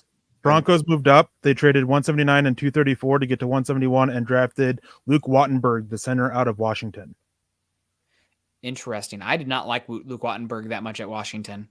To be completely honest, I like Donovan West tape more, but go ahead, take it away, Eric. I mean, it's the same thing. He was one of my lowest graded centers. Wasn't a big fan of him. Very limited. I can't remember exactly. I don't think he tested very well. I think he's going to be a little bit older. I think he turns 24 this season. I might be mistaken on that as well. Donovan West I had higher. I liked Alec Lyncham a little bit more. It's a guy that I think this year you're rolling with Lloyd Cushenberry, but you're sending a message. You either step up from and stop being a bottom 5 center as he's been the last 2 years and start actually being worth it, or we're looking at moving on. Yeah, and Luke Wattenberg did test extremely poorly at the combine. Obviously, that's not the end all be all, but the 5'2" 40 is not what you want to see. What stands out though, 6'4", a little bit tall, but 34 and an eighth arm length from the interior offensive line is an oddity. So there's some length there. Interesting to see how it stands out. Anybody have any idea what the Broncos gave up to move up for Luke Wattenberg from University of Washington Huskies? 179 and 234. Okay, so now the Broncos only have 1 7th-round pick. They kept 232. Yeah, or 236. Yep. Okay, 232. All right, so one less pick here. The Broncos move up for Luke Wattenberg. Had been solid for them there. Oh, go ahead. No, he'll be 25 in September. Well, seems like George Payton maybe handed the keys over to the coaching staff here. Day 3 today. We'll see how it turns out. Again, onus on them, and I'm curious to see what these guys think. I would have preferred Donovan West, who is legitimately 5 years younger than Luke Wattenberg, and I think a better athlete too. But for the center position, there's no position in the NFL where athleticism, I think, matters less. You really want the intelligence more than anything in the processing, the ability to do the pre-snap line checks. So curious about the intelligence. They must have loved something with him. He's been really durable. He did start 48 games in a row over the last 5 years, and also has played left tackle and guard for them. Decently smooth mover. I remember, just never thought he was explosive in space, had a really hard time climbing to the second level, and kind of had an issue anchoring as well. Maybe not as much of an issue as a center, but just the ability to anchor, the ability to drive never was there on tape. Now, he did have a huge RAS score. He was at 9.59 for his RAS score. That's crazy with a 5'2" 40. Pull it up. What did is it the speed? Was it the explosion scores? Was it the agilities? I don't think anybody did agilities. So 10-yard split, he was 1.72. So that's a 9.45 score. And so broad jump. Broad jump was huge. Arm length is another. That was sorry. You're right. I'm trying to think where else he was really good at. 3-cone was another one that he was really good at. And 7.45. I may have not heard you, but 10-yard split, 172. Like, that's a pretty good time. That's actually really good. Yeah, the 5 weird. So he got out of his stance really quickly, but then maybe fell down a bit because the 5'2" 40 is not super. Could have been. It's fine, but it could have been a situation where as he was running, he could have pulled something or pulled up a little bit. Something fell off the leg. That's a possibility. I'd have to pull up his run and double check and see if that's the case. It could be just a situation that after a while he loses steam, and that's fine. 10-yard split is typically a little bit more important than the overall 40 for offensive linemen anyways. Yeah, and I do want to say, you know what? This is I would have gone Donovan West here, but getting an interior offensive lineman here makes a lot of sense. Broncos need some competition there, and this hopefully puts some pressure on Lloyd Cushenberry and gives you also a versatile option moving on from Graham Glasgow, which let's just say is an inevitability after the season for the Broncos. But something we aren't talking about enough right now, guys. All hair team. Let's go. Wattenberg also got the locks, pulling it up right now. Look at that flow, man. Can we see that? Drafting the ball. Maybe this is another Russell Wilson one. He's all about the brand. Maybe him and Sierra are in their own war room right now, like saying, okay, what's going to help the brand? We need to get some beautiful looking hair in here. We get the Head and Shoulders money's on the table. Troy Polamalu's getting old. Greg Dulcich and Wattenberg here with the luscious locks. Let's keep it going here. Let's all hair team Broncos draft this year. Maybe it's time to change the stadium name to Head and Shoulders at Mile High. Ooh, yeah, there we go. We can get a discount for your Head and Shoulders at Walmart coming up with the likely new Broncos owner here. Wattenberg's fine. I felt like this was probably around earlier than I would have been interested in him. I like Donovan West a little bit more.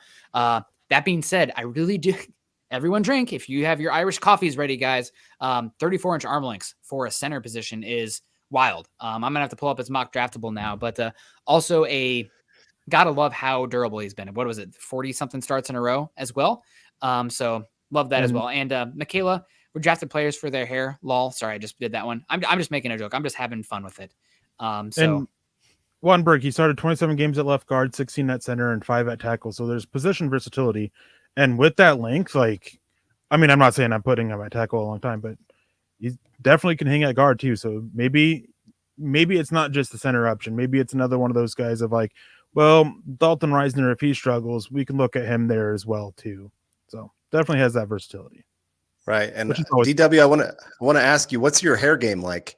Because I guess I can buy the Broncos now after this draft with my $10 super. Hey, you got to have the hair game if you're going to buy the Broncos.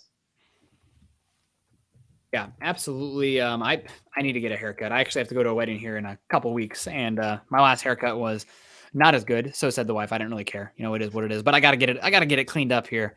Carl, I am really jealous of the beer, and Eric, I got to say the salt and pepper is good. So let's get off the hair game here.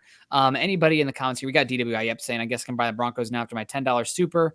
We appreciate you guys. And the Broncos do bring in a center option, even trading up.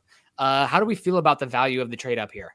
What were the exact picks? Does anybody have that on hand? Broncos give up 234 and the last pick of the 179 to move up here. That's not very much. And they're talking about Luke Wattenberg now. Dude's got a little bit. I know that the offensive line bodies have been changing recently in the NFL, right? The guys are looking a little bit more trimmer, slender, more like your linebackers and whatnot. You know, it's not the big old pot bellies anymore, but Quinn Miners and Luke Wattenberg, the bellies are in Denver. You know, we got the good beer scene there in Denver. Both these guys got a little bit of junk in the front of the trunk there, if you know what I'm saying. But I mean, yeah, good athletes. Really, it's going to come down to intelligence, though, for how good this pick is. So we'll see on that one. And reading up on him, digging in, absolutely praised. Another guy is praised for his work ethic, praised for his intelligence. And real quick, I got to grab the super. My dad jumping in with a $10 donation. Thank you, Dad. Awesome. Glad you're watching. And good to have you here. Hello to Mr. Trickle. Good to see you. Your son is, man, he's a handful. No, it's great. No. You had him for 18 years. Yeah, God. You made it this far, man. Congratulations to you, Troy. Awesome to see. Hope you're doing well. Eric, we have the board kind of flying off here. And we are getting close to the end of is it only the end of the 5th round? Yeah. Oh my goodness, guys. Good Papa Trickle coming in. We're going to keep hanging out though. We got 532 people in here on Facebook. It's been a lot of fun. I think maybe now's the time where we can start looking back and going over some of go ahead, Eric. I just want to say this on my dad's profile picture, cool eye patch. Yeah, definitely. I mean, he has the shirt to match too, talking about having the eye patch. So little joke with amongst the family, but so just wanted to shout that out. For sure. And Eric Miller asking, since when does a draft win a Super Bowl? It's part of the equation. When does anything win a Super Bowl? No singular thing wins a Super Bowl. But I can tell you that teams that draft poorly do not win Super Bowls. So quarterback and quarterback's number one. Now, obviously, if you don't have that, then we'll see you again next year. But draft is a big part of the equation. I think general managers and teams would say it's more important than any aspect. It's the lifeblood of your team, the draft. You got to be able to draft well, even if your margins are 5% better than the average team. That's going to make a huge difference over the long haul. And there goes Dominique Robertson, I believe, there to the Chicago Bears, taking 2 picks here in the 5th round of some guys that we liked. Mel's best guys available still. He still has Barno available still. Bo Melton still available. Matthew Butler still available. There's still some talent here for the Broncos draft, but the Broncos aren't going to be drafting again for a long while. Only 2 more picks left in the entire draft. Right. And I was going to point out, you think about the Broncos Super Bowl that they won here recently in 2015. You had Demaryius Thomas was one of the players drafted. Von Miller was a huge part of that equation for the Broncos. You had Derek Wolfe was huge for the Broncos. Brock Osweiler helped out even. Ronnie Hillman had a few carries that helped out. Malik Jackson, huge starter for the Broncos. Danny Trevathan, another huge starter for him. Kayvon Webster, his special teams work in the playoffs was huge. Bradley Roby coming in there starting for him. Matt Paradis is another that starting there at center for him. So again, you got some draft picks that were huge contributors to the Broncos winning that Super Bowl. That's why these picks are important. Well, the saying often is you build your team through the draft, and then in free agency, you get those final last few pieces. And that's just the case. I mean, obviously, there's some teams that throw money out, and with the Broncos Super Bowl, I mean, there's no doubt they threw money out there to go and improve at multiple positions. They went out there, threw money at Aqib Talib, threw money at TJ Ward, DeMarcus Ware, and of course, Peyton Manning. But around them, as you were highlighting, basically that whole defensive front, outside of DeMarcus Ware. Shane Ray was a contributor. Shaq Barrett, who was an undrafted free agent. Chris Harris, who was an undrafted free agent. So draft. It matters, and it really is where you build your team. Yeah. Don't mind the Luke Wattenberg pick. Really, I think, again, like I like Donovan West a little bit more, but going up there and getting a center that the 5.2 40 was, fine, but I'm shocked about the 1.72 10-yard split. What? Anybody explain that to me? Did he just run out of steam? What's going on there? I'll have to go back and watch it. I did want to get to this though. Michaela, sorry. The chat's been going crazy. Wanted to get to your superheroes saying, is this the worst Bronco draft ever? 2017. Yeah, I was gonna say you got Garrett Bowles and nothing. Yeah, well, let's look up Denver Broncos draft history. I mean, do we forget the draft pick or the draft where the Broncos took Jarvis Moss and like Marcus Thomas and got absolutely nothing else? That was, you guys talking how much does the draft actually matter? That was the draft that probably got Mike Shanahan fired. I know that it was, did they have Wink Martindale as their defensive coordinator then, or was it Jeremy Bates or somebody? And they said, you got to fire this guy. And Mike Shanahan said, nope, not going to do it. If you do that, I'm gone. And all right, see you, Mike Shanahan, which then led to Josh McDaniels and then led to Peyton Manning. So I guess we're all okay on that front. You can't write the history of the Broncos getting Peyton Manning unless you have those laughable years of Josh McDaniels. So we'll take it. But not right, the worst Broncos draft ever. Right. That 2007 draft, you're right. Ryan Harris was about the only guy that did anything in the NFL. That was a good one, but it was only like 4 picks too, right? Like right. Yeah. They only had the 4 picks. Jarvis Moss, Ryan Harris ended up being pretty good for them. That was a good pick. That combination of Ryan Harris and Ryan Clady was awesome for a number of years there for the Broncos. And then who was the other pick that year? I remember Marcus Thomas out of Florida, and then Tim Crowder. Tim Crowder out of Texas, I think. Yeah, that was a terrible class.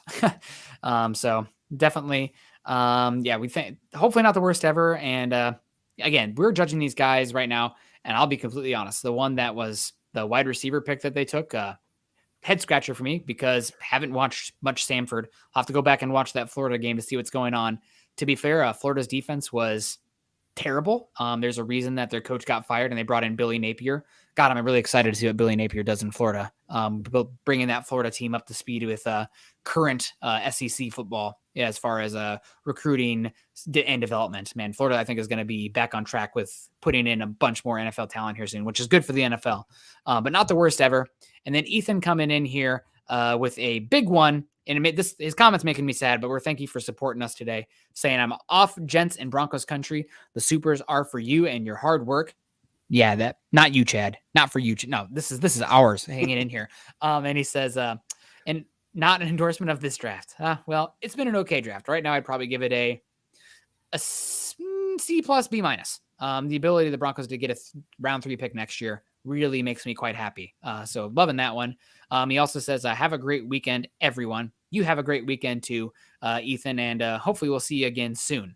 So I think it's starting to be the time of the draft where, the draft's kind of flying by, picks are flying off the board.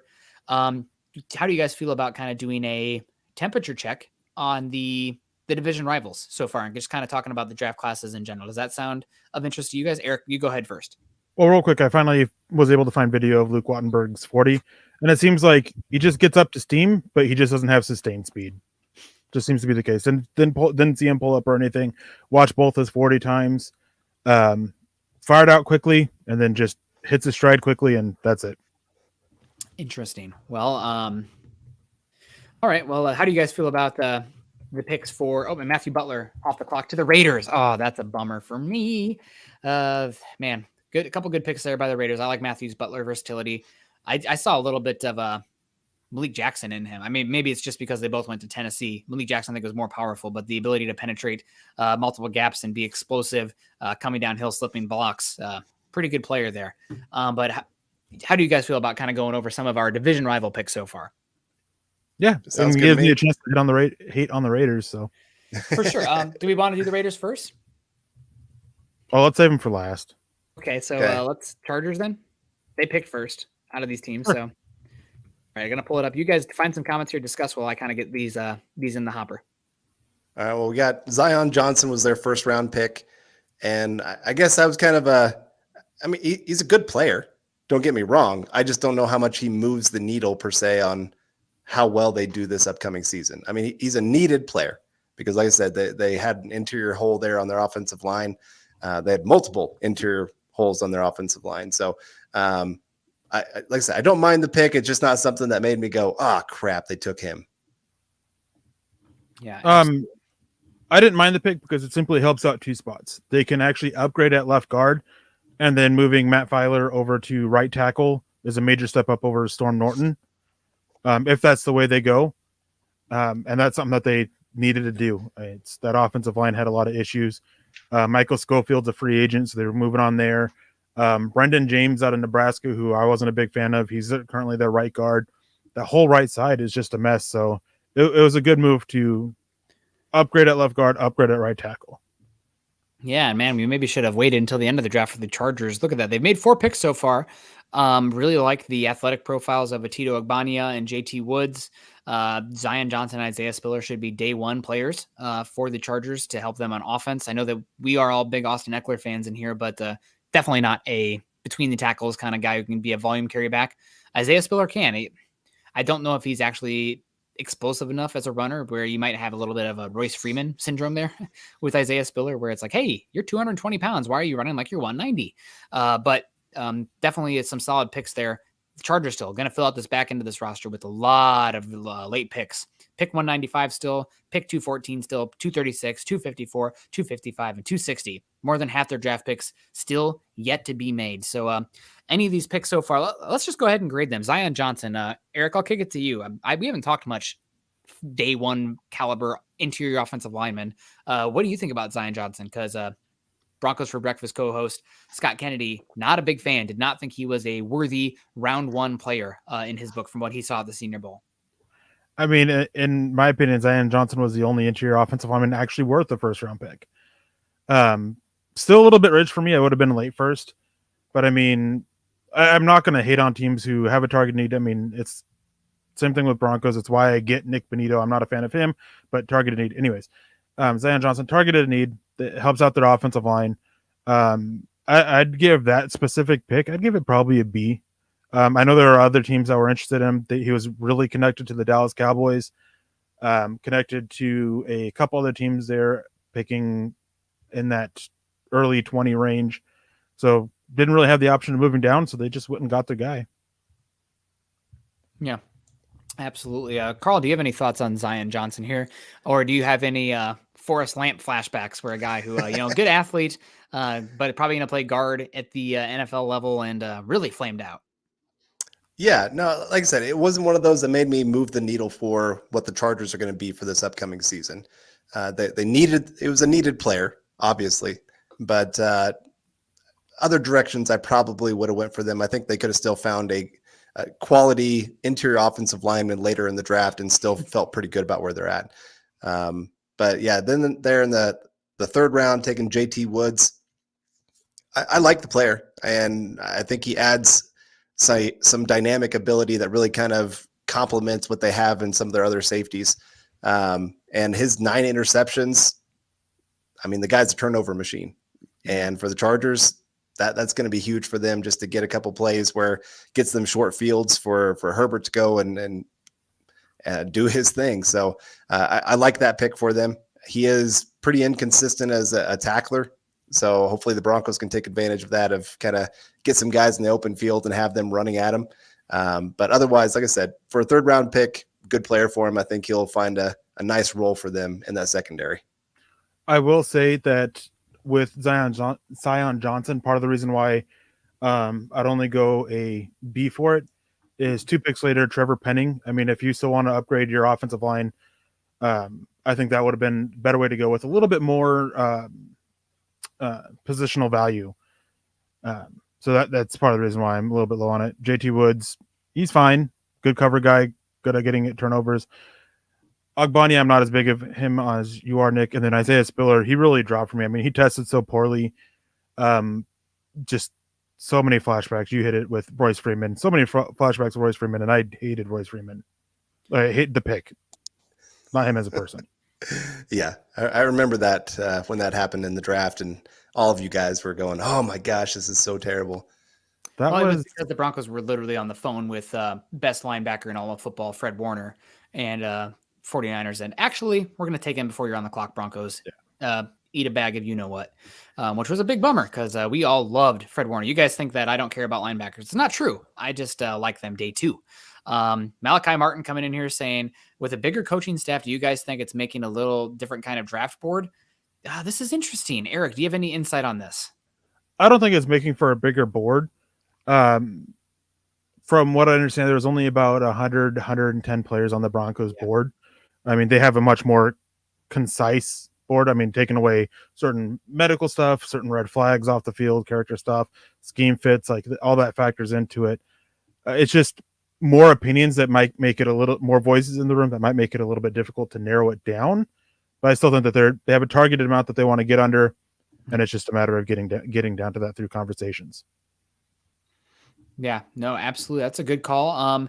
I really do like the Atito Agbania pick here, and I'm curious his role in this team. He could be developmental this season, even though he was, what was the pick here? It's too small on that screen. Round 5. That's probably a guy that maybe you could stash on the practice squad. I know the Chargers paid Austin Johnson to come in and be that nose tackle, but Austin Johnson has just been kind of an okay player. If they could add a little bit more juice from that interior or the interior position of nose tackle and whatnot, that'd be interesting. And we have the Dallas Cowboys making 2 picks here of SEC defenders here. Damone Clark going off the board here had neck fusion surgery. I remember everybody in the freaking mother wanted Jabril Cox last year, even though he was injured. Didn't do anything last year for the Cowboys. Didn't he go to Dallas too? That's what I'm saying. Yeah, they took another injured linebacker and another one off the board here, Damone Clark. So Cowboys loading up on injured players, which is at the linebacker position, which is interesting, given they also loaded up on injured player Leighton Vander Esch. Never really lived up to it there after he had a good rookie season, but got injured, wasn't very good after that. And Jalen Smith, who was okay there for a bit, but then they paid him, and not as good to keep him paid. That's for sure. Not as good after getting paid. So, Carl, what is your favorite pick out of all of these ones here? I guess I'll say mine is Otito Agbania, just because the value here. I do like JT Woods too, but the lack of physicality in tackling in the match quarters defense does scare me, because there's going to be points where he is responsible for coming down and crashing in the D gap or a C gap even from depth with wider boxes. So that is a bit of concern. Maybe you're leaning on Derwin James to clean up there for you. But any thoughts on that? Yeah, I mean, I'll go Zion Johnson. I mean, it's the first round pick, but the reason I like it is more just the Chargers showing once again that they are being smart of investing in their biggest investment. And I just hate teams that take a quarterback early and then say, you know what, good luck, figure it out. Do as much as you possibly can to say, hey, we are here to make you the man. You are going to be the face of this franchise. And so that's what that pick does to me, of getting Zion Johnson for Herbert on the interior. And like Eric said, it kind of moves some other guys around to maybe better positions and kind of improves the entire offensive line compared to just one spot. And so while I'm not big on the value of what they got there, I still like the player. Yeah, no, absolutely. So, yeah, interesting to see how that goes. I have another one here for you guys as well, if I can pull it up. I wouldn't say friend of the show per se, but Zach Stevens over at DNVR pulled up the stats for the Montreal Washington versus Florida this year, and he wasn't lying about going off. I'm going to need to find this tape out there. Even if I can't find the all 22, I would be okay with that. But look at these. Look at how he did against Florida. We'll see how it plays off. I mean, typically a small school guy having one incredible game, you don't see them, that gets them drafted instead of being undrafted. But middle of the 5th round, hopefully it works out for them. And also Kingsley Enagbare off the board there to the Packers. Take that, PFF mock draft simulator, who keeps trying to make me take Kingsley Enagbare at pick 64. I'm not going to do it, so quit asking. End of the 5th round. That's about right. Montreal Washington against Florida this year. Going to have to find that tape. Receiving 10 receptions, 124 yards and 1 touchdown. Kick returns, 179 yards, 5 returns, which means Florida put up 5 touchdowns on them, which means probably Sanford was getting killed. But we'll see how that looks. But 179 yards, touchdown, 98 yard long, rushing yards, 19 yards, 3 carries. That's okay, but a touchdown and 1-for-1 passing. So, hey, you know what? Maybe this is your Kendall Hinton replacement. Did you guys think about that? Huh? Kendall Hinton going to be probably closing on his rookie contract, finishing up here soon. If he can pass and run, maybe there's something there. So I was trying to find tape for that game real quick. Take a little bit of look of it. They ended the game. They put up 41 points in the first half, and the final score was 70-52. Wow. Were they playing fans off the streets after it was up 41, whatever it was? That's what the stats make me wonder. It's like one of those things where like, did Florida just totally go into shell defense and let them eat underneath? They Well, were actually- actually losing at the halftime, 42-35. God, no wonder Florida. Who was Florida's coach that was just fired? Oh, someone terrible, obviously. It was really Dan good. Mullen. Dan Mullen, yeah, good schemer, but does not really understand how much of a program building is important for college football these days. It's really, you want to be able to, it's recruiting, that's the biggest thing here. So, all right, well, let's keep it going. I need to pull up the draft tracker here. Eric, are you hearing anything? What's going on? What's on your mind? Well, Kingsley and Agbar is the final pick of the 5th round. We're in the 6th with the 6th round. 2 more rounds to go. And Buffalo Bills are on the clock with pick 180. So we have 26 picks before the Broncos are on the clock. Oh, man. I'm going to need to, use the restroom or something at some point or get some food in my belly. How's everybody doing? Checking in? Is poll still going? I forgot about this day being such a grind last year. We're only 2 rounds in, and it's been 4 hours, and we have another 2 rounds to go. So, God, really, they should make these round 6 and 7 picks be on the clock for like 90 seconds. Yeah. 120 seconds. They should make teams just turn in a big board and say, okay, as the picks go, we're not going to do trades. Everybody just hand in their big board and we'll just get you your picks as they go. I mean, I'm all for it. You have your first round, then you have day 2, then you have day 3, rounds 4 and 5, and then day 6, shorter time on the clock, and do some coverage for undrafted free agent news too. So I'm for making it 4 days instead of 3. Yeah. All right. Well, you guys heard it, Eric. It's 5:40 a.m. right now, pushing through. CC, where in the heck are you? I didn't know you were somewhere abroad. Where is it? Are you in Japan? CC, you're gonna have to make room. Eric's gonna come over and stay with you for a few weeks here after draft season. What's going on? So Eric's really excited for the round 6 and 7. So, and there goes Matt Areza to the Buffalo Bills. The weapon there. They have the guy with the best arm talent in football, and now the guy with maybe the best leg talent in football. Probably Michael Dickerson. Dickerson is the number 1 still, but interesting to see that. But yeah, Eric's really excited for round 6 and 7 here. So Carl, I think we're good. Let's see you, Eric. Bye. Please don't No. leave me. Leave him alone. Oh man. No, we won't leave you alone, buddy. But you're right. I remember, the grind after this, and I have to work on Sundays and I have to talk for a long time on Sundays. And I just remember my mouth getting stuck, like my jaw just froze. And I was like, oh no, I'm not gonna be able to finish speaking. But I'm excited to stick with you guys here for these next couple rounds. And we got KB coming in here with a $5 super saying, if Malik Willis dropped to the 5th, would you have drafted him just because of the value? Yes. Yep, I would have as well. Hell, I would use him on certain goal line packages and whatnot as well. You're not as doesn't matter as much, honest to God, if he works as that franchise quarterback. So there is something to be said about him being in an incubator and having some times to work through making sure he's a good process, not just like one read's not there, tuck and run. But if you're drafting him in the 5th round and you're thinking Russell Wilson, it's all about this season, I wouldn't care as much about that. So some goal line packages, some third and short packages. Hell yeah, I would have no issue doing that with Malik Willis in the 5th. And I'm still thinking the Broncos would be smart to draft a quarterback at some point in this draft if they love the guy enough. We talked about Brown later. Caleb Ellaby would be interesting for me as well. So we'll see. What did you say, Eric? EJ Perry. Did I say Brown? He went to Brown. That's why. Yeah. And I want to get to this one here from Uber Nasty saying, has Peyton done us wrong before this draft? He's done everything right. Trust his process during the draft. He knows what he's doing more than half of us, or not all. He knows more what he's doing than any of us. Let's be real and clear on that. But nobody's infallible, and we're going to call it as we see it. You can look back historically. George Payton was part of those Vikings teams. Do we need to go back through the last few drafts of the Vikings as well and see like, hey, some of these picks were terrible, bad. So these guys make mistakes all the time. Look at the Vikings first round draft picks of recent history have been terrible. Jeff Gladney, the other cornerback that went to Mike Hughes, garbage, terrible first round picks. George Payton was very much a part of that process. He's not infallible. He could be good. And if he's drafting, 5% better than everybody else, he's elite. It's hard. Well, it's like, what is it? The average hit rate is only like 30%.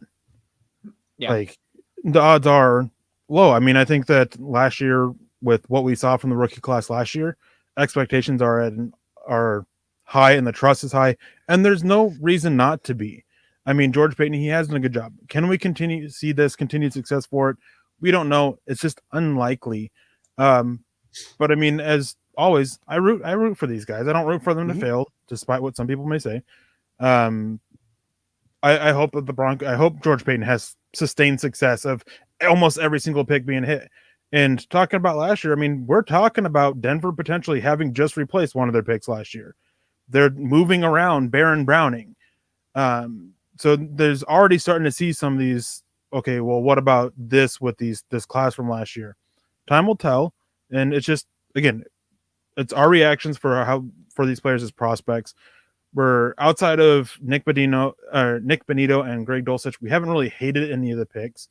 Montreal Washington was just a perplexed one because none of us really know him. Luke Wattenberg is kind of okay at this point, and with how the centers look. A couple guys we would have preferred more, but it's fine. But yeah, I mean, there's no GM that's infallible. George Payne's been part of a lot of bad drafts, and he had a pretty big voice there in Minnesota as well. So he had a lot more to do with that than I think people realize.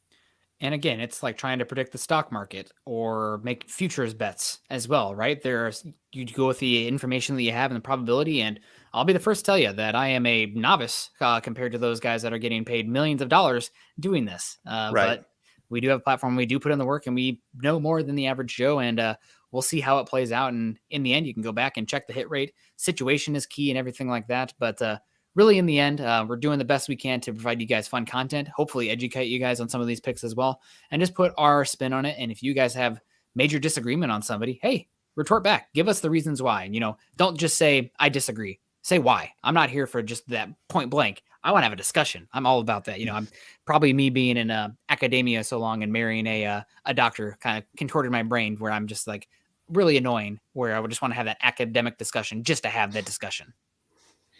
Yeah, I'm with you there. And you're right. We have maybe 30% of the information that these teams do on these guys. Yeah. I mean, we've got some of the tape. They have all the tape. Yep. They have the interviews. They have the time spent with coaches, with teachers that they've worked with, neighbors, all of that. So, yeah, we're going off what we have and saying, hey, this is what we see. We don't like this, or we really love this. And we could be completely wrong on the other 60%. And one of the biggest things that they have access to, they have the access to the medicals. I don't know how many times, like, we saw it through this draft. We see it every single year. Oh, why is this player falling? Medicals. Nakobe Dean, medicals. Bunch of players. I mean, every year. Medicals. That's probably one of the biggest aspects of information besides the background stuff that teams have that we don't. Yep. Absolutely. And Luke is joining us back here. Luke, how are you doing, buddy? You're muted right now, but feeling pretty good. Hopefully that coffee is kicking in. And any news for us from the great land of Denver?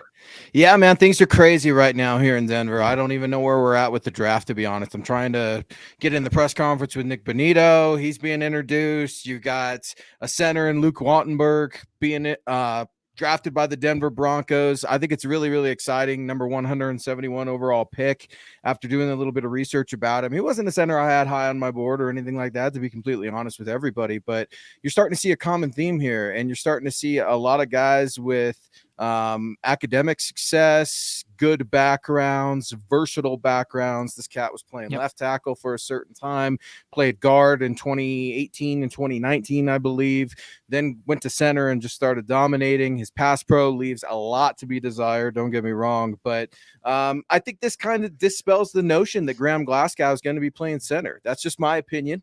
But Lloyd Cushenberry, look out. There's some more competition here, and I absolutely love it. When you look at this cat's run blocking tape, I'm not going to say he's Quinn Miners, but there's Quinn Miners things that I like about his game. He doesn't quit. He wants to climb to the second level. He has no problem taking on those mean, bigger, stronger defenders. So I'm happy to see this move because I think you're ultimately going to need a whole host of offensive linemen, including Cush. I'm not dispelling Cush. I like Lloyd Cushenberry. People like Lloyd Cushenberry, but this Luke Wattenberg kid, man, I think that's a cool pick. I didn't have him going there. I thought he would be an undrafted free agent, but George Paton knows a whole lot of hell of more than I do. Yeah, I mean, the appeal to authority here is definitely one that you want to lean to because they definitely do know more. And one thing that I do like about Wattenberg is the body type does show versatility, right? And we talked about it now. He could end up being, even if he just ends up being your Graham Glasgow, where he is your super interior offensive line player. You can play left guard, he can play center, he can play right guard.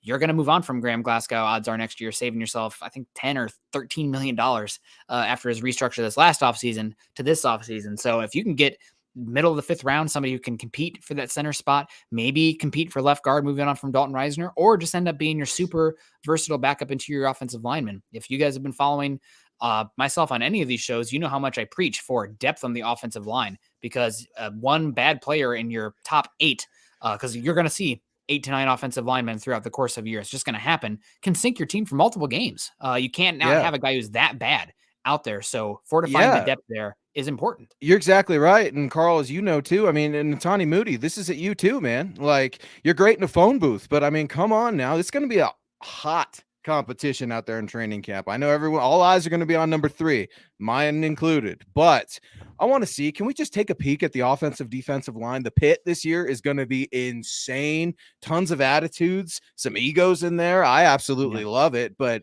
this team is getting younger in the positions that they need to. The center position. I mean, I wonder, I initially go to Russell Wilson here too, Carl, and I'm thinking, wonder what Russ thinks of the center, because he's going to be taking snaps eventually, probably from Luke Wattenberg. I mean, but maybe this is the kick in the butt that Cush needs as well. Right. Yeah. Competition pushes guys. And if you can't handle the pressure of being in competition, then you shouldn't be in the NFL.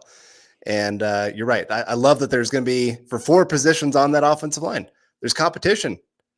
Pretty much Garrett Bowles is the only guy that's promised a spot.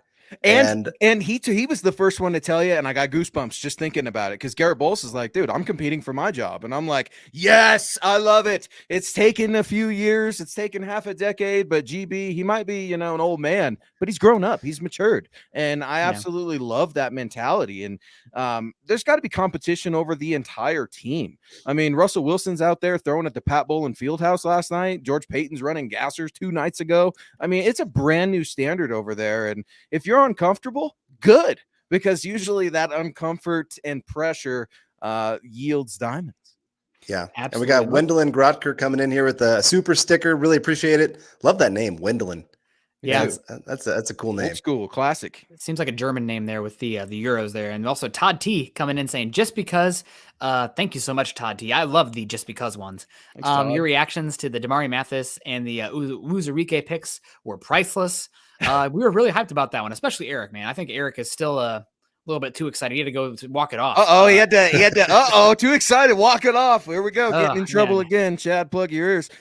No, that's awesome, Todd. Really appreciate it. I've been popping in and out trying to get a little bit of writing done. It's crazy because when you see one of us pop off, it's probably because we're going to write. I know Nick was up writing late last night because before I got on the show, I'm reading his articles literally as they're being pushed. So I just finished up about 4 or 5 articles. You'll see them at milehighhuddle.com. They're being published as we speak. Dennis Chandler coming in here, giving us some love. Thank you, Dennis. Really appreciate you joining. Carl, Nick, and I. Eric stepped out for just a second. He'll be back in.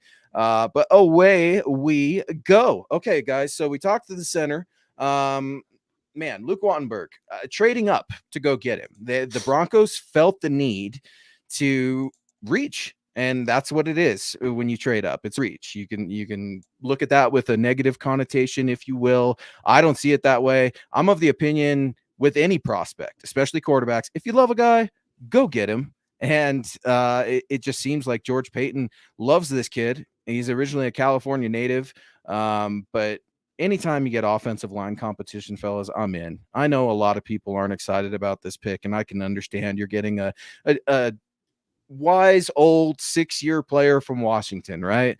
I get it. It's the 5th, 6th round. You're starting to get fatigued. Hang in there, guys. Hang in there, because you're going to see this guy play. I'm telling you, you're going to see him. The way injuries happen, I don't know what's going on with the bug of this year and the list and all that stuff, but you need as many players as you can get. If that's anything that little bug taught us, you need depth. Yeah. Depth is super important on the offensive line and the trenches in general. I mean, across the board. I mean, what positions is depth not super valuable? I guess fullback, maybe, something like that. Maybe. Yeah, no. And I guess I would say the off-ball linebacker because you're not playing so much. But then you have the Broncos losing your two starters and pushing Curtis Robinson and Justin Strnad out there for that Cleveland game. And my God, I still wake up to a cold sweat thinking about that one. That was one of the worst linebacker games I've seen. Somewhere at that wedding right now, Lance is cursing you for talking bad about Bay. That Justin Strnad. No, that's another thing, Nick. I really like that too, because look at the defensive backs and the competition that's going to be there. I mean, you got Justin Simmons and Kareem Jackson, who are very accomplished leaders and definitely going to make this team. But I had the headphones going while I was writing. I mean, Nick, you said it. Jamar Johnson, you're up, bud. Caden Stearns, you're up, bud. It's time to either get this thing going or get off and get to another team, because this bus is moving. And if you want to get on it, you better make friends with the special teams coordinator, Dwayne Stukes, because that's your best shot of making the team. Yeah, absolutely. And Dennis came in earlier with the support, coming back in here as well, saying any chance of upgrading the right tackle today or after the draft. I think you might still have a right tackle. This is a nuanced answer here. You're not really upgrading any position from this point on, probably this late in the draft. And probably you're also not bringing in who's available still that would be better than Billy Turner or Tom Compton out there right now. They're just not available. And the Broncos don't really have the capital to be trading for another upgrade there or the cap space. So if you are upgrading the position, it's more about the long-term perspective, bringing in a hopeful developmental tackle that can maybe push for a starting role, become a swing tackle even, which there is value there. We talked about the depth of the offensive line this late in the draft, but any hope for somebody that is better than the likes of Billy Turner or Tom Compton, probably improbable this late in the draft. So I wanted to throw a few names out there that are still available as free agents. You have Darrell Williams, Eric Fisher, and then this is a big one, Dwayne Brown. Worked with Russell Wilson there, but I doubt he wants to move to the right tackle position. That would be kind of a big issue there for him. Yep. But those would be your top three still available offensive tackles. Not sure any of them are upgrades over what the Broncos already have right now. Eric Fisher kind of depends on how he's recovered from that injury. Is he fully back, ready to go? Yeah. But he's only played left tackle in the NFL. Can he go switch to right tackle? Not a lot of options there. I think you're more likely to find options, maybe getting more edge rushers. I think Jadeveon Clowney is still out there. I think that Carlos Dunlap's still out there. There are a couple defensive tackle options as well. Maybe that's not happening after you get into Ruzarike. But, Sheldon Richardson is still out there. That's an option. But those are the names you're talking about. Luke, you're muted. You muted, Luke? Yeah, you got to unmute to do radio, or podcast or whatever. And not my first time doing it, believe it or not. I was going to ask you and Eric when he gets back on. I mean, do you guys just sit there in the mirror, and how are you experts at pronouncing all these names? Like, it's just so. I'm jealous. It pisses me off, if I'm going to be honest, because I wish I could say it, and I'm just like, oh no, the tight end Alberto. You say it fast, real quick, right? But no, man, you guys must practice the enunciation. Do you break down the word when you look at it online? I mean, how do you do it? Honestly, it's this kind of approach. Oh dear God, I hope I make it. I read it a few times to see the phonetic pronunciation, but yeah, sometimes, and it's no disrespect. It's a lot of names here, and if they called me Nicholas Handel, then turnabout's fair play. That's fine. Call me whatever you want. Yeah. So I'll show you what they taught me in college, because my job, you read a lot of old names. They said read it as fast and as confident as you can, and nobody questions it. Perfect. And so I guess that is the case, because you still see, myself included, right, with Alberto screwing that up. And then we always get after these commentators, these play callers and stuff like that for getting their stuff wrong. But the coaches do too. I mean, sometimes these coaches come in, and Vic Fangio didn't know half the name of his own guys that weren't playing. I mean, pretty much. John Elway introducing big signing Case Keesum. That was the best. He knew what he was doing. Wood knew what he was doing on that one.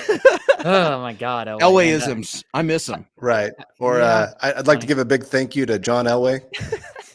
I like how many feet are in the mile high. He's like 5,600. What? And I'm like, John, you went to Stanford, baby. Come on. Took too many hits, buddy. And Tyler Rogers coming in saying, thanks for finally the positive energy, Luke. What are you talking about? Carl, Eric, and I are beacons of sunshine and joy and rainbows. I know. Usually it's the other way around, man. Usually it's me that's pissing and moaning about, not getting who I wanted. And I saw it earlier, making fun of Drew Lock. I'm that guy. But no, I think here's the thing, man. When we look at this draft, and I'm with Broncos country because I'm a fan just like you guys are. I heard you guys going as I was writing, and all of you said, look, we're Broncos fans. We wanted all the work. But of course we have our favorites. Of course we have guys that we want them to select. But can we give George Payton just a little bit of credit here for crying out loud? I'm willing to have an opinion, and I'm willing to hear yours if you don't like any of these picks, because we don't know how they're going to work out. But for crying out loud, let's give these guys a chance. They're just starting to get into Denver from last night. I mean, Nick Bonito's getting announced with the Broncos today. And it's just a really exciting chapter. These young men are capturing their dreams with their families. New faces, new energy, and this is history. You guys are witnessing history, and that's really, really cool to be a part of. So how's that for a silver lining, trying to look at it in a positive way? And I mean, just further spinning this into a much needed positive. Ooh.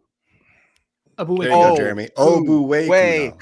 Nam. Say it with me now. I love it, Jeremy. All right. Albert. Obuwekunam. I got it. Albert. I think the emphasis on way. Obuwekunam. Okay. Obuwekunam. No. They used to say that. They used to say like Albert Okuwebunam or something really quick. Like I remember that in the last year. And then I remember Ojemudia. I don't know why, but I always kind of mixed up Ojemudia and Albert Okuwenubam. And I screwed it up right there. So away we go. But here we go. The Broncos, right? Pick number 206 is their next selection. And I just can't believe how fast this draft is going. I mean, it just feels like things are rocking and rolling, just like our guy Dennis Chandler rocking and rolling. Does drafting Nick Bonito indicate that Baron Browning will stay more inside? I sure as hell hope so, Dennis. I'm not a fan of Baron Browning moving to the edge. I'm really not. I like what he can do inside. PFF had graded him as one of the best off-ball linebackers, not giving up a touchdown. Nick and I talked to Kendall Valenzuela and PFF a little bit on our show about that. But I just don't want to – I like his versatility. I love it. But let's not Justin Hollins this thing up and try to, reinvent the wheel. Yeah, but that said, you're talking about the team that brought in Justin Hollins when the Broncos put him on the practice squad and then found some usage for him out of his versatility rushing, but also dropping into coverage. So I agree with you, find a home. But I think with Nick Bonito and Baron Browning, the ability to rush the passer over different gaps is something that I think the Broncos will experiment here. I think they're going to be a lot less static than what we saw with Vic Fangio, where Vic Fangio rushed his linebackers more out of necessity because, by God, he didn't want Alexander Johnson trying to cover in space. So he was lining him over the A-gap and, pinning his ears back. It was much better usage of his skill set. But I'm thinking you're going to see a little bit more confusion and what the NFL likes to call simulated pressure, where if you line up 6 guys along the line of scrimmage, kind of Eric could probably help me here with the coaching terminology. But the 2 linebackers lined up on both sides of the A-gap, there's more guys on the line of scrimmage than there are offensive linemen blocking.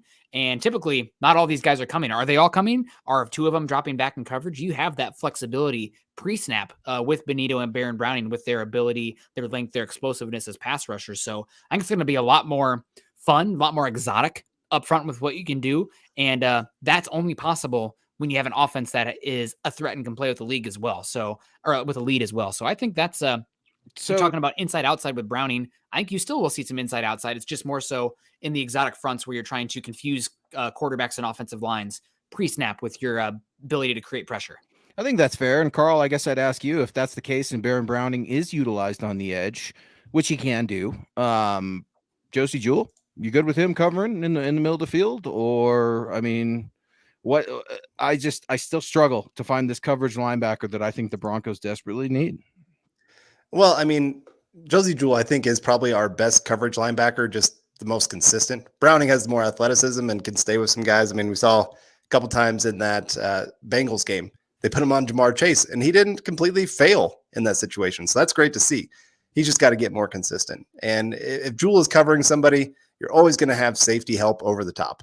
It's something that I love that the Broncos are doing right now of loading up this secondary with great athletes that can help out in that way. You're always going to have safety over the top. Josey Jewell doesn't have to drop back 30 yards down the field with Travis Kelce kind of thing. You never ask him to do that, or at least you better not be asking him to do that. But like I said, I think Josey Jewell, he's smart. He does great in zone coverage, knows where he's supposed to be. And so if he's the guy that's having to do coverage, I'm not too concerned about it, especially in this defense that has really kind of minimized what you're going to ask your linebackers to do. But right now, where the Broncos are at, you're just not going to find that great linebacker that can just stick with tight ends by themselves. You're not going to ask them to do that. There's maybe 2 or 3 guys in the entire league that can do that with guys like Darren Waller or Travis Kelce. Yep.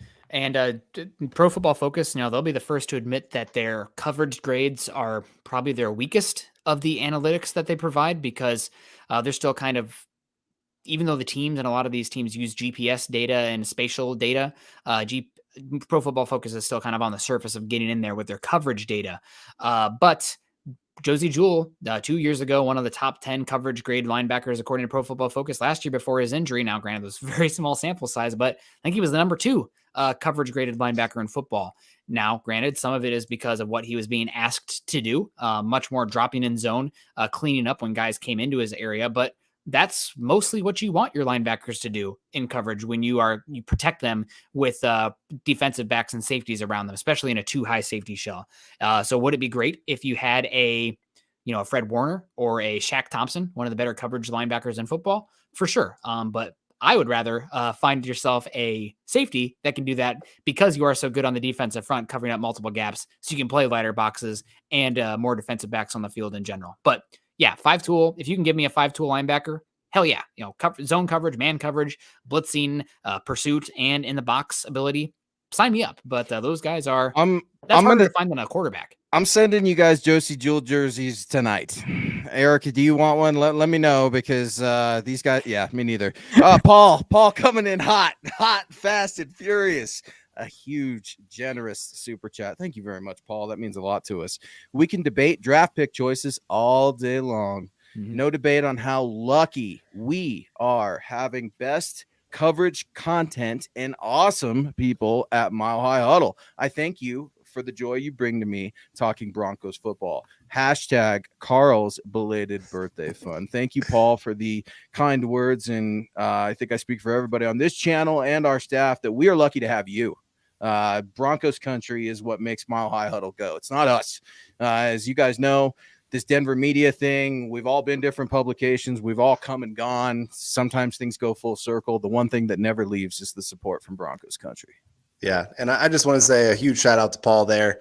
You've been with Nick and I way before we even started with Mile High Huddle and talking Bronco football, and just love that all these years we've gotten this chance to build a friendship with you, man.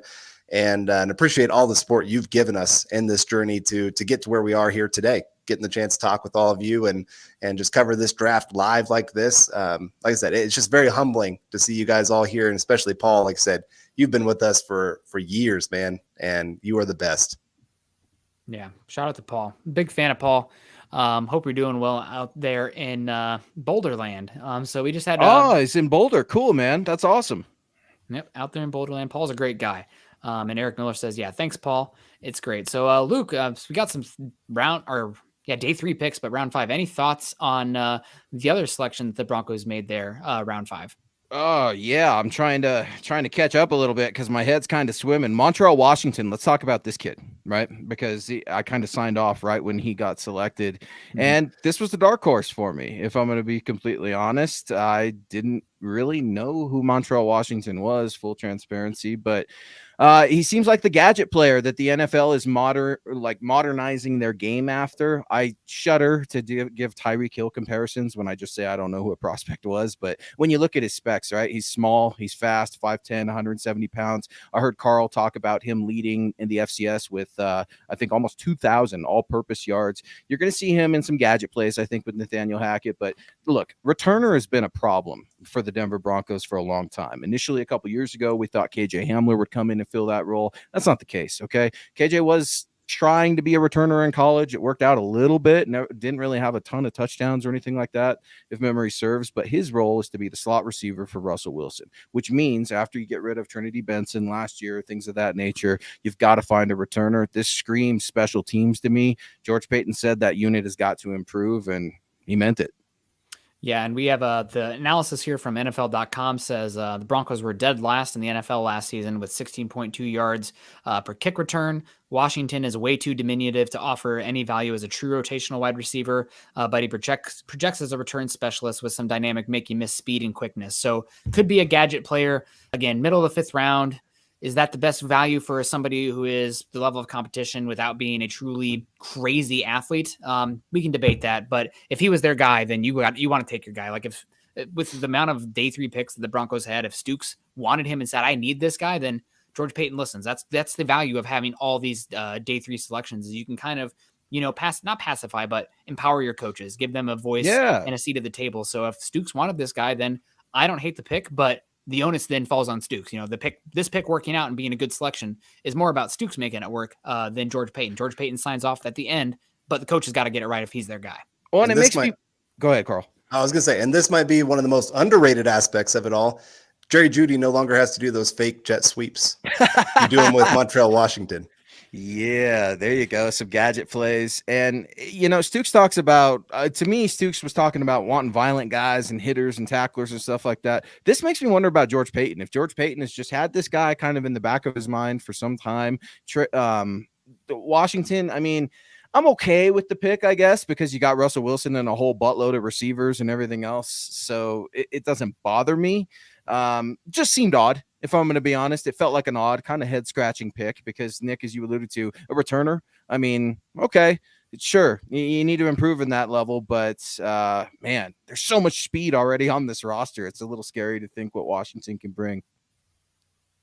Yeah, absolutely. And then the Broncos' other pick there, who did they end up taking before the returner? They had another 5th round pick. It's already we've been on the air before. Turner to safety. Turner Yell. Yes. Any takeaways on that you've come away with since you stepped away to talk about it? 5'10", 200 pounds ish, right? Quick safety, 4.47.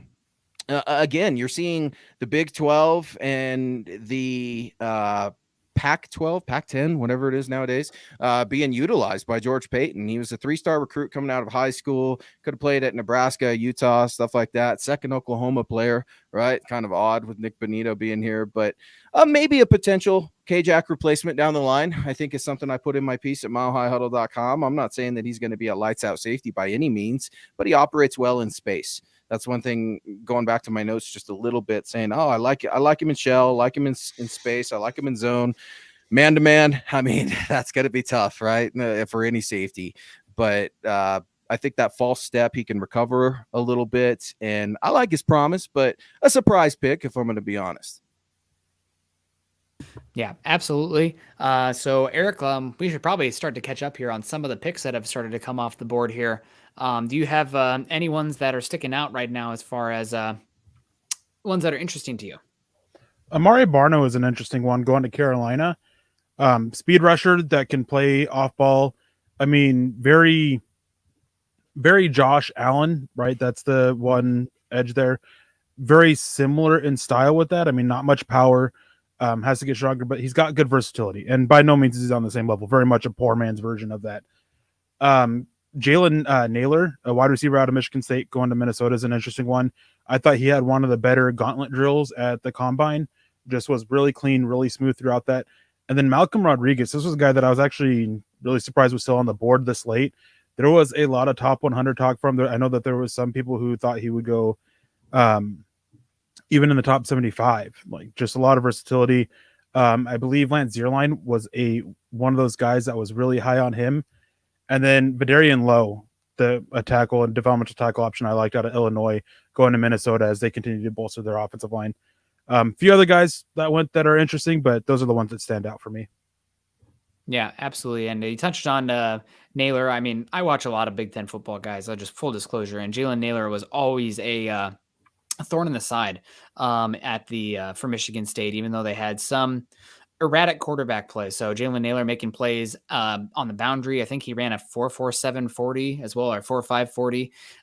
Really enjoyed it. Like you mentioned, they're talking about him right now on ESPN. So Jalen Naylor, one of my favorite players. Not a big fan of Michigan State football. I think those fans in Colorado that are Buffs fans also probably not cheering very hard for Michigan State with Mel Tucker there. I hated him back to their Mark D'Antonio days, but good players there. Kenneth Walker and Jalen Naylor, I think, was pretty underrated because they just had such erratic quarterback play. Oh, and muted. I promise I've done this before. No, I with the Broncos coming up here at pick number 206 for me, I'm still kind of looking at linebacker, right? And kind of who's floating around there. Nick, I've loved Jack Sanborn since I saw him down at the Shrine. He's a player that I'd keep my eye on. Mike Rose is also out there. Mike Rose would be great. JoJo from Nebraska is also sitting tight. But what do we think? All right, positions of need, right? Linebacker, I still think corner would be up there for me. I know they just got a safety, but offensive tackle, are we still just kind of echoing the same things we've been echoing all show here with offensive tackle, corner, and possibly linebacker? I mean, receiver, Nick, I know I heard you mentioned the receiver, and while Washington has recorded receptions and touchdowns as a receiver, he's a returner. All right, we all kind of know that. Do you still think receiver could be a position here for George Paton? Something he's referenced prior to the draft is looking at receiver potentially deep. I mean, I think they have to consider receiver this late still, because Seth Williams has not proven diddly in the NFL.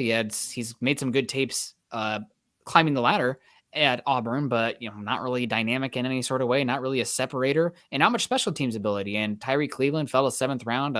Some hope for him after he was drafted, but last year, I mean, just dropping footballs left and right in camp. And I think he fell also having some issues at Florida, also some character concerns, if I recall, for Tyree Cleveland. So I wouldn't be upset at all taking another wide receiver. There's still some good talent here. And again, height, weight, speed, that projects as some, hopefully, special teams ability. And Eric, looks like you are chomping at the bit. Let's get in here.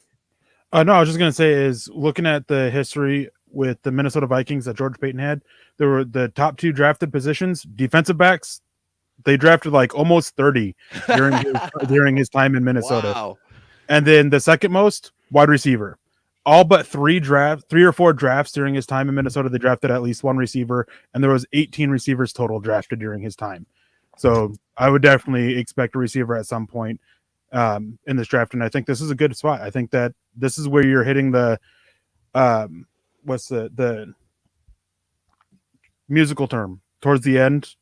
The encore? Come on, Nick. Cliche. Yeah, towards the hitting that high point right at the end. Climax. That wasn't the word I was thinking of, but you fail me. You fail me so often. Yeah, no, you start talking about receiver. I saw it in the chat real quick. Kevin Austin Jr., I know, Nick, you like him, 6'2", 200 out of Notre Dame. He's hovering around there, but we'll have to see. Broncos they're coming up, right? But this draft is moving along a lot quicker than it normally does. Uber nasty coming in here hot. $2 Uber. Thank you so much. Thank you guys for your amazing input, peeps. In George Paton, we trust. I absolutely love it. George Paton, man, like, how blessed are the Broncos to have George Paton? I just feel so good about him being here. It makes me not worry about the ownership situation because we have this competent Broncos GM. Again, I feel great having George in charge, and I don't only feel like there's an adult in the room, but I feel like the right man is in the room. The thing that's constantly brought up about George Paton is he's asking everyone, what's your opinion on this? Down from interns to scouts to players to everybody, he's an information gatherer, and he uses his resources to the best of his ability to make those decisions for the Broncos. Yeah, absolutely. And you know who's helping us with resources? EJ. On this one here. $4.99 super. You guys have been killing it today. Almost 400 people here over on Facebook. So that's incredible for round 6 in here of the draft. I mean, I got to say, I don't think anybody else is covering the Broncos draft as extensively, as thoroughly, as deeply as we are. So maybe we have a captive audience in that regard. So appreciate you guys. But we're psychopaths, just like you guys, if you're joining us here in the best way, a bunch of sickos, as what I like to call it here. And EJ says, sending some love to Carl. Nick, Eric, and Luke. Even though this draft class is a C-, MHH is always an A+. I don't think it's a C-, especially with the trade back that the Broncos got and the 2 picks they got there in round 4. And I see the vision now. These Broncos' first 5-6 picks, all of these guys should be day one contributors on this team that essentially had no holes, right? Coming into this draft. Really massive holes that you couldn't even take the field next year. Not the case. But still, you should have a day one need for Nick Bonito, rotational edge rusher. Malik Reed. Is Malik Reed going to be traded for day 3 capital in 2023 at this point? I don't know if he's going to make this team. Signed his tender at the beginning of the month. Yeah, you could get some day 3 capital for him next year. I would not put that past George Payton at all. Let's trade Chubb first, man. I've been looking to get rid of Bradley Chubb for years, and this is the time to do it and get that capital next year. Maybe get a 3rd round pick, man. I think you have more value keeping him this year. Also, all these picks kind of line up for going for it this year, which moving on from Chubb would be directly opposed to that. And I don't know if you're going to get a 3rd round pick for him right now, considering it's only 1 year of control. You might actually have a better bet him playing well this season and getting a compensatory pick for him rather than what you get return wise. So I don't know about that. What do you, let me ask both of you this. Does Bradley Chubb play every game this season? No. Okay. No. So I guess Nick Bonito, we're not all high on Nick Bonito, but baptism by fire, baby. Get in there. You're up, kid. Let's try to get some capital. I hear you with Chubb because, man, damaged goods doesn't get you a ton of capital in the league, but you also can't just completely flip the room, right? I guess is what you guys are saying. You got Randy Gregory that's still banged up. He's new. Malik Reed, maybe a veteran cap casualty. Mike Purcell, could he be a cap casualty or not a cap casualty, a camp casualty as a veteran moving forward? Jay Roper coming in here. Hey, St. Nick. When Bradley Chubb was drafted, what did you think his career was going to be?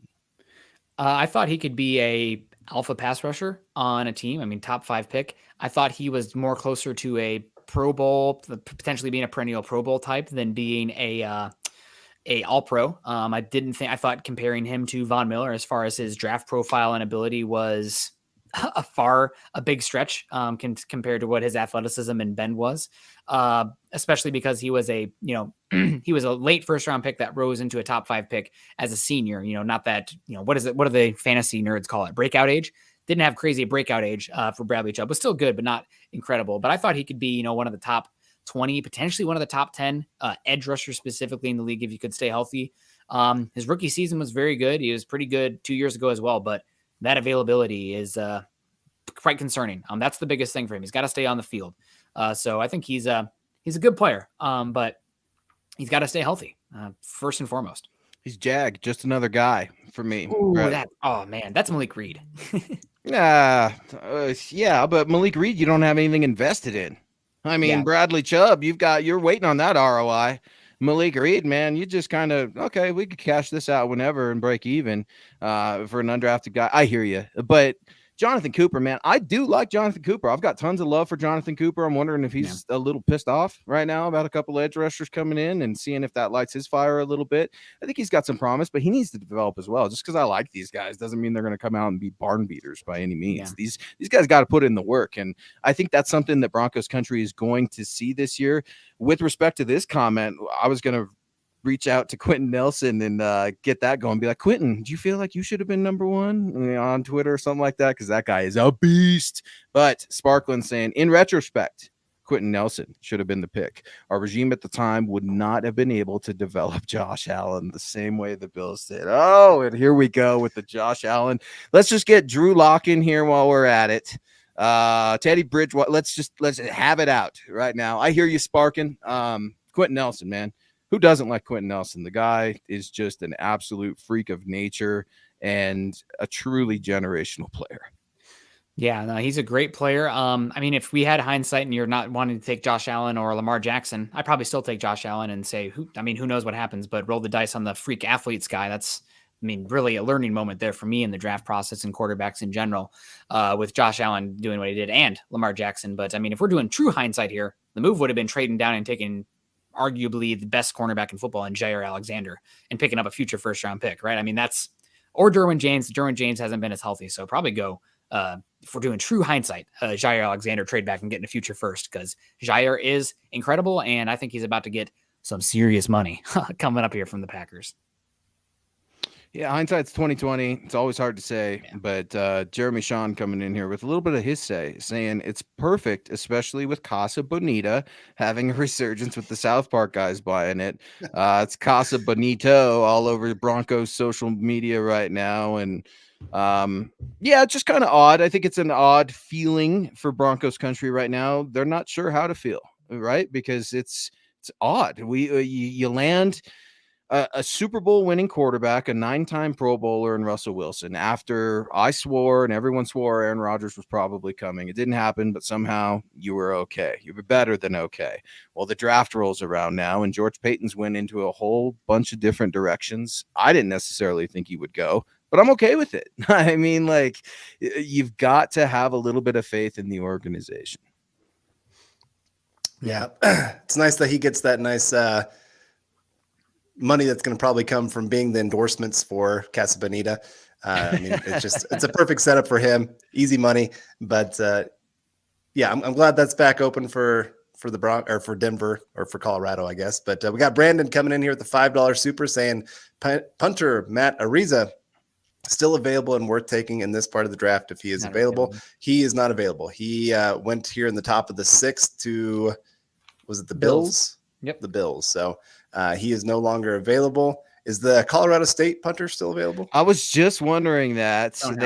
Yeah, a lot of scouts at his pro day, where obviously we all got to see Trey McBride, and we were there for Trey. It was Trey's show, Trey's day.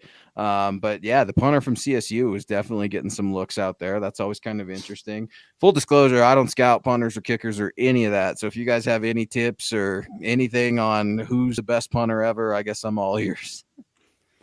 I mean, I've been trying to improve that, but it's difficult. Yeah, right, because they're not football players. It's a lot of study in an area that I just don't know. I've never really dived into special teams a whole lot outside of coverages. But I'm not familiar with the CSU punter. The name totally escapes me at the moment. I didn't get it. I watched a few. But yeah, I mean, and at this point, looking at a punter actually would make some sense for the Broncos. They're at a point where they have to be a little conscientious of the amount spent on the cap at certain positions, especially if they have to go and be giving Russell Wilson an extension here soon. And one easy way to save money is get a young punter late round and move on from Sam Martin. Good point. It's Ryan Stonehouse is the punter from CSU. And there's already been 3 punters drafted so far, correct? I think so. I wonder if that's a record. I don't know if 3 would be a record, but we definitely approaching it here, right? Like, could be 2 more off the board, maybe. We'll see. 4 specialists for sure. And just kind of doing some housekeeping here. There's been some more picks here. The Chargers, we went earlier, Luke, and talked about the Chargers draft class so far. Somebody that people kept asking us about, Salyer just went off the board to the Chargers pretty recently there. So another interior offensive lineman for that room. Obviously, they brought in Zion Johnson. They're potentially moving Matt Filer out to right tackle. Maybe Salyer finds his way to right guard. Who knows there? They have Corey Linsley, who's been a pretty good center in his career, and we'll see what happens with Filer, probably moving out the right tackle. But another solid pick, I think, for the Chargers here. Overall, having a decent draft, not incredible. I would say not as good as the Kansas City Chiefs, unfortunately, for the AFC West, but a good pick for them. Yeah, we talked about him a little earlier. I think we all kind of agreed we liked him a little bit as a guard, a little bit more than a tackle. He's played all over that Georgia offensive line. I mean, kids, if you want to play college football, get drafted, go to Georgia. Right? I mean, good Lord, how many Georgia Bulldogs have been drafted? The first round was insane, but these SEC schools, as you guys know, man, it's super impressive to see how many prospects they put out year in and year out. And I'm okay with the Chargers taking this cat. I'd like to see him in a Broncos uniform, but again, we're set at guard. We don't need any more guards. Really don't. I mean, God, one of the Broncos' first signing this year, which was a small one, but Bradison, right? Ben Braden from Packers brought it over here to the Broncos. We will see if he the forgotten man. Oh man, somebody that I'd never even heard, Ochia Baptist School. Is that what I'm seeing here from the pick tracker? And Grant Calcaterra off the board to the Eagles, former Oklahoma tight end, had a lot of concussions, medically retired for a little bit, and then came back and then went on to SMU. Broncos brought him in for a visit, but obviously do not need your flex hybrid fullback tight end anymore with Dulcich coming in.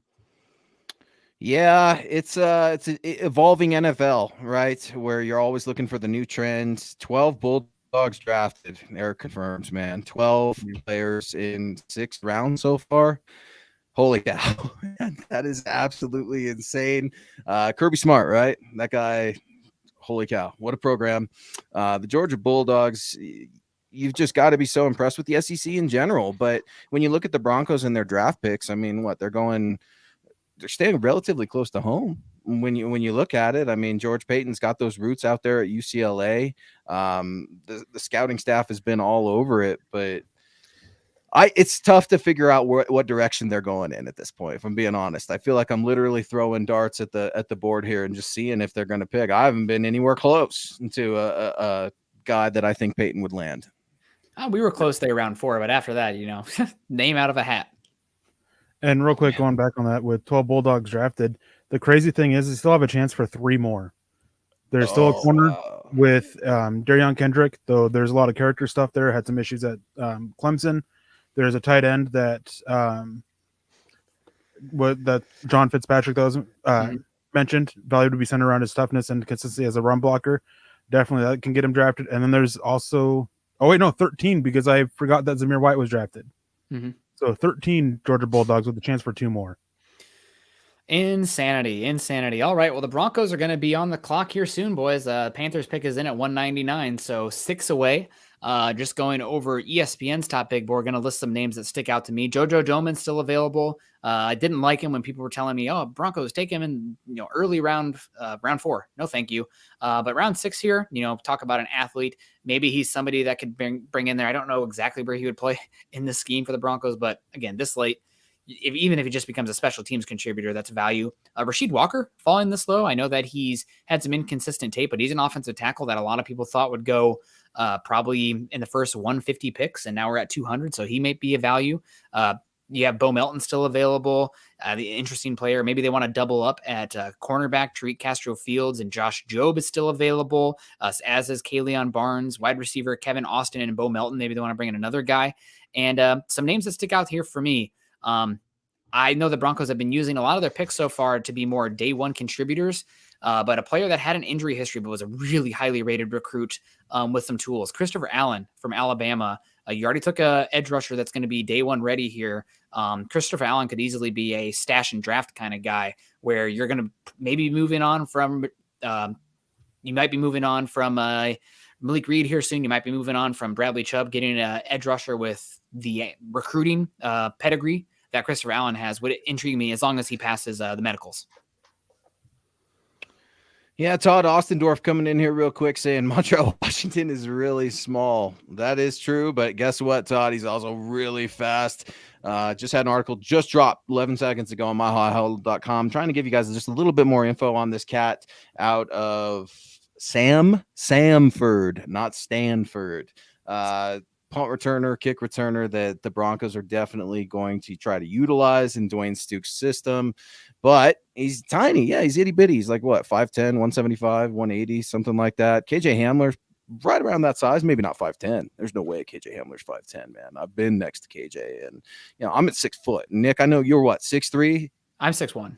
Are you? Okay. How about you, Carl? What's the height? Let's do some specs here. I'm 5'9. Yeah, Eric? 6'1. All right, cool. So Carl and I, man, these guys. The old guy.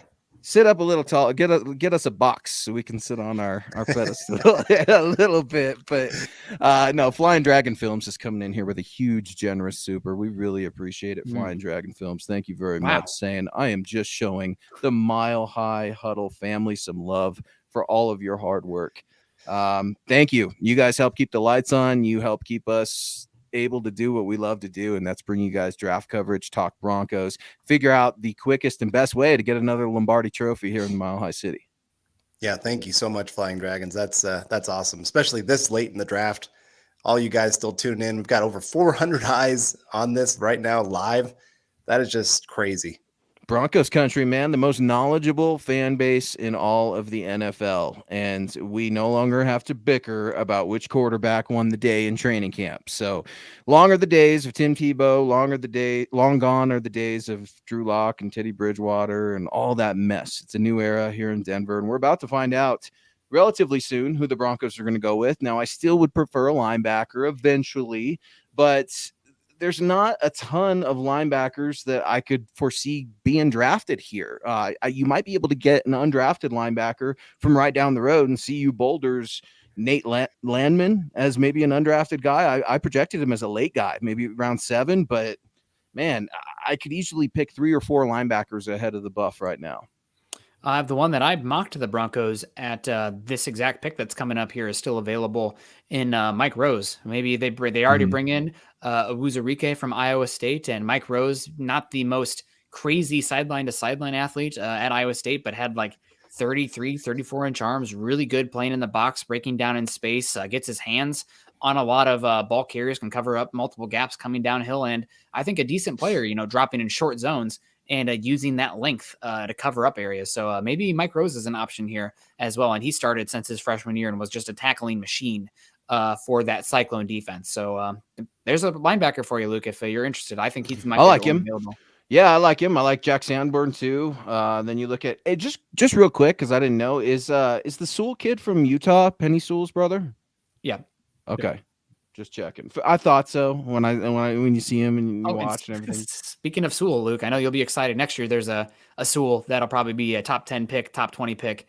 That is a linebacker from I was going to say he must be a linebacker. Yeah, he must be a linebacker if that's the case. I remember reading about him when Penny Sewell was going out for the draft. Yeah, that's really cool. Up in Oregon, man, they are not hurting for talent. Are they going to talk about character issues a year from now? Because every single player that goes to Oregon apparently has interest outside of football, and they get flung down the board by the talking heads. Somebody must hate Oregon in the maybe it's the Los Angeles media getting it out there with all those good players from LA recently going up to Oregon. Those guys shouldn't leave. Maybe they won't now with Lincoln Riley and USC. Kareem Gomez coming in here, just a guy that I asked about a second ago, or talked about a second ago. Christopher Allen has traits to play edge in an odd front, a physical specimen with strength to hold his own at the point and rid himself of single blocks with twitch and technique. Eric, do you have any thoughts on Christopher Allen? I mean, it's really the medicals for him. He's had medical issues at Alabama, could be off some team's board, but I mean, you're talking 6th round, 7th round. Maybe this is where you take a shot on that. When you have so many picks, you can afford to do something like that. I mean, it's what you said. It seems like that the medicals are pointing that he's going to get undrafted, but one team may have that feeling of, we don't want to risk it. We think that he has enough upside. The injury concerns are real, and we want to be cautious of it, but late 6th round, 7th round, it's worth taking that shot there if you really believe in what he can be. So yeah, I mean, I wouldn't mind it. I like Christopher Allen when he's able to actually be out there on the field. My concern is Denver already has enough injury concerns at the edge position. I wouldn't want to add another one. Any thoughts on? Go ahead. Any thoughts on the other edge player from Oklahoma joining his teammate Isaiah Thomas? He's been connected with Denver a little bit, so it's possible. I'm not a big fan of Isaiah Thomas. I wasn't a big fan of Nick Bonito. The only Oklahoma defender that I was a big fan of was Perion Winfrey, but there's just a bunch of issues there with him, with his character. So Nick makes fun of me because I kicked my webcam cord. But I'm sorry, I didn't mean to upset you there, but yeah, God. I think there's other edges that are available. I mean, Jeffrey Gunter. I'm a big fan of Jeffrey Gunter. I mean, huge fan of him. Coastal Carolina. So if I'm adding another edge, I'll look his way. Looking at linebackers, since that's been a big conversation, Jeremiah Gemmel. He's one that I really like quite a bit. There's also Olakunle Fadukasi from, I believe, Rutgers. I'm trying to remember off the top of my head.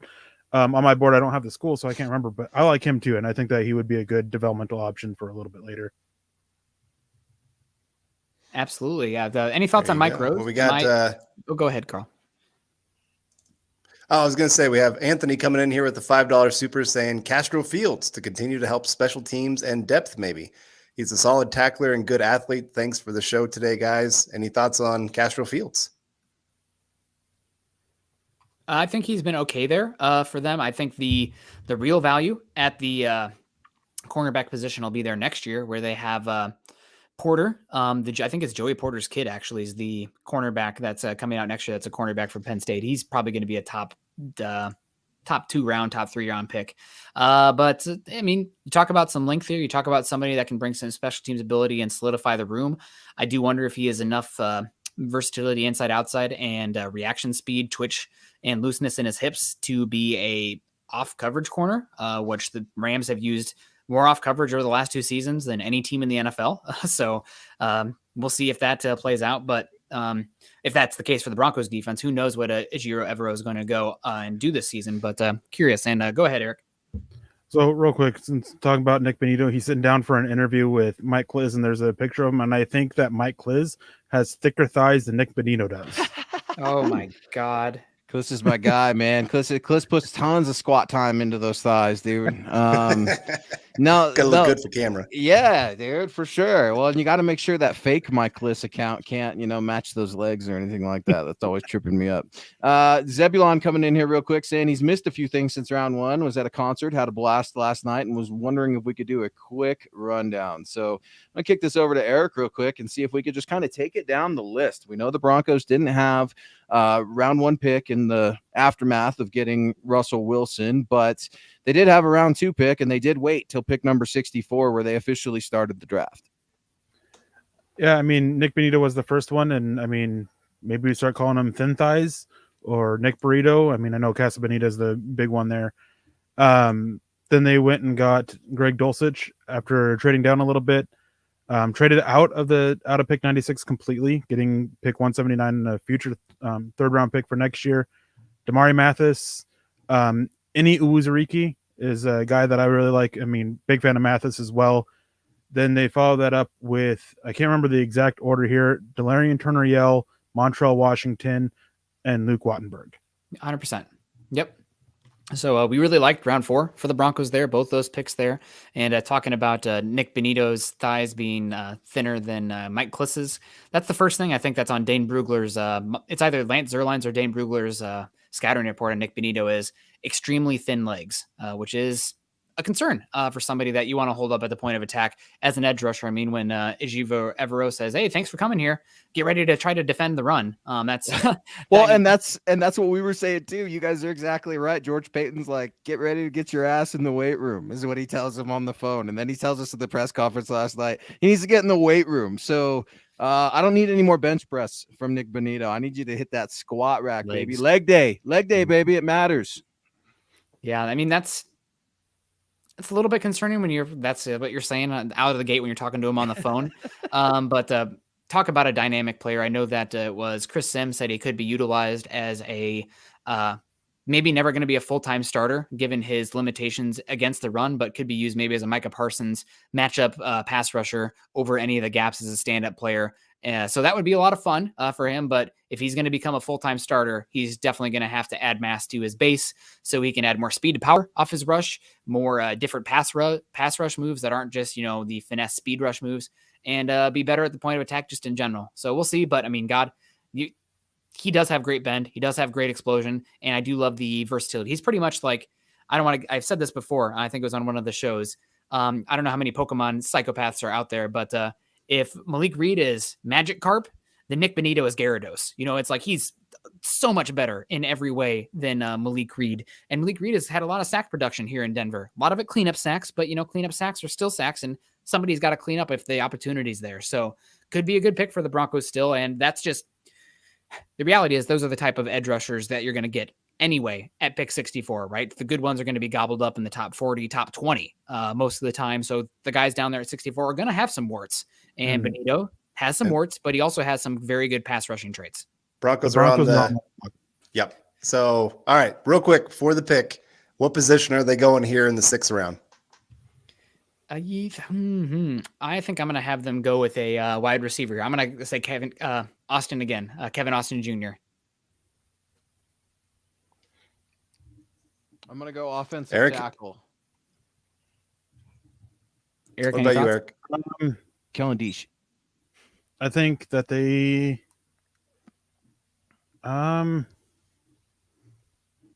I think tackle. I think at this point. I'm going to go back. I'm going to change my pick. Mike Rose. I'm going to say Mike Rose because that was who my I'd love mock it. them to here. I'd love it, but they don't do anything I want them to do. So I like Rasheed Walker, Kellen Deesh, man, Luke Tanula from Virginia Tech might be an undrafted guy. I have no clue what direction Peyton wants to go in. I mean, offensive tackle, we've been harping about it since Thursday night. And here we are. We're waiting to have one. You got to develop one at some point, George. And you missed out on Spencer Brown last year. Yep. We'll see how it is. As soon as anybody has an idea who it is, we'll kind of just leave Eric to transcend here. He's doing his Doctor Strange, seeing all the outcomes that the Broncos could possibly happen. How many are there when they select the player you want? One. No. Little man, we're really getting nerdy here with the Marvel jokes here. Any thoughts here, Carl, as we're getting into? I mean, who are you hoping for? Rasheed Walker would be the guy I'm hoping for at this point. You know, I like him as a tackle. I mean, he's not going to be a great tackle, but I think he could still develop into at least an average one for the Broncos. I think he's got some decent movement skills. He's a finisher, has no problem taking someone to the ground. So that'd be my direction. I'd love for the Broncos to go, but you know, I've only been right once today. Carl, you're right in my heart every day of the week, so it's okay. You know what you're not right about, Nick, is the hat selection today. I don't know if you forgot, but this is Saturday. You know what? We're not eating breakfast. It's 2:45 in the Mile High City. So speaking of rights and wrongs, you better right that wrong. Scott, what's up, man? Scott's in the house on the ones and twos. We appreciate Scott rocking with us, man, who's been busting his tail for Mile High Huddle as well. Guys, be sure to follow Scott at Scout Kennedy. Great content, does great coverage with Nick as well, with the Atlanta Falcons. And we try to cover all our bases here at Mile High Huddle, and it wouldn't be the same without any of our support and any of our talent and all of Broncos country that's rocking with us. So here we go. Waiting to see what the Broncos are going to do. Maybe they try to trade out and get more draft capital for next year. How's that for an option? We all kind of list our players, but George has been known to do some wheeling and dealing. Yeah, I would be way about that, but we'll see what happens. If they could get, trade this pick for a 6 and 7 next year, that would be very helpful for me, in my opinion. You only have 5 picks next year right now, and we know how much they like those late round picks. I think you're going to see some Broncos that are more on the back end of the roster be the wheeling and dealing guys. But Eric, do we have an announcement? They went back to the defensive line. Matt Henningsen. I love Matt Henningsen. Oh, I'm a big fan of him too. The guy next to him, I mean, next year is a tremendous prospect. Oh, yes. I was a little shocked that Henningsen wasn't invited to the combine though. Yeah. And if I remember correctly, he had a really good pro day, really stood out. I like this pick, adding more depth for it. McTelvin Agim, I mean, we talk about all these players being on notice. McTelvin Agim's on notice on that defensive line. Yeah, I really like Matt Henningsen. A very good, versatile player, more of a pass rusher type as a 3-4 defensive end. He tested like a freak at Wisconsin's pro day, jumped, ran extremely well. I wish he was a little bit longer, maybe a little bit thicker in the base. But as far as a rotational defensive lineman, you're adding some logs to the fire here. So I really like this one. Matt Henningsen's been a really good player, and another guy who just keep talking about it, beat the absolute hell out of my Iowa Hawkeyes. Everyone drank. But you're absolutely right. Also, Eric, the guy who really stood out for me on Wisconsin watching in this year. Obviously, Leo Chenal got a lot of hype, but it's their nose tackle, Dane Benton, top 50 pick next year in my book. He's awesome. He kind of was the straw that stirred the drink there. But we have Matt Henningsen coming in here. These are pro day numbers, so everyone always, maybe a little bit of asterisk there or a grain of salt. Like we mentioned here, a little bit smaller than you want as far as the arm length goes. 6'3", 289. Well, and something you're seeing a common theme here. You're seeing George Payton get smart players. All right.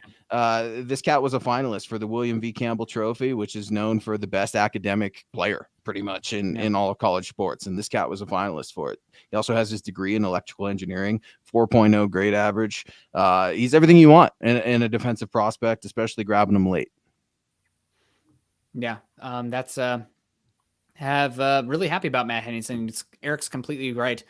Pretty shocking that he did not get invited to the combine. I will say I'm a little bit shocked that the Broncos went here after taking Owuzurike. Now Owuzurike is much more of a bull, where I'd say Henningsen is more of I wouldn't say a gazelle, but more. What kind of animal can I use here? More of an elk instead of a bull, where he can pin his ears back and get through a couple gaps here. He didn't do as much of the double gapping as the Benton did there, allowing him to get a little bit more free ability. I'm surprised Matt Henningsen didn't end up on the Patriots. He seemed like a really good Patriots pick, but I really like Henningsen. Good athlete, projectable athlete here, and talking about in the 6th round, if he develops even to a rotational player, that's a great pick. But the athletic traits stand out. He should be a good player for the Broncos. And real quick, I remember you mentioning a tackle who shut down one of the guys from the one big pass rusher from Alabama. What was his name? John Delancey. Oh, okay. I was gonna say Austin Deculus. I was thinking that it might have been him. Was the pick before it? But I mean, this late, you're looking at improving the depth, and Denver needed additional depth on the defensive line. No more. What's his face that they brought over from the Minnesota Vikings? Shamar Stephen. Shamar Stephen. No more him, which is fine. He wasn't that great on the field. And they can have a rotation, and that's something that with the Los Angeles Rams that they like to have is a little bit of a rotation on that defensive line. And it's a little bit of insurance just in case they're not able to bring Draymond Jones back. Maybe they can develop Henningsen to kind of take over there. Maybe.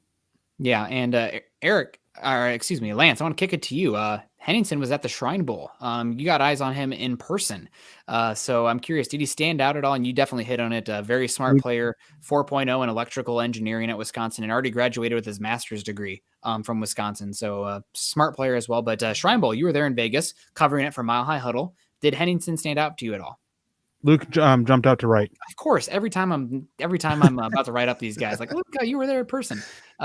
Let's hear what you have to say. Oh, there's Luke. So, there he is. He's back. Where's your hat now? I'll hop on real quick. Yeah, I know. I put my hat off, and you guys can see my ugly head now.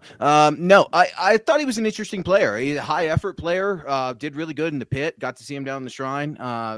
Actually, got to reference my notes right now as I'm trying to write him up.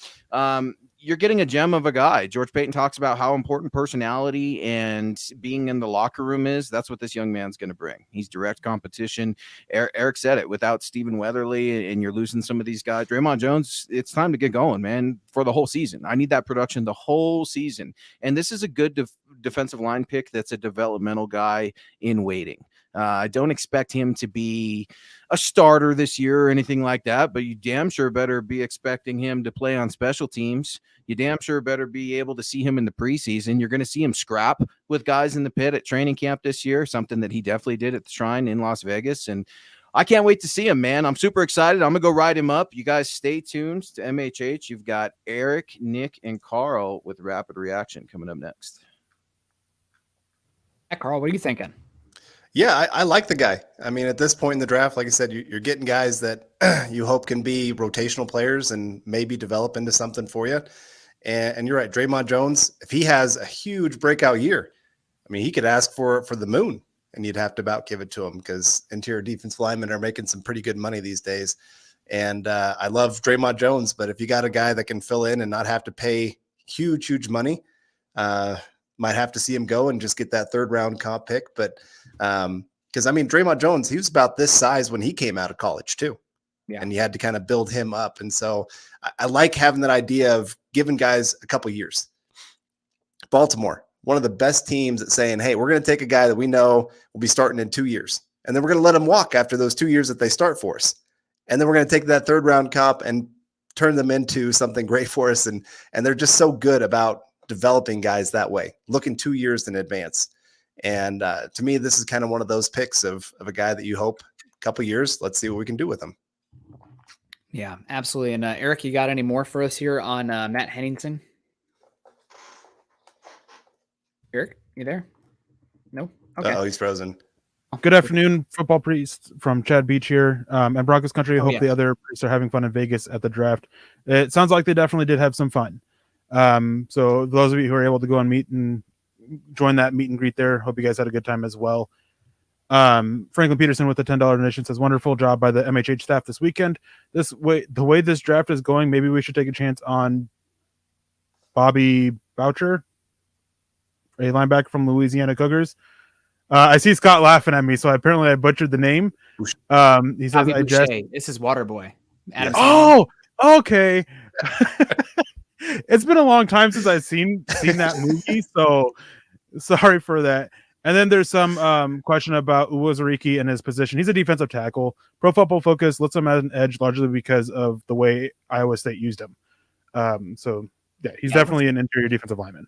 He's 6'6" and 320 pounds with like 36-inch arm length. Like this guy is, yes, he's not an edge. They only list him at an edge because Iowa State played a 3-3-5 stack, 3-2-6 defense. So forget what they're saying there. He was an edge in their scheme, just like I guess you can say that JJ Watt was an edge sometimes for the Houston Texans. He's going to show up at halftime and help us win the Super Bowl. That's what he's going to do.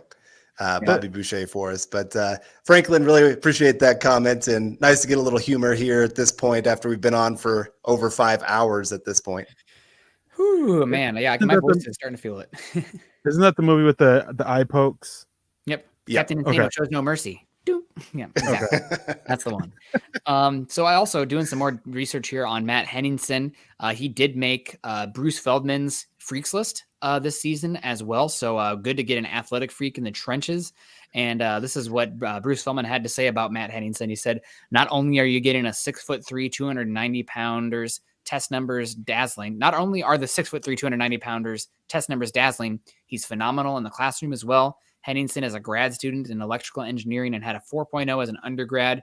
As for his athletic freak credentials, he's a vertical jump of 34.5 inches, a broad jump of 9 feet 10 inches and a half, power cleaned 410, back squatted 675, and reached 19.34 miles per hour on GPS. 3 years ago, Henningsen became the first Wisconsin walk-on since at least 1990 to start the season opener as a freshman. In his career, he made 58 tackles and 7.5 tackles for loss and 5 sacks. And that was prior to this last season where he had another good year for the Wisconsin Badgers up front. And, Leo Chenal gotten a lot of highlights, a lot of hype there, but Benton up front and Matt Henningsen doing a lot of the dirty work.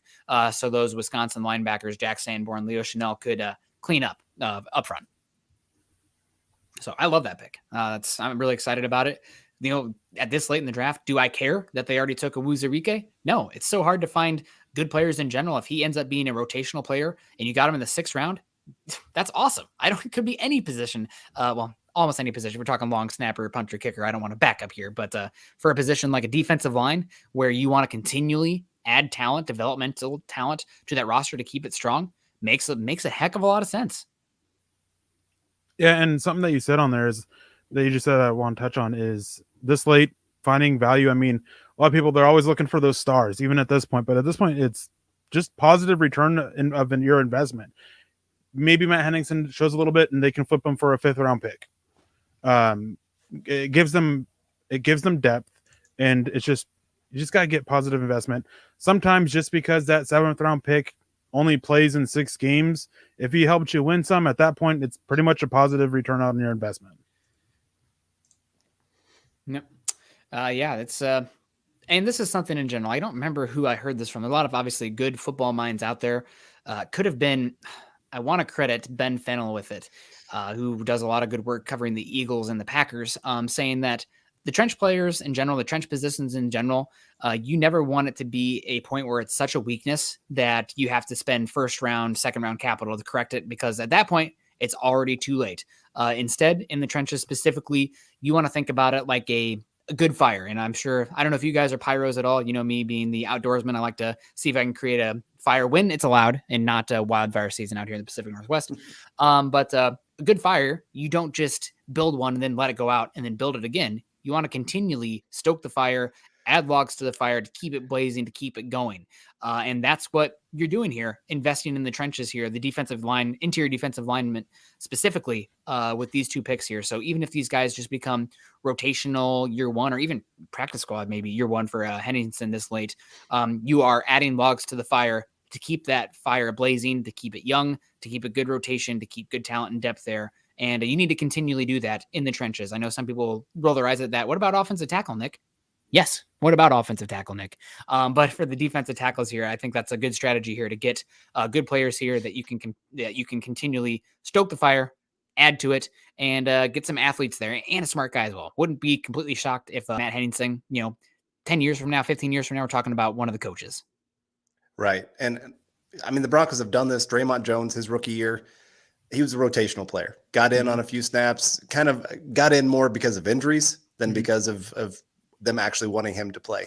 Year 2, few more snaps, kind of more still on that rotation. Then this last year, full-time starter, great impact player. And this year, obviously expected to be a star.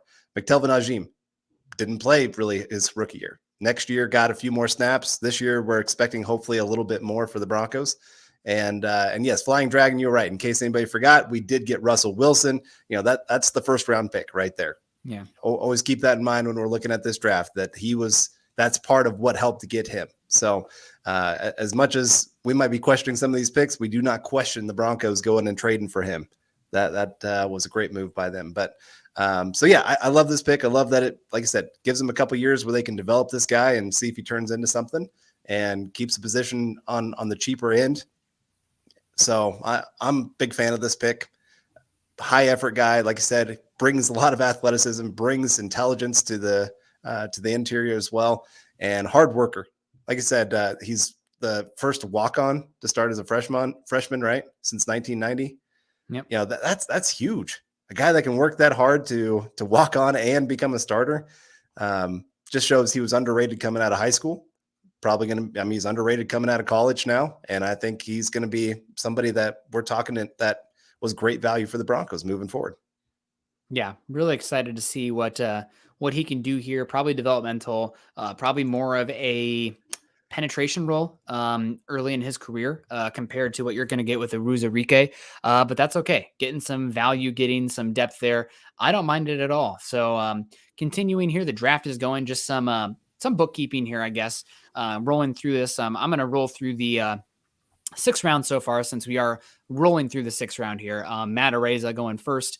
Kyron Johnson, linebacker, Kansas, kind of an edge rusher, very small, to the Eagles. Darren Beavers, a good pick here in the 6th round. Kind of a Sam, can play on the line of scrimmage, play off ball as well. Very much a box linebacker in that regard. To the Giants, Kevin Harris, running back, to the Patriots. Then you have Vidarian Lowe, offensive tackle, to Illinois. Keep an eye out for Illinois going forward. They brought in, who was the massive, the power gap scheme coach that was at Arkansas, and then he was at Wisconsin as well. I can't remember his name right now, but Illinois is probably going to start to put in some power gap offensive linemen going forward here with their new head coach there. Christian Benford, cornerback from Villanova, to the Bills. Zach Thomas, there you go, Eric. The Zach Thomas we thought we were talking about yesterday at the end of the 3rd round. Guard tackle to San Diego State. Nick Zach-Gill, offensive tackle from Fordham, to the 49ers. Malcolm Rodriguez, Malcolm Ruiz, linebacker, Oklahoma State. Teeny tiny, but I think somebody mentioned earlier, Lance Zierlein loved him. Very smart player, but just small. Mari Barno, edge, to the Panthers. Justin Schaefer, guard, to Georgia. Jalen Naylor, wide receiver, to Michigan State. Andrew Ogletree, tight end, Youngstown State. Does the Vest still coach at Youngstown State? I don't remember. Devin Harper, linebacker, Oklahoma State. Jordan Jackson, defensive tackle, Air Force. So shout out there. Jameer Salyer, guard, Georgia. Tyler Batty, running back, to the Ravens. Love Tyler Batty to the Ravens. One of the more broken tackles in college football last year. Really good pass catcher. So interesting to see that one. Gregory Jr., cornerback, out of, oh my goodness, Ouachita Baptist University, Jacksonville Jaguars. Really, I mean, I thought at least I knew where Samford was. Goodness, that's a name. Grant Calcaterra, tight end, to the Eagles. Cade Mays, love this pick for them. Guard, to Carolina Panthers. Sam Roberts, another defensive tackle from Northwestern Missouri State. So 2. Man, that team must have been awesome this year to watch. Keontae Ingram, running back for USC. Mike Woods, wide receiver, Oklahoma. Tristan Ebner, running back, Baylor. Theo Jackson, cornerback, Tennessee. To Tennessee. Austin DeLucas, offensive lineman, LSU. Matt Henningsen, to the Broncos. Doug Kramer, another center there for Illinois, to the Bears. Connor Hayward, tight end, Michigan State, to the Steelers. Luke Tenetuda, to the offensive tackle of the Bills. Chasen Hines, center, to LSU. And Quentin Lake, safety, UCLA, to the Rams. I really like Quentin Lake. That's a great pick there from the Rams. Rams are also on the clock here with pick 34 as we are hurtling towards the end of the 6th round.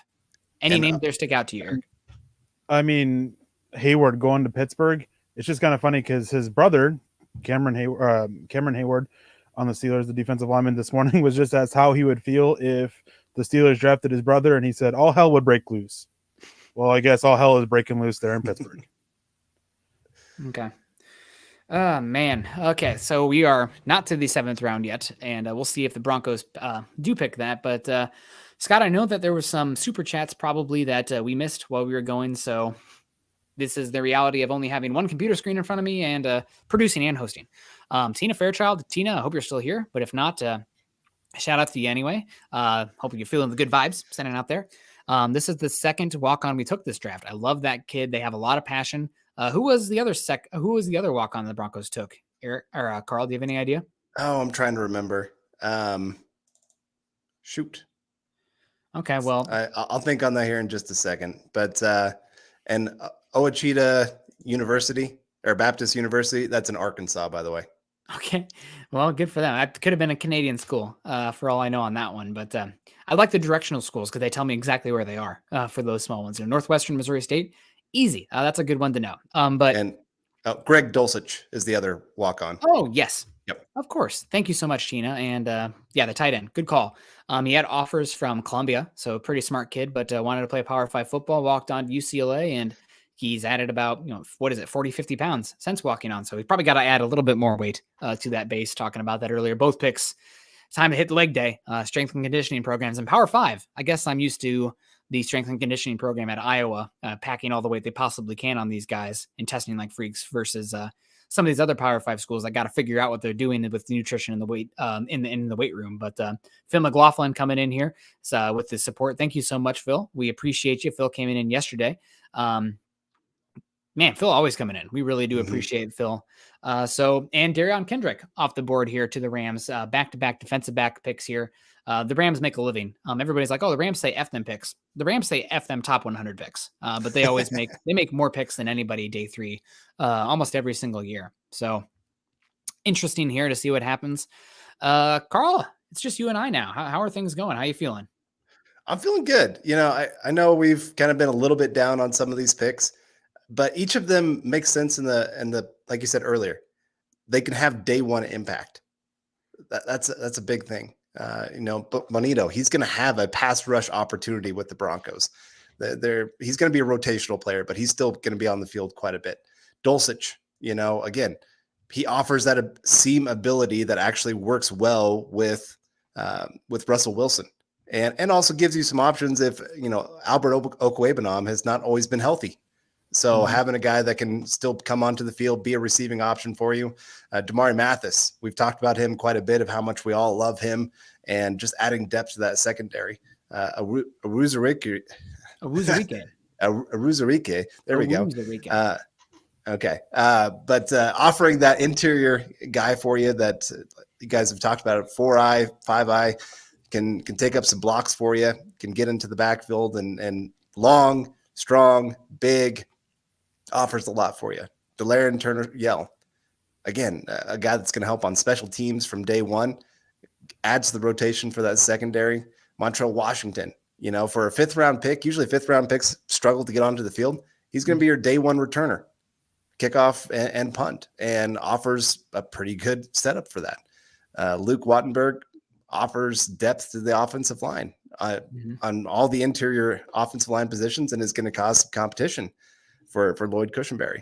And then Henningsen, again, another guy that's probably going to be in the rotation, going to get some opportunities, but if not, for a 6th round pick, he could turn into something moving down the road. So they all make a lot of sense in that area of, like I said, day 1 impact. Long term, that's where I have a little bit of concern. Yeah, makes a lot of sense. So Eric, I'm going to ask you here, any picks that the Broncos haven't made or specific positions that board didn't fall the way you wanted, but areas that you had hoped prior to the draft the Broncos would have gone this direction instead? I mean, we've talked about offensive tackle multiple times. There was a couple guys that I was like, I thought that I'm not going to hate on it too much because I like the guys that they picked. There's a couple guys there for the 4th round I like that still fell that they passed on. But really, I mean, for the most part, didn't fall how I'd expected. Center as well. Was hoping for Cam Jurgens or Colt Strange or Dylan Parham, Zach Tom, but board just didn't fall that way. I mean, they addressed that with Luke Wattenberg. Linebacker, I guess you could argue that board didn't really fall their way. Some guys now that's worth maybe taking a shot at. Safety, I still believe that they could have added Delarian Turner-Yell, they added somebody, but there were safeties I liked earlier that would have liked to see fall that I think I had a little bit more thoughts for that went earlier than I expected. Yeah, no, it's definitely. And back to you, Eric. Why? So a lot of Broncos country, if we were, on the clock making the pick when it happened, I think they probably would have taken, Abraham Lucas or Bernard Raymond. Do you have any insight, theories, thoughts as to why the Broncos front office might have passed on these positions? Is it more so because they were that emphatic about adding the pass rushers? Bernard Raymond, arm length and age. Do you have any insights or thoughts on that? I think with Abraham Lucas, part of the issue was just his ability as a run blocker just wasn't quite there. And I think that they kind of seem to value that a little bit. I mean, Tom Compton was the second highest graded offensive tackle and by Pro Football Focus with when in terms of run blocking grade is something that Billy Turner does quite well.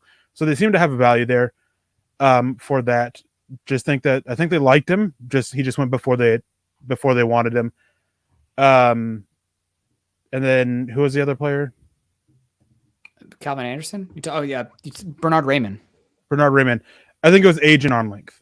I mean, George Payton, he's big hand size guy. There's been a lot of word that even before they traded for hand size or arm length? Huh?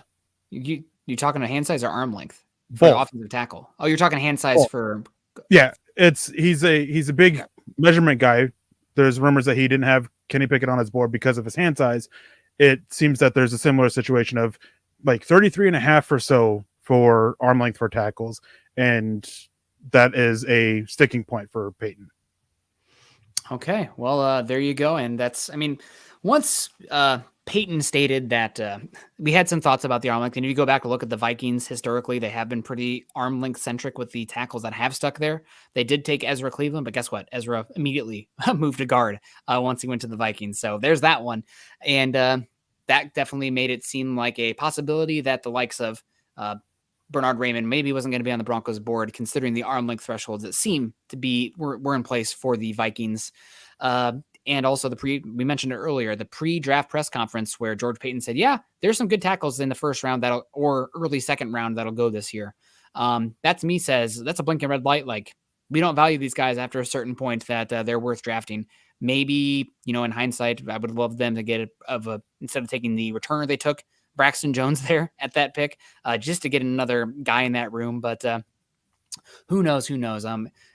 Any other directions here, Carl? What do you think? Anything that, just looking at this board, obviously you can't correct and add talent every single pick, especially the Broncos trading away pick 9 and pick 40 in this class. But any way that it's like, you know what? If they did it again, I probably would have liked them to see him go this way, or this area is still lacking. It's probably going to be a need next season. Well, offensive tackle makes a ton of sense. Running back, I'm kind of surprised they haven't gone one at least here in the late. Maybe they will with the 7th, some undrafted guys, I'm sure. Just because as great as your top 2 guys are, one of them's going to be gone after the season. You still want to keep that room strong as possible. So I wouldn't mind seeing them go that direction. I think off-ball linebacker, I kind of understand it a little bit, but at the same time, you still got a lot of guys under contract that I really like. I still think it's an underrated group. I had somebody argue with me the other day about, I think on the MHH Facebook page, and they were saying, oh man, the Broncos, they're really lacking in this area. And I said, really, if you look at the entire unit, they're probably top 10 in the NFL. And that's more of a showing of how bad the off-ball linebacker groups are in the NFL. But also just I kind of value what the Broncos already have. I still would like to see them add more to the cornerback room than what they've added. Of course, I love Mathis, but I'd still love to see him add maybe another player or two, one here with the 7th round, and obviously with some undrafted free agents coming in. And then I'm trying to think of any other position. Safety, I think they're pretty good there at this point. Maybe offensive guard, I guess, since I'm viewing the player they took as a center at this point. But no, overall, I think they've added quite a bit to most of these groups, added some pretty good depth. Yeah, for me, where we're at right now, I guess I'm a little bit surprised at 2 areas. Maybe I wouldn't go a different direction, but ones that I would have thought would have been very viable pathways for this team in the draft. actual wide receiver in the class. So far, we haven't seen one taken. I mean, pretty much just reading the profile and seeing the usage of the returner that they took in the 5th round is he's not going to see the field besides maybe very limited gadget use, but I don't know if he's a dynamic enough athlete as far as speed and stuff to be in an Isaiah McKenzie mold. I know Broncos country, 5th round return specialist, Isaiah McKenzie like had a 4.2 40 and ran like crazy agilities. And we saw the Ross there for that guy. His agilities were pretty poor considering his size. So that one's still head scratching for me. But actually taking a true wide receiver would make some sense here for me. I don't think we didn't see anything from Seth Williams last year, and you already have 2 X receivers. He's not going to beat out the likes of Tim Patrick or Cortland Sutton, of course. Maybe adding another body there, especially they'll talk about maybe Judy, falling out of favor with the front office, maybe Judy being somebody who could be on the chopping block after the season. That's something that surprises me. And also the fact that they took Nick Bonito, kind of a versatile, what's his home, edge rusher, off-ball linebacker, not doubling down on edge rusher is a little bit surprising for me as well. That's something I thought would have been a viable pathway for them. Obviously, the draft has to fall a certain way for that to happen, but didn't happen. So definitely.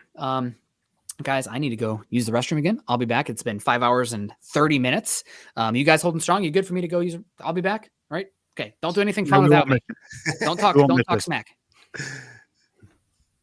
All right. This is where Denver trades all their picks next year for a bunch of picks this year, just to annoy Nick while he's gone. Makes a ton of sense to me. Now we can talk smack on Nick. But no, like I said, the more I step back from this draft and kind of look at it from the full view, or try to make it as much a full view, I don't mind it as much. Like I said, day one impact guys, somebody that you can see what their role is going to be with the team. And I think you said it earlier. The Nick Bonito pick makes a lot more sense with what they've done with the interior defensive line. They've got some guys that can help out in the run game and make his job where it's, hey, you go be our pass rush specialist. And if that's what he's going to be for you, he can be a great player. Like I said, PFF has him as their number 1 pass rusher, just pass rush, of the last 2 years combined. And I think he has a win percentage of like 29% when he's getting after the quarterback. So when the Broncos last year were like 31st or 32nd in everything pass rush related last season, you got to do something about that. I know they stunk against the run, but that pass rush is the end all be all when it comes to what you need on defense. Yeah, it's one of those things where in the moment, without having the full picture, like Nick Bonito pick is a little lackluster, but now we've had more picks. We have more of the picture being made up, and being able to have these guys on the defensive line who can eat up space and eat up these blockers that help them against the run and help him use that speed and that burst and that bend that he has is a good way to complement that, to allow him to do what he needs to do. And it's very similar to what the Rams did. So Nick touched on it earlier about kind of seeing more of the Raheem Morris style defense than we saw with Vic Fangio and Brandon Staley. That seems to be the way they're going up front. I mean, we're going to see a lot of different looks for pressure packages to get simulated pressures. I mean, Nick talks about it, 5-1-5. Like I believe that will be a very large usage for the Broncos this season. Having your 3 defensive down linemen, your 2 edges, and just eating up so much space. And then to complement that as well, they've continuously added to the secondary to run these multiple defensive backs and have the depth there for if injuries happen. I mean, Kareem Jackson, Ronald Darby, they have struggles. They have issues staying out there on the field. Damari Mathis has good versatility. He could really fill in for either of those guys there. Michael Ojemudia, they're still hoping for developing. And then Delarian Turner-Yell, they seem to be really high on him. I was watching one of the scouts for the Broncos talk about him. They really like his ability to be a center fielder. They like his range.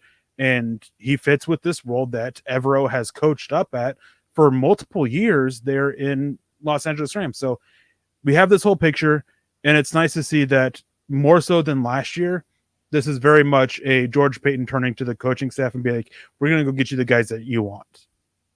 Yeah.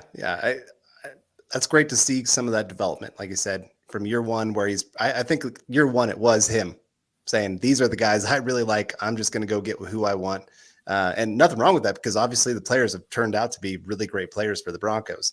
But like you had said earlier, allowing the coaches to take ownership of these guys. I remember a few drafts ago, I think you were talking about one of the defensive linemen that were taken, and the Broncos defensive line coach, like pretty much like jumping on the table, just saying, I want this guy. And then they went and got him. And he didn't turn into a great player, but still, when you can empower your coaches and say, okay, you want this guy, we're going to go get him for you, and just get them excited about being a part of the process and really engaged and taking ownership is huge in the NFL. And just having everybody on the same page, where it's not your coaches all saying, hey, we really want this guy, and the GM just saying, I don't care what you have to say. And that causes that division that you see in a lot of teams that struggle in the NFL, where you just got too many alphas and nobody's willing to listen to each other. So again, I like that the Broncos are willing to do that. We're going to have to see how it pays off in the long run.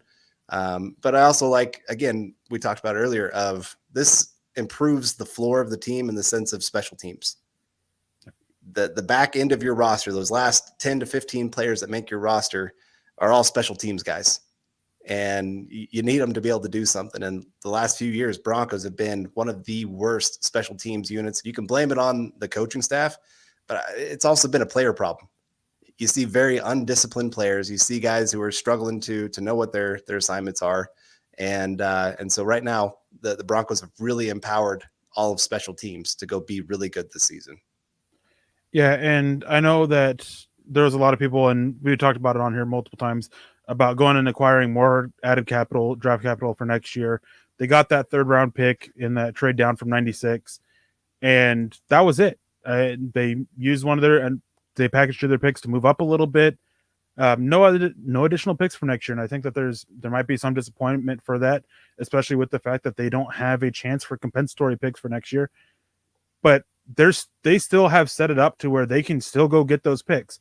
Mike Purcell, Malik Reed, maybe one of the receivers, maybe even Lloyd Cushenberry or Graham Glasgow.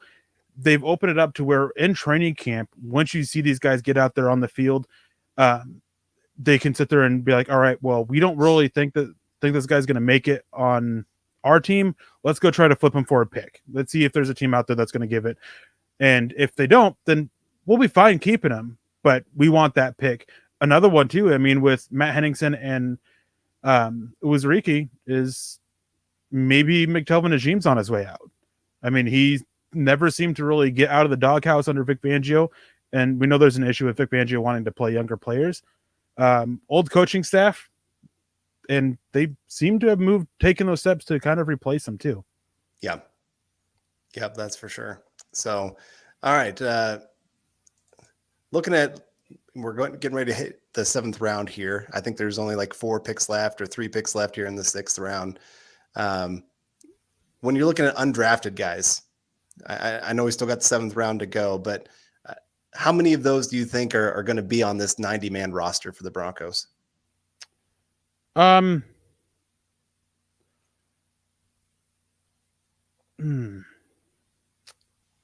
Really not sure, because they're a little tight against the cap a little bit, and you obviously want to save some. So undrafted free agents, late round picks, that's a good way to get some young talent in to improve your depth. So it's hard to say. And then real quick, I want to grab this from Andrew Morrow. Didn't they add a 3rd round pick in 2023 yesterday? Yeah, I did. I mentioned that when they traded out of 96, they got a 3rd round pick for next year. That was the only additional pick that they've added for next year.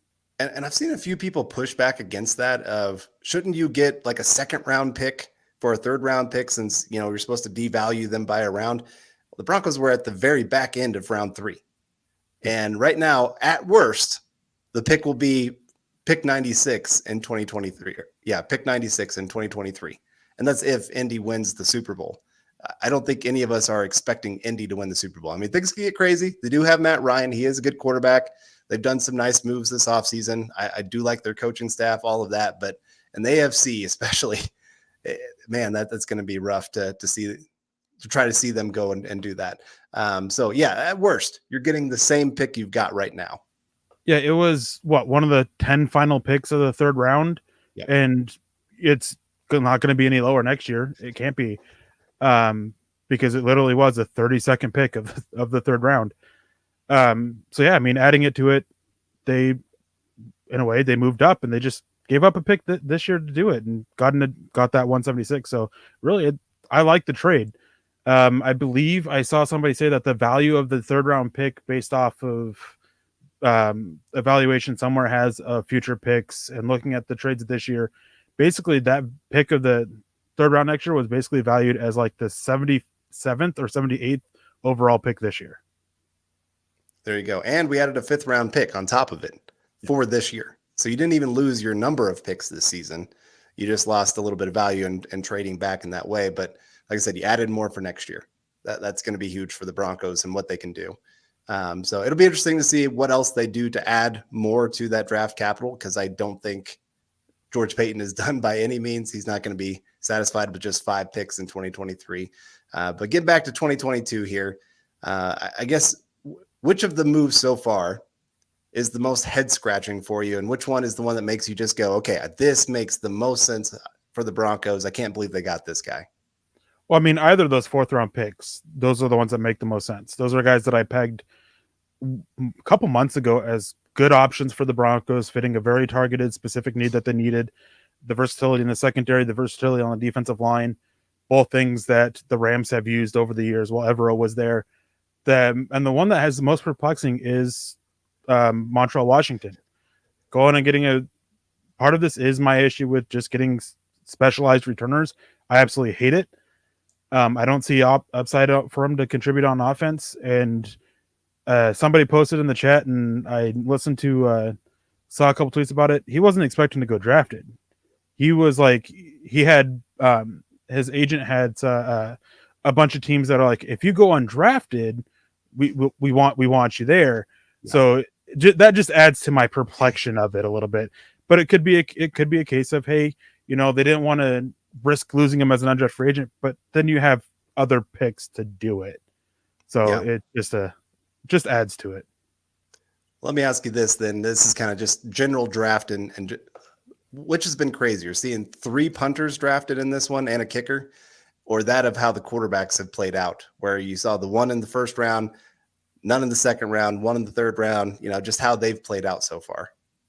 I think I'm not super shocked about the special teams, how those have gone, about how many have been drafted. I mean, there was a lot of love for the special teams unit, for the punters, for the kickers, and then there's still a chance that we see a long snapper. There's been a lot of talk about him getting drafted there in the 7th round, another kicker and another punter as well. So, I mean, we could still see more, hear their name called, but quarterback, it's not just where they went. I mean, obviously one at pick 20 and then waiting so long as we did, but a little bit of the order. Bailey Zappi going before Sam Howell is just mind-boggling to me. Yeah. So it's definitely how the quarterbacks have gone. Knew this was a weak class, but the NFL is basically saying it's even weaker than you thought it was, Eric. So, factor that in. Yeah. And somebody had asked earlier about Tariq Castro Fields. He just went to San Francisco with the final pick of the 6th round. So everybody, welcome to the 7th round. We're closing in on the end of this draft. Been a crazy day. Thank you for all of you that have been with us for over 5.5 hours now. But like I said, we made it to the 7th round. Broncos got 1 pick. I think, is that it? 1 pick in the 7th round? Yep, 232. Okay, so we're coming up here in the next about 12 picks or so. I think that's right, or 11 picks. So we'll get to that here in just a little bit. But how has this draft felt different for you with the Broncos trading that 1st and 2nd round pick? What's kind of been different for you this year? I don't know. I think that the biggest thing that I've noticed that is different and feels different is the input that seems to be coming in from the coaching staff. I mentioned it earlier, and it seems that reaching out to a few people, it seems to really be the case that last year it was more so front office, George Paton and Klein and what's his name? The assistant GM, Mugi or whatever. I can't think of his name. Something like that. It seemed to be very much, seemed to be very much their draft. and basically not necessarily saying, hey, Fangio, Shermer, you guys got to deal with it, but being like, make it work. Like, we're doing enough. We're getting positions that you can help you. We're trying to build this team around this crappy quarterback situation that we're in. Go do what you can with it. This year it's, we just got you. Who do you want? We're gonna cater to your every need, basically. Is that a good way to go about it? What are the plus and minuses of deciding to empower your coaching staff like that? Well, I mean, if with the front office, it's not like they're not having a voice and being like, "Oh, go take whoever you want." It's a collective of opinions, of voices to build their board, and they're going off their board. But in a way, if they're leaning more towards on the coaching staff, if that player fails, the scouts, the front office guys can kind of rub their hands and be like, "That was your guy. Like, don't look at us. That was you." So I like the approach. I like going and getting guys that your coaches want, as long as it's not doing whatever. And it seems to be George Payton signing off on it. They're using their analytics. They're using everything that they have at their disposal, going off their collective big board, not reaching for players, and just going about it in the smart way, and not necessarily a way that we saw at times with John Elway. Right. I mean, I still think you're seeing, obviously, the George Payton input with all these guys having those high RAS scores, just like he did last year. So obviously he's saying, okay, who do you like of, say, maybe this list? Or, give us some names that you really like, and then we're going to go check to see how much do we like him as well. So obviously it is a collective working together. But I do wonder sometimes, because I remember there was some question with Elway where he almost empowered his coaches too much. Scouts would come and say, hey, we love these guys. And the coaches would come in and say, nope, these are the guys I pound the table for. And John Elway would just say, okay, scouts, sorry, you're thrown to the background. And it's not just that. I mean, there was times where he just gave the power to the scouts. Brendan Langley, that was very much a scouts guy. So it seemed to be like, oh, we're going to go with the coaches or we're going to go with the scouts. It didn't seem to be as much of a collective with them. Right. And based off of conversations I've had, that seemed to be the case, is that it wasn't not necessarily not a collective, but it's like, okay, we're going to reach for this guy a little bit because the scouts love him so much, and coaches, you got to make him work, or vice versa. DeMarcus Walker, there's other issues with DeMarcus Walker there too, but he seemed to be more of a scouts guy that Bill Kohler didn't really want. Bill Kohler wanted a different defensive lineman. And then Royce Freeman, that seemed to be a guy that the coaches wanted. Scouts were really low on him from what I understand. So it's, again, being this collective between them is the better way to go. And John Elway did a good job, found some great finds there in the later rounds, but overall his drafting was rough at times. He was really hit and miss. There was no consistency from one year to the next was the big thing. You look at that 2012 draft and Broncos just nailed it. Pretty much every single player was a big part of contributing to the Super Bowl. And then you get to the 2013 draft and not as many guys. 2014, they went with a ton of athletes and didn't really work out. I mean, Bradley Roby was good, but wasn't a guy that you signed long-term or anything like that. And just seemed like for a few years, he just went for straight up athletes and didn't really care about character, didn't really care about football ability. And obviously that didn't work out great for him. And so, like I said, he was so all over the board. I'm interested to see 5 years from now, if George Payton is still there, if we're looking and seeing, okay, what is his consistency from one year to the next? I think right now we can for sure say RAS, big time for him. Yeah.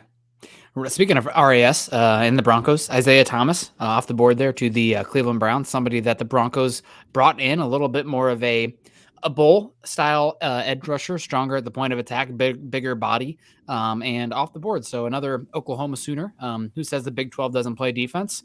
Alex Grinch's 335, odd as it may be, getting some players here in the NFL. So you guys miss me? Sorry, I was busy. Natalie came back. Unfortunately, Natalie and I are going to have to move out of our rental house here at some point in the next few months. So looking at places, she's like, oh, I set up a bunch of places this weekend for us to look at. I'm busy. I have other obligations. So no, she knew that. Just teasing. We have a big super coming in here. God bless. From Dahein. Dahein been with us for years with the monkey holding the Glock there. I think he's holding the Glock. It's out of frame, but in the suit, looking like Eric there. Eric's got better hair, but Dehaene coming in saying, thank you guys for keeping us entertained and educated. I might be the only one, but it'd be interesting to watch a series of short videos made by you guys about how to evaluate prospects, maybe debut it next season and have it broken down by position. Oh man, that'd be fun, but that would be a lot of work too to do that. What I really like, if you're interested in this kind of thing, is to listen to coaching clinics. And there's a lot of coaching clinics available for free on YouTube. There's also a series. One of my favorites has been where you break down players, film with players. I think there's a really good one out there with Joe Thomas bringing down his film and kind of how he combats and the game within a game when it comes to offensive tackles versus pass rushers. But thank you so much for the support, Dehaene. It'd be great just to talk about that stuff and the process in general. I will say that sometimes, talking the technique and stuff is harder for some positions than other. I'm not as good with the cornerbacks. I'm not as good with the further away from the ball, but the defensive line, offensive line, easier for me, especially the defensive line. Maybe it's cheating because big guy, go fast and explosive is really easy for the defensive line. And if you watch enough tape, you can kind of get an idea of who those guys are that stand out. But definitely that'd be a lot of fun. And it's something that I've actually talked about with Chad and Lance, is doing a series like that. There's some logistics of it that we've had issues trying to figure out and deal with, as well as the time putting in. But it's definitely something we've considered, and maybe eventually we'll get around to it, but it just seems to be on the back burner for now. Yeah, no, absolutely. And the Broncos, anything fun happened while I was gone? What's been up? I heard you guys talking about always draft classes, things going on. This is something I was also thinking about earlier. I think the first two draft classes by John Elway, 2011 and 2012, we would say overall is pretty darn good, bordering on home runs for a lot of those picks. And then they kind of trailed off a bit after that. We'll just call that as it is. So George Payton doing really well last year. We all are hoping for the best, no doubt, but very possible with the volatility that is the draft class, drafting in general, that last year's the best draft class he ever has, and after that he kind of falls back into the middle of the pack.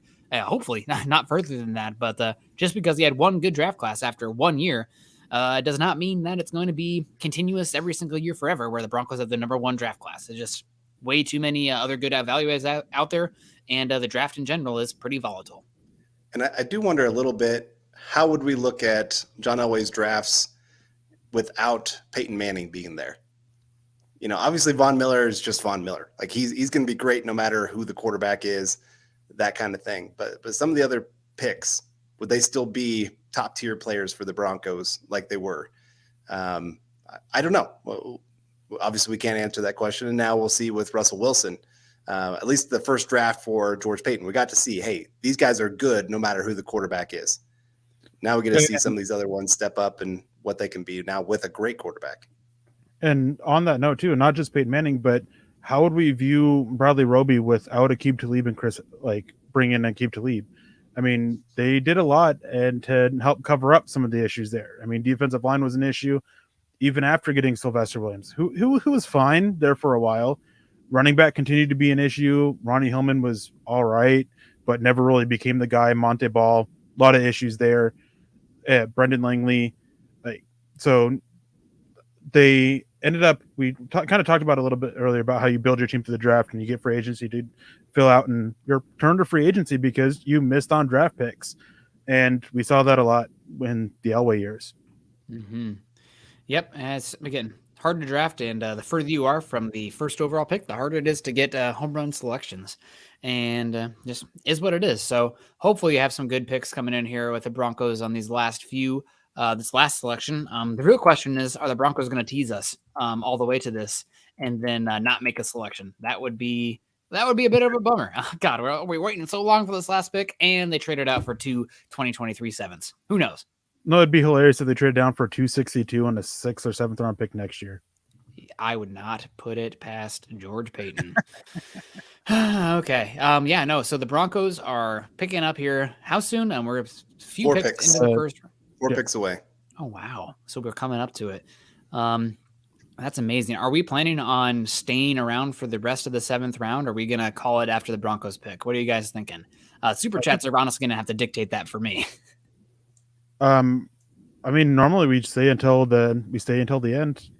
All right. Well, if you guys are feeling it, then we can do that. I got to get on some articles after this as well, but no doubt we could do that. And James Campbell coming in saying here, I'd still say Justin Simmons was always best draft pick. Vaughn was expected to be good, number 2 overall, and even 2011, 2012, Brian Sanders had a say. Yeah, that was definitely a good draft pick. I mean, I guess there's an argument too for. Actually, you know what? This is one maybe where this is big brain here. But the Broncos nabbing Malik Jackson in the 5th round of the 2012 draft, 2011 draft, 2012 draft. I think the Malik Jackson compensatory pick ended up leading to the Broncos. The pick ended up being Justin Simmons. So without that compensatory pick, there is no Justin Simmons. So let's go Malik Jackson, the butterfly effect here, as the best pick for Elway in the Elway general manager era. Yeah, I was going to say that 2012 draft, because then you also had Danny Trevathan got paid big time money. So that got you another comp pick. 6th round. Yep. And so he was taken in the 6th round, got you a 6th round pick. Kind of worked out well for the Broncos that way. And obviously he was a great contributor during those Super Bowl runs. But yeah, that's why I keep saying 2012, Elway's best draft. I mean, Von Miller obviously is the best player overall. Big time player, going to be on the Hall of Fame, all of that. But just looking at the overall, every pick being somebody that pretty much contributed to that Super Bowl, and setting them up for the future, like you said, Justin Simmons, then being able to get drafted for the Broncos. So I don't know. I kind of wonder about that Brian Sanders things, because he was there for those first 2. Then what happened? What did Elway get a little too big of a head after those first 2 years being so successful? Who's to say, right? Fly on the wall. Fly on the wall. Also, picking a little bit later continuously just does make it harder. And you didn't have Peyton Manning there to patch up some issues. I mean, you could have said that the Colts were drafting just fine when they had Peyton Manning, and then he went there and got injured and fell apart. Yeah, definitely questionable there. So we have a few picks here. We obviously had 7th round here. Monterey Brown, cornerback from Arkansas, with the first pick to the Jags. Isaiah Thomas, edge to Oklahoma. Cameron Good, edge from California to the Dolphins. Mark Robinson, linebacker to Mississippi to the Steelers. Jatree Carter, guard from Southern to the Bears. Nick Muse, tight end, Southern Carolina, to Minnesota Vikings. And Tariq Carpenter, linebacker to Georgia Tech. Broncos are going to be on the clock here very soon. Eric, who are the guys here that are the highest rated on your board? And any whispers you're hearing as to why they still might be available? Bo Melton also went to Seattle, so we just have the Washington crappy name team and the Buffalo Bills. Guys that are still available Jojo Doman, he's still available. There's been a lot of injuries there. Justin Ross, the wide receiver, seen a couple people mention him in the chat. I mean, there's that pretty serious injury that's concerning there. Kellen Deesh, unless I miss it, is still available. There's some arm length concerns, and they don't seem to believe that he can play inside, which is typically you got short arms for a tackle, you're moving inside. Rasheed Walker, there seems to be a lot of limitations there, some maturity questions, a lot of penalties as well. Dare Rosenthal talked about it, a lot of red flags. Bennett Ease, a lot of red flags for character. Kalen Barnes is one name that stands out. I haven't seen his name get called yet, so I'm a little surprised. I thought his speed would be enough to get him called a little bit earlier. And Carson Strong, of course, knees are absolutely shot. So there's still time left, and I'm kind of curious because Tariq Carpenter went, and Wanye Thomas, his teammate at Georgia Tech, everybody I talked to thought he would go first, and he's still available. So I'm actually really curious about that one. Interesting. That is it is wild. So Broncos going to be on the clock here very soon. Some cornerbacks still available that might be interesting. Tariq Fields, Josh Jobe, Christopher Allen still available as well. Jesse Luketa, kind of somebody that was somewhat hyped up prior to the Senior Bowl. Had some versatility as far as playing linebacker and then coming down and playing edge. Did not test very well, so that's not great for your pass rushers, of course. But something to consider for sure. And guess we're going to be on the clock soon. So any prediction here, Carl? I know it's the late 7th round. Gosh, it's pick a name, just any name. Who knows? But do you have any thoughts here? Yeah, I think cornerback makes some sense. Again, it keeps adding to your room and also helps in special teams. And so you kind of mentioned him earlier, Josh Jobe, from Alabama makes some sense. He's a little bit on the smaller side, but I could definitely see him. I still like your idea earlier of Christopher Allen as an outside rusher as well. You know, the injury concerns. Hey, by 7th round, if you find a guy that can contribute like Cooper last year, like that is just icing on the cake that he was able to do anything for the Broncos. And if you can get another edge rusher to do that here, Christopher Allen, because when he has gotten his opportunity, he's shown pretty darn well on the field. So those are a couple names. I guess I'm going the Alabama boys. Bama boys. Tina Fairchild coming in here. Thank you so much for the support, Tina. Hope you're doing well. Always love to see the Wonder Woman profile picture there. So shout out. I am very interested not in the free agents at this point. Seems like a lot of talent is still out there. Wonder how many we snag. Who knows? The Broncos, I think, are still pretty high up in terms of the total roster number right now compared to the league where most of the teams sit at. So I wouldn't imagine they're going to be too active as far as the volume of undrafted free agents. But of course, they'll bring in some. And sometimes I like some of the names in the undrafted free agency class more than some of the guys they drafted. And you know what? Sometimes it's better to be an undrafted free agent, have that ability to choose where you go, get paid more than some of these 7th or 6th round picks than to be drafted. So kind of a wild process out there. Some other names that's still out there that are surprising to me, and I think the Pro Football Focus simulator is the best one, but I feel pretty good about every time, Donovan West and Kellen Diesch, sitting there like, hey, these are the best players available at the end of the 3rd round at pick 96. I'm not taking them. Quit asking at that spot of the draft. So still available. Curious about that. And Kellen Diesch with his weird frame. I mean, I know I joked about him. If he got a phone call, he has to ask his buddy to pull his phone out of his pocket because his arms are so short compared to his body type. Sorry about that. He probably has a hard time, let's wiping as well, talking about offensive tackles and switching hands earlier. But still available. Good athlete, but where is he going? I mean, God, just such a weird body type. And that should scare some teams. He's also going to be 25, 26 years old. So not great. And Broncos are on the clock. Broncos are on the clock after Chris Paul went to Buffalo and Balin Spector, the linebacker out of Clemson, went to the Buffalo.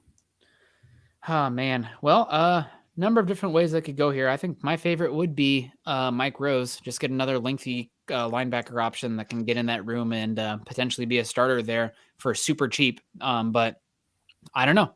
They could go I know Kevin Austin. I hyped him to the Broncos day 3. He did deal with a foot issue. He also had some disciplinary issues early in his career, but really good athlete and somebody that I would take a chance on as long as he's not a total, POS, which I can't speak for. Carl, where's the money where your mouth is? Christopher Allen, is that what you're saying? No, you know what? I'll go with Todd T here. I'll go Stonehouse of CSU. Get your Colorado boy to get everybody excited. I think he's a great punter and obviously already knows how to punt in mile high. So I could see the Broncos going that direction here in the 7th. Yeah, definitely possible.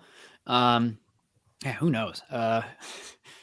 I'm really excited for this pick to come in here. I'm curious to see what it'll be. Are they talking about Castro Fields? Did he just get taken somewhere? He got drafted. Okay. Well, he'd have been an interesting one for me as well, but is what it is. Good for him. Good to see Big Ten players out there doing well, even though Penn State kind of has some issues with Iowa. And Flying Dragon coming in. Has anybody checked in on Chad and Zach lately? I talked with Chad on the phone a bit ago, so he's doing okay. He's driving right now. I think he's on his way out of Vegas, mainly there for the day 1 and 2 celebration. Day 3, he's like, that's more of your guys' bag. So we'll see. If these guys turn out to be great, then Chad and Zach will be, more in on them. But we're the psychos. These are the guys. A lot of these guys are going to be battling for roster spots next year. This is the Kerry Vincent Juniors. This is the Marquise Spencer. This is the maybe Jonathan Cooper of the world that we're talking about in the draft right now. So any news there yet? Not yet. All right. Well, it is what it is. I really like the Chris Paul pick that just came through. I thought he was a pretty good player. Showed out at the Senior Bowl. I know that Scott had some tape of him as well down at the Senior Bowl. Tulsa out there in Oklahoma, two pretty good players there on that offensive line, and Tyler Smith and Chris Paul. Surprised the what are they? The Gales? I feel like they have the flag. Are the Hurricanes? Another defensive back. Okay. Bayon Hicks. Okay, tell me more. Can't. All right. Well, is what it is. From Another Wisconsin just- again. Really? Is he the defensive back from Wisconsin that had like a super freaky pro day? Doesn't look He like it was ran any- 4.37 for a 40. His 20-yard shuttle was 3.94. 3-cone was 6.78. Broad jump 123 inches, vertical 37.5. His RAS was 7.8. and it's another hyphenated last name, defensive back, Hicks Johnson. We're number 1 for Wisconsin. Yeah, he is definitely somebody who is very similar to the defensive back that they just took out of Oklahoma. A little bit small, some slot / safety ability. I think maybe more man ability than the safety they took out of Oklahoma earlier. Not as good of a tackler, though. I think a little bit better as a coverage guy.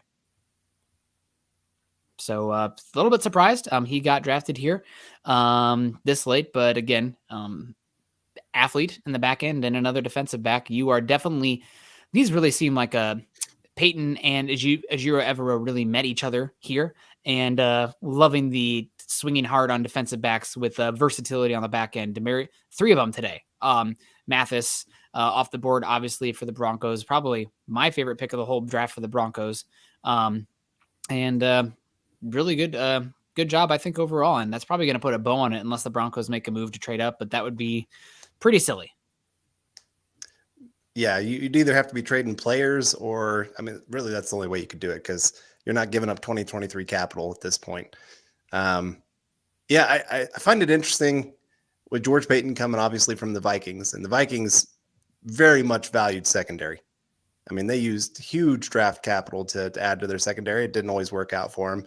And so seeing here them take 3 defensive backs in one draft, I'm not sure I completely agree with the use of resources like that, when especially next year when you only have 5 picks, but a lot of good athletes. And yeah, special teams. Todd T says it right. Special teams, special teams, special teams. That's what all these players scream right now.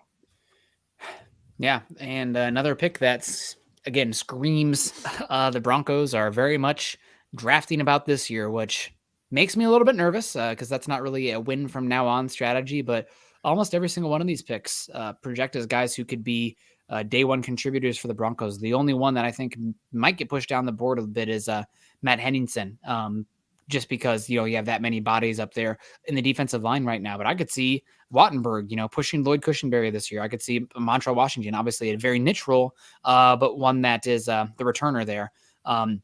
Darylyn Turner-Yell could easily be a guy who is pushing Jamar Johnson. And if you have an injury to Caden Stearns / Kareem Jackson / God, knock on wood for this one, Justin Simmons, Darylyn could be starting or starting as one of the top 3 safeties. So what you're going to see a lot of them. And Ejiro Evero and George Payton very much on the same page. The more defensive backs, the better out there. Obviously, Evero, Rams played almost more 6+ defensive backs over the last 3 years than any team in the NFL. So they're going to value the volume and the very versatile skill sets and niche skill sets as well. On the back end, I saw that a lot with the Rams, and tackling and just volume as well for that. So, Carl, how are we feeling? That probably rounds out the Broncos draft class this year, unless something crazy happens. Well, I mean, we talked before the draft. The top 22 players or the top starters for the Broncos, they're pretty set for the most part. And so the way these guys were going to contribute for the most part was always going to be big time special teams. And all these guys, I can see why they would want them for that area. Maybe now they go get Stonehouse as well here in undrafted free agency. I think it was Jeremy had mentioned that earlier. And, but I don't know, just some of the players, like I said, I question a little bit of the upside of what they can bring overall. I think this is one of those drafts where, like I said, year 1, you're going to see the contributions. I don't know about like year 4, when you're looking at contracts, are any of these guys big time players that you want to re-sign? I'm not seeing many of these guys that I'm going, I can see them being the long-term answers for the Broncos. So it just, I guess you're having to weigh how much do you want that right now compared to the long term. Yeah, I think Hicks kind of a safety slot cornerback, and I think this is your Asang Bassi. Good luck making the roster pick here for the Broncos. Asang Bassi, don't want to give him too hard of a time, but watching him try to defend crossing routes when he was healthy 2 years ago was a painful experience. Just does not have the athleticism to keep up with those guys, and Fayon certainly does have the athleticism to keep up. Probably going to have to work on his tackling if he's going to be able to hang in the slot in the NFL level. For sure in the Broncos scheme as well, where you have probably less bodies up front, meaning that you're going to be attacking guys in space, and that's going to be the reality of it. But probably a safety, but more so nickel specific kind of safety role here with Fayon Hicks with immediate day one special teams ability if he cleans up that tackling a bit. Eric, we haven't heard from you very much. How are we doing? What are we thinking with your ties getting looser and looser? You can probably take that off now. The Broncos made their last pick.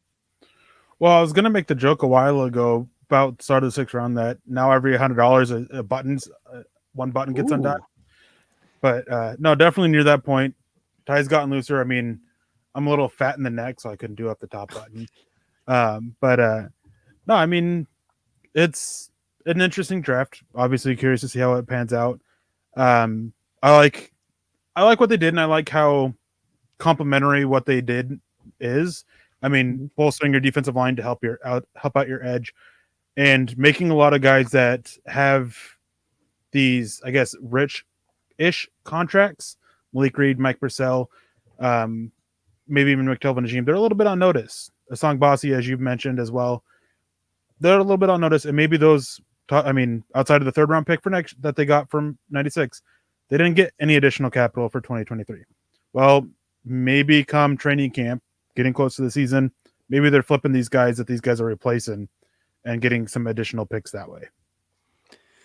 Yeah, absolutely. So we have the entirety of the Broncos draft class now known, unless they make any crazy trades. So, and we are just crossing the 6-hour mark today covering, which would put us at, were we at 4.5 hours yesterday? Was it 5 hours yesterday? 5. I think it was 5. We cut out right at 5. And it was 4 hours. 4 hours. Yep. So we are at, math guy, or dudes do math. We're at 10 hours? 15. Oh my God. It feels like it. 15 hours. I'm tired of seeing my face and hearing my voice. I'm sure you guys are too. But thank you for everybody for joining us today. We're not done yet. We're going to kind of wrap up the draft here for the Broncos. And Eric, you have something to say? I was going to say, it's a little crazy because last year and the year before we broke 18 hours total between the 3 days. Yep. And here we are. We're just over 15 hours and down to the final about 30 picks. Yep. Oh man, absolutely. So guys, get your comments in, get your questions, get your thoughts in, because we are definitely going to be wrapping up here soon. And conclusion of the Broncos 2022 draft class always is a fever dream in the middle of it when we're covering it, but a lot of fun to have you guys in here and join us and talk some ball. And guys like Huero Vidal coming in here, helping us so much, saying feels like we wasted this year's picks. All right. Well, hopefully I have better vibes after you hang out with us some more and we talk about it. Hopefully some of these guys become something long-term. Appreciate your guys' time, effort, and expertise. Yeah. And thank you so much. Yeah. I don't think these are wasted picks, but they're very much immediate picks. And you know what immediately gets my heart pumping? Seeing that red come in from Michael Ronquillo over from, there goes Eric's buttons. Woo! I'll start paying the keeper on. But Michael Ronquillo with $100. Thank you so much, Michael. We really appreciate you. And Andrew Morrow coming in too, saying MHH A+, Broncos B. So we have the Broncos draft class coming to full fruition here. Overall, pretty good class, I would say, all in all. But the Broncos rounded out with another defensive back. Should have known. And as soon as we're talking about it, it's like, oh, who's the defensive back that we could cover here? And finding somebody that can project long-term in the slot, maybe some value. You know, it'd be really fun if one of these 7th or 6th round picks end up, let's say, on the Eagles for a better pick than you selected them. Just what happened with Kerry Vincent Jr. last year with the Broncos. Let's see some more of that magic coming on here.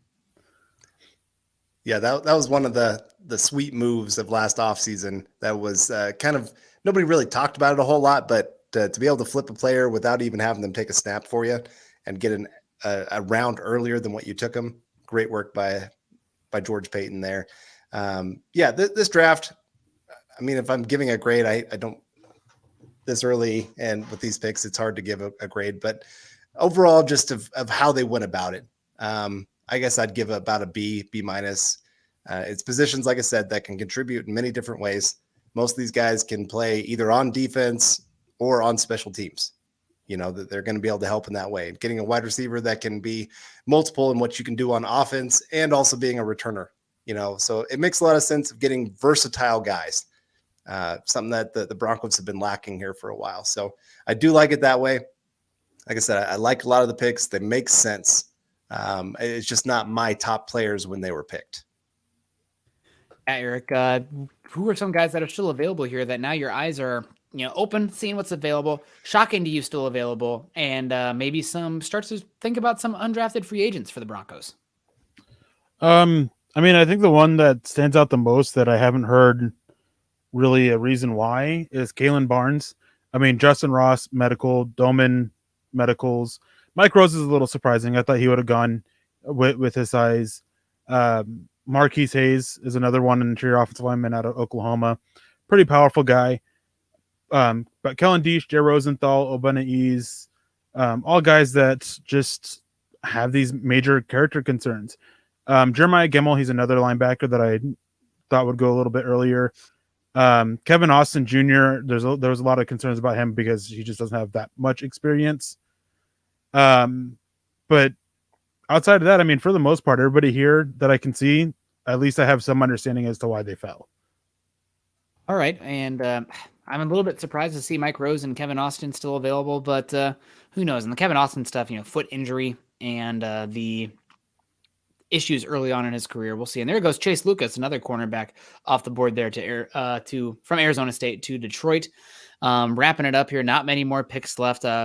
Carl, what about you? Anybody here that still sticks out on the board that you're starting to think undrafted free agents, any areas on the roster in the back end where it's like, okay, Broncos drafted a bunch of players here, but they need some competition at position X? Well, you talked about him earlier.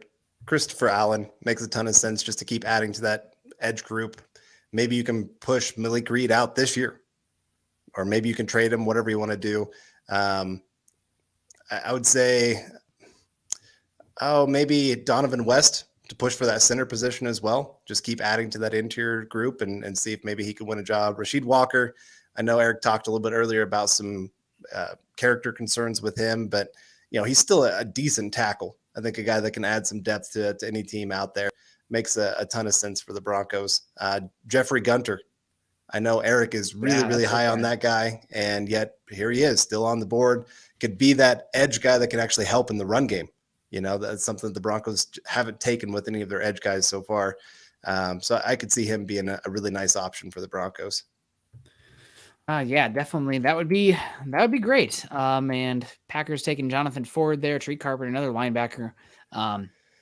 Man, really good. So let's start to think about this Broncos draft class in general too. Favorite pick so far for the Broncos? I guess not so far. Favorite pick overall for the Broncos?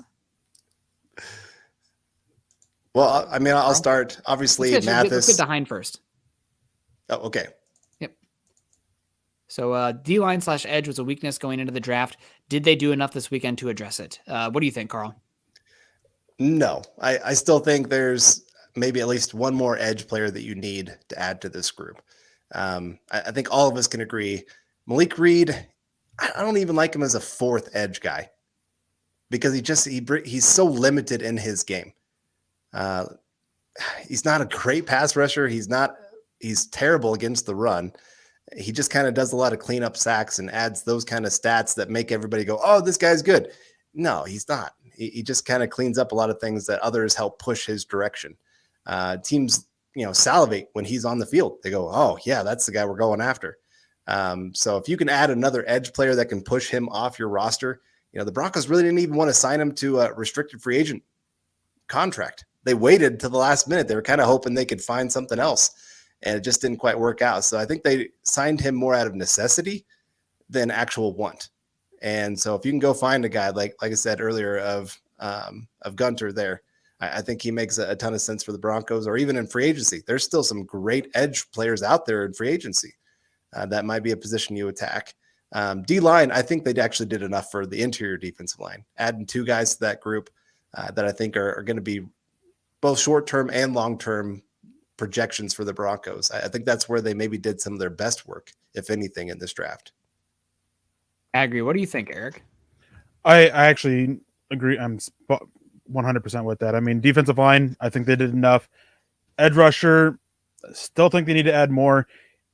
Undrafted free agents, fine. I mean, your 1, 2, 3 at the edge rusher position is fine, but it's your 4, 5, 6. I mean, that competition for that final spot or two.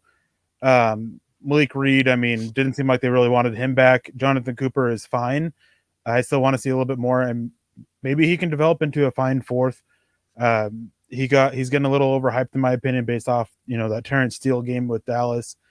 Very inconsistent. And when you look at all these charts that are showing edges and their ability to get pressure with consistency or anything, I mean, they're at the very, very bottom left is Malik Reed, and not much higher or to the right is Jonathan Cooper. Yeah. So it's definitely need to add a little bit there. Jonathan and Jeffrey Gunter, I think, would be a fine addition.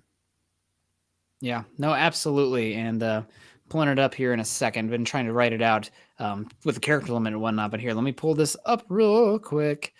The Broncos draft class as a whole here. There we go. Hopefully you guys can enjoy that. Oop. Can you see that? Broncos 2022 draft class right here. We have the Broncos, Benito at 64 overall, Oklahoma. Dulcich, tight end, UCLA, 80th overall. Mathis, cornerback, Pittsburgh, 115 overall. Wuzurike, interior defensive line, ISU, 116 overall. Turner Yell, safety, Oklahoma, 152. Washington, the returner from Samford, 162. 172, they took Wattenberg, center from Washington. 206 took Henningsen, IDL from Wisconsin, and 232 Hicks, defensive back, Wisconsin. So you guys mentioned it. I guess I'll take it from here because I was trying to write that out. So you guys were carrying the water. Thank you for that. My favorite pick of the Broncos this entire draft class is probably, God, I hope we're not all groupthink on this, but we probably will be. Mathis, I absolutely love the Damari Mathis pick here for the Broncos. I'd have been fine with him at 80 for sure. He's got versatility. He tested really well. He's really physical coming downhill and tackling. He's going to have some work to do as far as his trusting his technique and not getting grabby in space. But overall, I think that's my favorite pick of the class. My least favorite of the class is probably the returner from Samford, Washington, just because that is so niche and to be that small. I know he had one really good game against Florida, but I've seen a lot of players have one really good game and, sample size. So, and he also didn't test very well considering he is a small school as well. I think he probably could have waited on that one considering it's the middle of 5th round. You still have a chance to find some good players there. So don't love that one. That's probably my least favorite pick of all these ones. What about you guys? Favorite, least favorite? Go ahead, Carl. Oh, you're right. I mean, Mathis has to be that favorite one. I'll try to be a little bit different here, I guess, and I'll go Henningsen there in the 6th round. Finding an athletic freak for the interior defensive line. It's easy to find kind of those big run stuffers. You can stick a 330-pound man in there and do fine. I mean, they can be okay. But finding a guy that can actually get into the backfield, make some big plays for you, finding him in the 6th round, and I think his best days of football are ahead of him. Like I said, you can get a year or two to develop him and see if he can turn into something, add a little bit of weight onto his body. I really like that value there in the 6th round. Probably least favorite, maybe I'll go Turner Yell, safety from Oklahoma. Injury concerns, smaller. He is athletic, little inconsistent in some of the angles that he takes, especially in the run game. I guess I was hoping a little bit more in that 5th round. Really, the whole 5th round for me was just a huge letdown. I thought, here's the heart of the draft for the Broncos. This is where they're going to really make or break this year. And each of the picks, I'm just going, who? What are you doing? And so I had a lot of other safeties that I really liked ahead of that position right there for him. I still think he can be an okay player for him. And like I said, adds a lot of depth, adds some athleticism to the group. But it just was not the guy I thought they would be going after. Yeah. For me, my top guy would be Uzurike. I mean, been a big fan of his for a good portion of the process. love the versatility that it brings to the defensive front, especially if they want to use all these different looks up front and be more versatile up front, something that we haven't really seen over the last few years. My least favorite pick, to try and be, it would be Washington, but to try to be a little bit different, I'd probably go Hicks. Just because I think that there were, in my opinion, there were better options. One guy who actually really intrigued me, maybe they feel like they can get him as an undrafted free agent, Wanye Thomas. I mean, safety that needs a lot of development. And there's also Jaquan McMillan out of East Carolina. Both those guys really intrigued me. Sam Webb as well. So quite a few guys there that for an extra defensive back that I think could help on special teams. I believe they all tested pretty well with good RAS scores as well. So, I mean, at that final pick, I'd picking hairs here with this one, but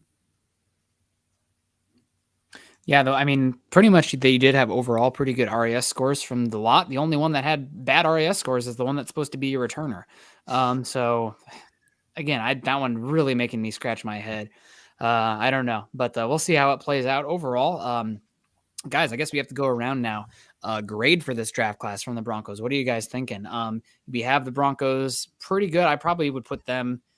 None of these were too terrible. I didn't see anything egregious. It's not like you see Cole Strange going at pick whatever. I know Eric's going to push back saying teams are going to take him. I still think that was a pretty darn big reach, but who knows? But overall, I'd probably give this Broncos draft class a B minus. I don't think they actually got any crazy values on the board, and I didn't really love the overall value of some of these picks, but I think a B minus is a fair one.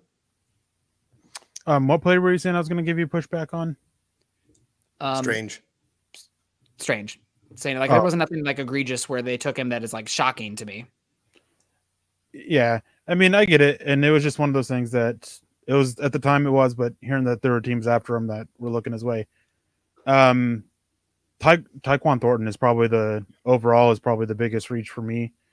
Very limited speed, and Bill Belichick's history drafting wide receivers early isn't great.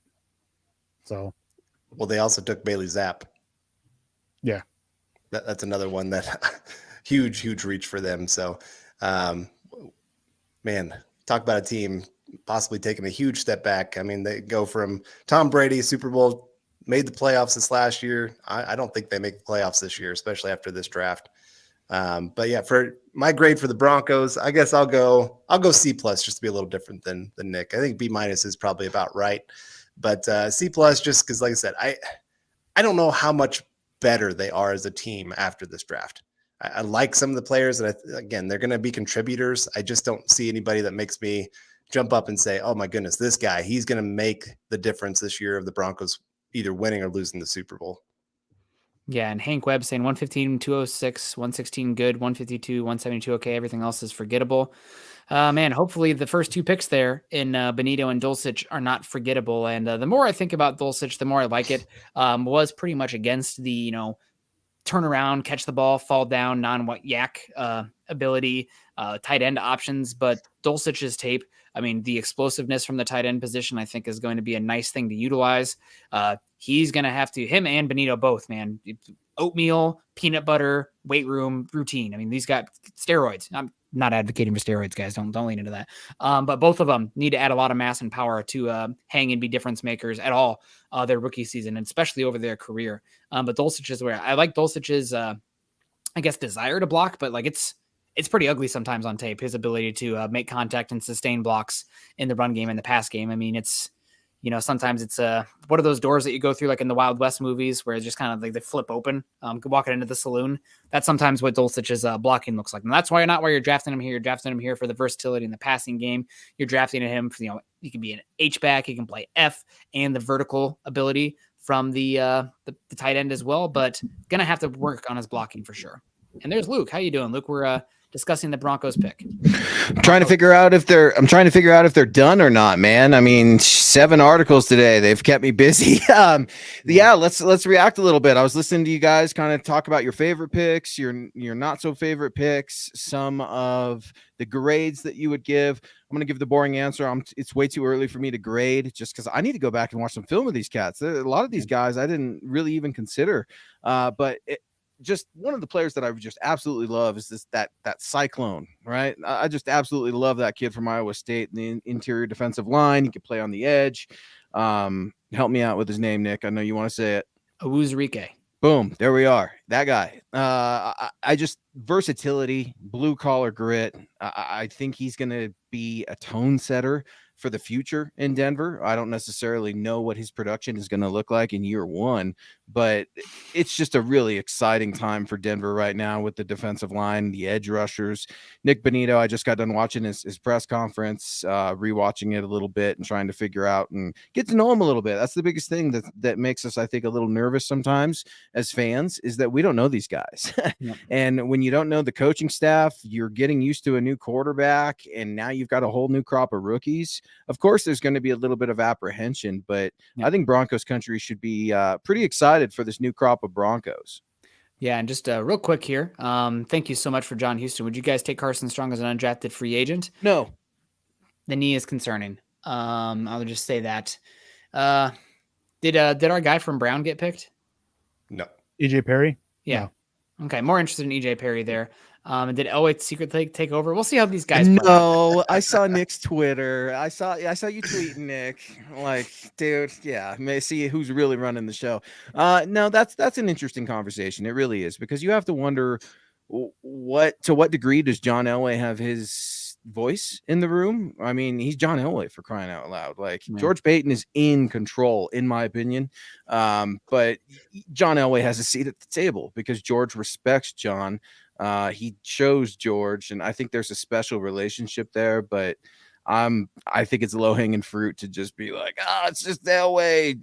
George Payton is just the puppet. No, man, that's not the way this is. Let's see how this draft works out. Just joking. And real quick, I want to just kind of lean into the just interesting for the football stuff for the draft fans out there. The Panthers' last 3 picks, my God, Mark Rule has very much a type. Matt Rule, I hate him. Rule. Yeah, Matt Rule. He took Brandon Smith, the height, weight, speed, track freak athlete, Amari Barno, height, weight, speed, track athlete, and then just took Kayleon Barnes, cornerback. I coached, obviously, recruited to Baylor, but man, that Rule hasn't been very good in the NFL. I did a very good job of developing talent, track stars at college, and he's kind of doing that again day 3 today with the Panthers. So interesting to see that happen. Also, the Chiefs selection is coming in. The pick is in for the Kansas City Chiefs, and it is showing an M&M commercial. Who is it? What, is it? I'm guessing a wide receiver. Did the Notre Dame kid go? It's a cornerback. Jalen Watson. Eric said it a few times. The Notre Dame kid's still there. Maybe there's character stuff there for there is some character stuff, but maybe it's pretty bad for Kevin Austin Jr. Oh, so. John Houston coming in. I love you, John. What's up, buddy? Thank you for joining the NFL draft coverage as we march on here at my Huddle. John Houston coming in saying, what's up, guys? It looks like the Seahawks are about building around Drew Lock. Maybe, I guess, is my response to that. Maybe. I don't really have an opinion there, to be honest with you. I'm surprised that Baker Mayfield is still a Cleveland Brown, if I'm going to be honest. If we're talking about quarterbacks, I thought he'd be a Seattle Seahawk by now, maybe a Carolina Panther. He almost was. It was really close to happening last night. To which team? Or both? Carolina. But when they traded up for Matt Corral, it sounded like they basically had a deal done for Baker Mayfield. Wow. The issue was how much money of that contract the Browns were going to take. And from what I understand, and I can't remember who it was, somebody actually reported this out there, is that when they went to file the paperwork, Cleveland or Carolina was sitting there saying they were going to eat that much, and Cleveland was saying, we're not eating any. And so Carolina turned around and were like, yeah, we're moving up. We're getting Matt Corral. Well, couldn't we, man, I wish that would have happened because I would have showed up for that one. Matt Rule and Baker Mayfield. I mean, you thought there were problems in Cleveland. Whew, that would have been a garbage fire in Carolina. Yeah, and going back on the thing about Carson Strong, I wouldn't take him, but you mentioned EJ Perry. Somebody else brought him in, and Caleb Ellaby. I mean, he's been linked to Denver by multiple people. He makes sense for the scheme and everything. I still prefer EJ Perry. He's going to be developed into my quarterback crush for this draft cycle. I mean, none of these guys I think are going to be like top tier backup quarterbacks. You're just hoping for something out of them at this point. Let's talk about themes a little bit here, because I think I've mentioned it before. The draft kind of takes on its own personality each year, depending on the team, the personnel, who's there, etc. This year, it seemed like a common theme in the draft class, at least for the Broncos, is picking multiple players from the same college, right? I mean, you got two sets of college teammates here. You guys draw any conclusions from that? I mean, anything to read into there? I think it's odd, if I'm going to be honest, but you can't help but notice other talent, right? When you're around football players and you're watching these drills, you're at pro days, the combine, all these sort of things. I mean, talent can come from anywhere. And sometimes when you spot it looking for another player, that could be best case scenario. Hopefully the Broncos are counting on that. I And think for both colleges, I mean, both were defense. So could very well be a situation of, hey, we're watching Nick Bonino. Well, here's Delarian Turner Yell standing out. We're watching Matt Henningsen. Well, there's Fayon Hicks standing out. So it definitely plays a factor into it. And they fell to a point where George Payton and the coaching staff wanted to take him. Yeah, I think he showed last year. Obviously, he started off the draft with an SEC player. No SEC players this year, right? From what I can see. Also took an Auburn player and Seth Williams, LSU player and Kerry Vincent. So kind of leaned into the SEC last year. Now he's moved west and north, it seems like. So I think he's willing to look all over the place. And I think it's nice to see he's also not just listening to his Southeast scouts or coaching staff, but he's actually willing to listen to everybody in the room. So I do like that part of it. Well, and it makes me curious because we're getting a lot of questions here. And Eric, I heard you answer a few of them earlier about undrafted free agents, maybe some guys that you like, because it's not done. I mean, George Payton is going to try to get players wherever he can. And next step, he could trade back into the draft. But usually his phone's going off at the press conference, the end of the draft, because there's some undrafted free agents or something like that is going on. So while the Broncos don't officially have any picks right now, it's not necessarily end of business day for Denver. Yeah, and they with their 9 draft picks, they currently sit at 80, so they have room for 10. But I mean, that doesn't mean, I mean, they could add more and just be like, okay, well, PJ Locke, well, you're gone, or the other safety they added, Reed, or Asong Bossy. I mean, looking at these guys at the bottom of the depth chart, undrafted free agent is where their seats really heat up. I wished they would have got a running back instead of re-signing Melvin, but I'm just a bitter old man when it comes to that. Because that's why I really like to see running backs come in undrafted, late round picks. I think that's where they really should be. Did Cook go to Buffalo? Is that right? Yep. That'll and be he looked cool. Happy about it too. Hell yeah. Anyone should be. I mean, I'm curious to see what that looks like, right? With Josh Allen and the running back situation, but Javonte Williams, he's got that locked down. I think it's really interesting that George Payton valued the trenches in this year's draft, and Andrew Baker's weighing in with some love. Really appreciate you, Andrew, saying great work this weekend, fellas. I've enjoyed it so much. Did we get Cole clothes or just our favorite toy this Christmas? Oh man, I don't know, maybe a little bit of both. What say you? We got clothes. We got clothes. This is a clothes Christmas for sure. It's very practical. You're going to be able to wear this shirt for Christmas service later today. But it's not a flashy toy, and it's not like also you didn't get, a bond or something or stock from your grandparent. You're going to really love this one 10 years from now. Okay, grandma, that's not what they did. This is a immediate practical value. Maybe you got some candy as well. I think, candy is very fun in the moment, but maybe not always the healthiest long-term.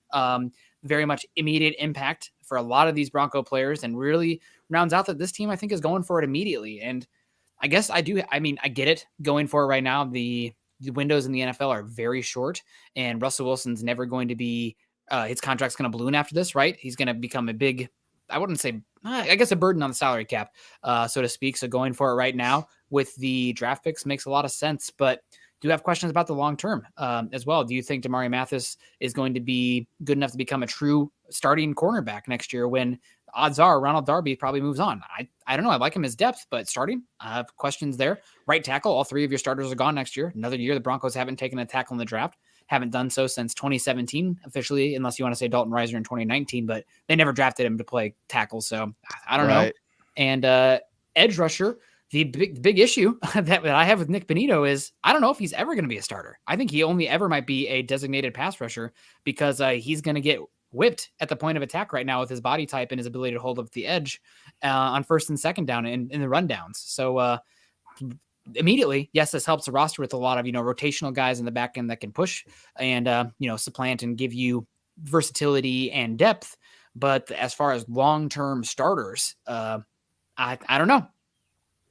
All that matters is Russ Wilson got his Wisconsin Badgers here in Denver, right? And two of them. So maybe he's the pro scout for North US or Northwest, right? But no, you're right, Nick. I mean, there are concerns with Nick Bonitto for sure. People should be excited, but people should still look at it and like, okay, well, what are the negatives? What are the positives? And let's see. I'm interested to see how he attacks his NFL career, right? Working with Jason Taylor, something he talked about in the press conference. I think that he is probably a mature prospect that I don't think he's gotten in trouble. Could be wrong. Not yet. Not yet, Nick says. No, but I hear you. I think it's underwhelming, just a tad. But I really like the UCLA tight end. Man, Greg Dulcich. Yeah, he's a funky looking dude. So you get some characters down there over at UC Health Training Center, which will fit last year's draft class, right? With Quinn Miners and Pookie, and usually these running backs, right? You can't get them to shut up. But Javonte doesn't like to talk. Ever try writing up a Javonte Williams quote article? It's a nightmare because he's just mad all the time and doesn't like to talk. And I love it about him. But I hear you, Nick. I think that you speak for a lot of Broncos country when you echo that there's a underwhelming feeling about this draft class. Maybe not dread, but it feels a little underwhelming. And just wanted to point out another quarterback goes off the board, Skylar Thompson of K-State. I know we had in our chat for Building the Broncos quite a few times somebody asked about Skylar Thompson. He is now a Miami Dolphin. With Pat Surtain's dad's coaching down there in Miami DBs. So there you go. Tyreek Hill, there's your answer at quarterback because we all know Tua can't throw. So they have Teddy too. Who do they have? Teddy. That's right. They have Ted. I forgot about Teddy. What the hell's the matter with me? Teddy two gloves, baby. And Mike Kliss tweeting out that the Broncos have had 71 players entering this. Now they have 9 rookies and 80 slots on the roster. So expect 10 undrafted free agents to make the roster here. Or not to make the roster, but to get a chance to compete and fill out the roster. So, I mean, could we still see the Broncos bring in an actual veteran other than an undrafted free agent? Eric, do you have any thoughts on that? I mean, that's always a possibility. And with it, I mean, even though they're sitting at 80 with the draft class and they have room for 10, they can always make room for more. As I mentioned earlier, is the bottom of the depth chart. Now's when your seat really gets hot. Asong Bossy, Reed, Locke, maybe even Brett Rippon. Maybe they find another quarterback. I doubt that. I think they want to go into training camp with 4, but maybe. I mean, running back, what's his name? Crockett. Damari. Maybe his seat gets a little hot. Some of those offensive linemen, Quinn Bailey, Drew Himmelman, some of the guys on the inside, maybe Natani Moody's seat is a little bit hot. Yep. With these, and they look at moving on from some of them and bringing in new fresh blood, which could be rookies or could be veterans. Yeah, absolutely. And Carl, any players on this Broncos roster? Just thinking over it right now, if you want to pull up a depth chart or anything, but I'm gonna put you on the spot here. There's obviously going to be some competition here on the back end. And last year, the Broncos kind of picked off at some of the depth, unvalued players by some teams, bringing in Stephen Weatherly, who was fine. Kenny Young, who's still available out there. He was fine. But I think the Broncos are going to be on the other end of this season and trading some of their guys on their roster for future draft capital. So is anybody on this roster stick out to you as somebody who, you're not going to get crazy draft capital for them, but maybe a 2023 6, maybe a 2024 5, something like that, where Peyton can start to chip away. And this doesn't have to be right now. This can be closer to the cuts in camp and everything, or right before the season as well. But guys, you think that could be shocks as potential moves to get yourself some future capital? Well, Jamar Johnson makes a ton of sense for the Broncos to move on from. You just added 3 players to your secondary. I think he's definitely on the trading block there for the Broncos. You'd mentioned Bassey earlier as another guy that I could see the Broncos being ready to move on from pretty quick. Malik Reed, makes a ton of sense. Like we said earlier, the Broncos weren't all that high on re-signing him. They did kind of just wait and see how things would play out in the draft. Now you've added a couple players there to your defensive line. Well, 3 players really to your defensive line. I could see him. Mike Purcell, big guy, but last year he kind of struggled to find his place on this roster. I could see the Broncos being willing to say, you know what, thanks for your time, but see you later. I'd say those are some of the names I would look at for the Broncos to maybe be moving on from pretty soon. Yeah, no, absolutely. That does make a lot of sense. Luke, do you have anybody here that you think might be tradable assets? You know, not guys who are crazy contributors, but somebody who might be able to get you some 2023 capital that doesn't have a spot in the Denver roster, but might be valued elsewhere. Well, that depends. Do you consider a Bradley Chubb a contributor? I mean, and I'm being an ass, but no, it's for me. Yeah, I hear you. Like you look at these positions and edge deep, right? Carl said defensive back deep. The offensive line, okay, it's starting to get pretty thick and crowded in there. But if you want to just a really crazy pick, I've seen articles, I've heard the buzz, maybe Kush getting traded. I just don't see it. I see a legitimate competition center. This year he has got to improve, or maybe they move on next year.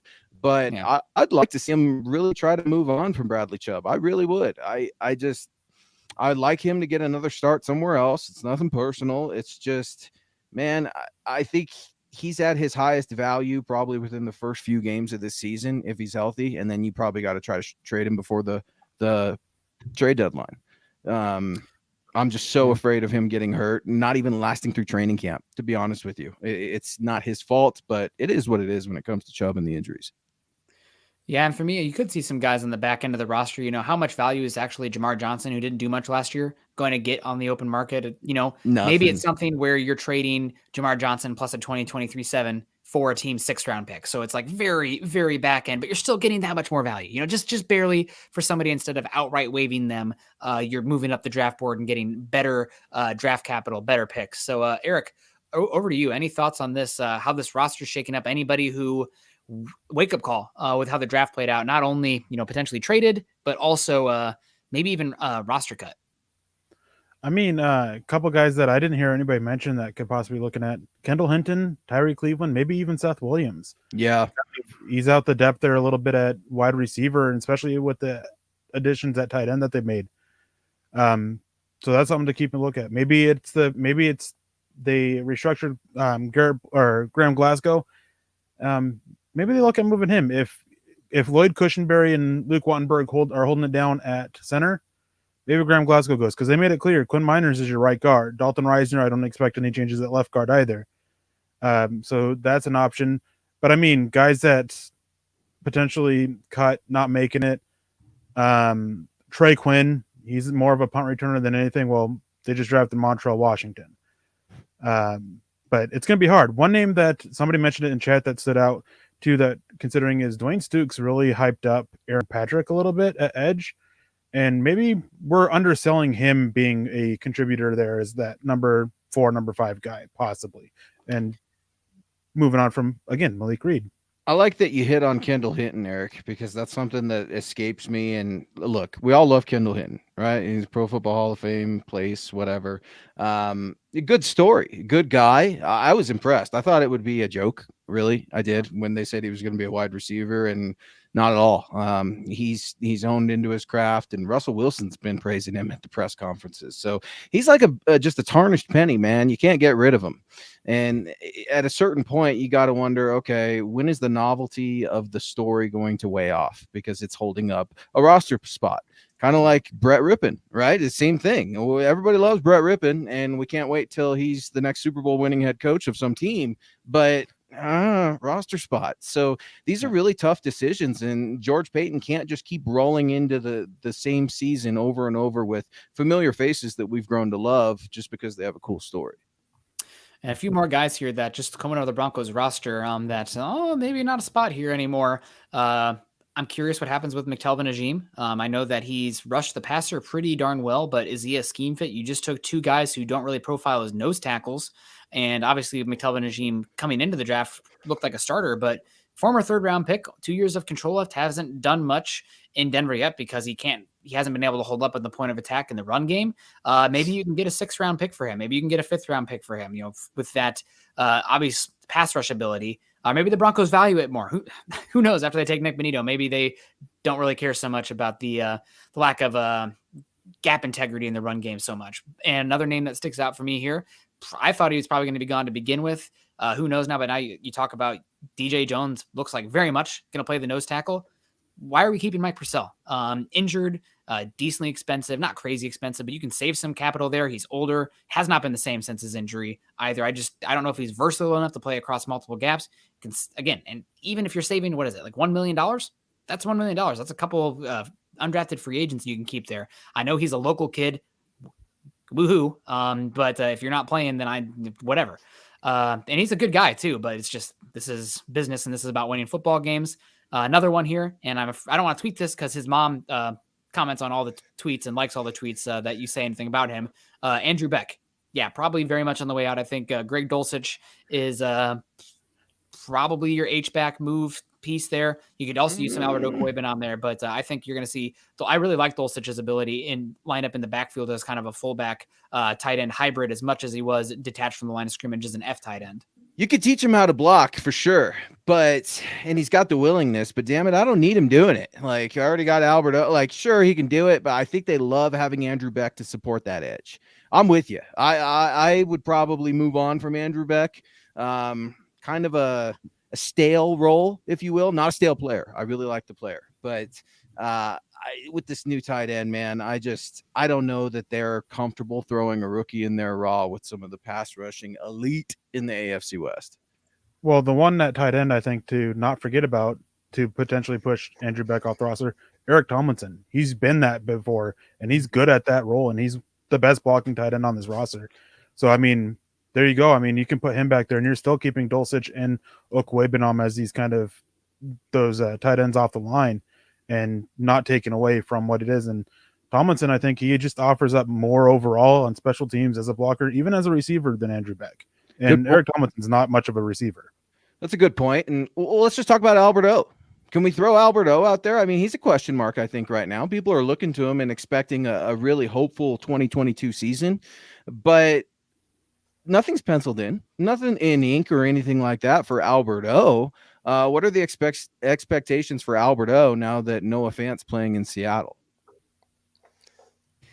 I mean, probably a little bit of a wake-up call for Albert O too, right? Like, that's another one who we've been hyping him up here, but if somebody calls him like, hey, we really need a tight end, here's a 4th-round pick next year, do you consider it? Now, very much, I think it would have to be a extenuating circumstance for that to happen, because this draft class says loud and proud that the Broncos are all about going for 2022. That's I guess James Palmer kind of blew smoke up our butts saying that the Broncos, they're not going to really worry so much about the immediate value here. They're going to think about long-term in depth. That's not what this draft class says. And there goes Jeffrey Gunter to the Cincinnati Bengals. That's James would never do that, right? That's that team friendly kind of spin. You got to watch just a little. I love James too. One of the best in the business, man. Right? Like, you start talking about James Palmer, Adam Schefter. I know you were all over Dane Brugler. Matt Waldman, a good friend of mine, love the scouting profile portfolio over there. Cecil, all those guys, man. But it's tough because you're right, Nick. I mean, longevity, long careers, all this stuff. It seems like just let's go get it now, which it should be, because Russ is here and you've got to get things going with this young receiving core with Jerry Jeudy, right? You got Dalton Reisner still on his rookie deal. You got these guys on their rookie deals, and it's time to win now. Otherwise, you're not going to have enough money to pay everybody and Russ. Yep. And the Chiefs take Isaiah Pacheco, running back who ran really well at the combine, good body size, not a very good tackler, very good at breaking tackles considering his body type, but name to keep an eye on there. That's probably the areas where Where'd the kid from North Carolina go, fellas? Pookie's teammate, Ty Chandler. Yeah, Ty Chandler. I don't know if Ty Chandler was actually ever his teammate, because he transferred from Tennessee. Michael Carter was drafted last year. He was his running mate. He went to the Jets. Yeah, I thought Ty Chandler played with him. Maybe not. Maybe he transferred a year earlier. But I know he was originally a 4-star recruit at Tennessee. Was he picked? He did go in the 6th round. Yep. Okay. Where'd he by go? the Vikings 5th round. Oh, 5th round. cool. Good pick. I liked him a good bit. I thought Me too. took him a lot in the 6th or 7th round in the mock draftable machines. And he never was with Javonte Williams. He transferred to North Carolina for the season. Awesome. So, God, one of the best uniforms in football. Okay, so pivoting real quick. Once again, you guys know it's never too early. Let's hear those 2023 mock drafts. No, I'm just kidding. I am just kidding. But I do actually want to talk a little bit about 2023. Just the way this roster is set up now, eye to the future. And this is always about, building the Broncos, team building. What spots right now are obvious hangups on this roster that for 2023, you're thinking, this is an area the Broncos have to draft. And of course, might be a little bit hard. Talking about 2 3s, 4 5, and a 7. That's it right now. But areas that holes on the roster with how it's built that you could have some concerns years from now, given the Broncos didn't address it so much in the draft. Yeah, offensive tackle obviously makes the most sense. You got all your guys on 1-year contracts. So you're going to need to fill somebody in there after this season. You can still go the veteran route, obviously, but I kind of wish they would have got a developmental guy this year just to see if you could turn him into something. Running back, I think, is an underrated position. Gordon is on a 1-year contract, so he's going to be gone. You still want to keep adding to that group to make sure to keep Williams as healthy as you possibly can. I mean, I'm looking at the Raiders right now. They've taken 2 running backs in this draft after using a 1st-round pick on Josh Jacobs, and they didn't pick up his 5th-year option. And that first year as a rookie looked great. Everybody's talking about him being a top 10 running back in football. Didn't take long for him to break down. I'm not saying that Williams is going to have that same path or anything like that. I'm just saying that's what happens with running backs. It's hard for them to stay consistent year in, year out. And so you're going to need to add to that position as well. And then interior offensive line, you got a lot of guys that you like for the most part, but you got Reisner, who's going to be up for a contract here pretty soon. Lloyd Cushenberry, is he your future? Don't know. Graham Glasgow, is he a guy you're looking to move on from because of his contract? It could be a position that goes from a strength to a weakness real quick. Yeah. What do you think, Luke? The floor is yours. I have a feeling. Guess. Yeah. Somebody guess what position I'm going to go with. I just don't. Long snapper, baby. Yeah, you're right, Nick. I mean, you've been right 2 years in a row about this. The linebacker clearly is devalued in the NFL, and that's a little bit of a bummer for me just because I don't get it. I think that with the passing game evolutionizing the modern NFL and everybody wanting to see, passing touchdowns and bombs and everything in Broncos country, you're going to see plenty of them from Russell Wilson. But these linebackers have evolved too, guys. They can cover now. You look at Logan Wilson last year, and I mean, he was an absolute freak in the middle of the field as a coverage linebacker, led the Bengals in interceptions. I don't know when the Broncos are ever going to address this. It's like the right tackle position. It's like we're just going to try to find some guys that can get the job done, but we don't really want anyone that's great. At least we don't want to spend anything that would cost us a lot of money on anything that's great. That being said, I do love Baron Browning. I respect Josie Jewell. I just think there was a significant need of getting an upgrade with a Troy Anderson, a Chad Muma, Leo Chenal. I mean, linebackers, we can go on and on for days and days, but for whatever reason, Nick, you're right. That position it's devalued in today's 2022 NFL. But what's not devalued is our support and love from our good friend and MHH Super Chat superstar, Kathy Lund, with a generous $10 Super Chat donation, saying, just got home from work, and I wanted to give a huge thank you to our MHH dudes, holding down the fort, putting up with all of our nonsense, and dropping tons of knowledge. We love MHH. Well, we love you, Kathy. Thank you so much. And yeah, we're approaching 7 hours here today. God bless. A lot of fun here and a lot of nonsense too. Sorry that you missed it earlier if you're just getting home from work, but it's only 7 hours of content. You can put it on double speed on YouTube and just join us live. It's always a good blast. No, just kidding. Nobody go back. Don't hold anything that we said in this against us. We're in right now I feel just a zombie. For me, a position we haven't talked about too much yet. Here, Luke said linebacker. I'm going to be Nick Kendall on brand. Edge again. I talked about it. Is Nick Bonito going to be anything more than a designated pass rusher? I don't know. You might be moving on from Bradley Chubb, and you have Randy Gregory, who's essentially here on a 2-year contract. George Payton said it. You want to have very good depth and you want to have waves of pass rushers. So I think edge rusher is just as probable to be one of the Broncos' first picks next year as any other position, because you need to have quality investment there. I know that typically, I mean, we kind of saw it there with the Broncos at pick 64. All of a sudden, all the edges of, the bigger frames and tools were dried up. That's kind of the reality of the edge position. Typically, it happens at pick 40, not pick 61. Where did Drake Jackson go? That's where it kind of dried up for me this year. But the other position that we haven't talked about yet is wide receiver. Broncos did not take a single wide receiver that projects as a offensive player in this draft. You have Cortland Sutton here for 4 more years, but you have Tim Patrick here for 3 more years. But KJ Hamler, injury history, Seth Williams / Tyreek Cleveland, you have no idea about on the back end of the roster. And Jerry Jeudy, could he have a disappointing year? Could he have an injury? Could he not fit the offense so much? Could he become malcontent with the offensive role that he has here? I don't know, but wide receiver is very much value position. You need to have a lot of them. It's one of the positions that sees the field more than almost any other. So I think wide receiver is a little bit of a position that I'm fine with it not being selected this season. I'm not counting this Stanford kid as a wide receiver, just returner. But next season, I think it makes sense. Real quick, I want to give read this tweet from Mike Kliz. I mean, I absolutely love it when you hear credit for scouts. Great draft once again for Broncos' longest tenured scout, Scotty DiStefano. He finished strong with Wisconsin's Matt Henningsen and Fionn Hicks.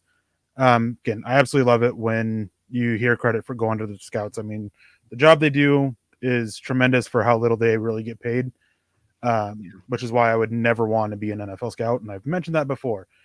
So just wanted to read out that tweet and get that credit there. But I'm with Nick, and Carl, offensive tackle and edge. Those two stand out. All 3 right tackles, 1-year deals. Edge, Bradley Chubb, Malik Reed, both free agents. Will Randy Gregory be able to stay out on the field?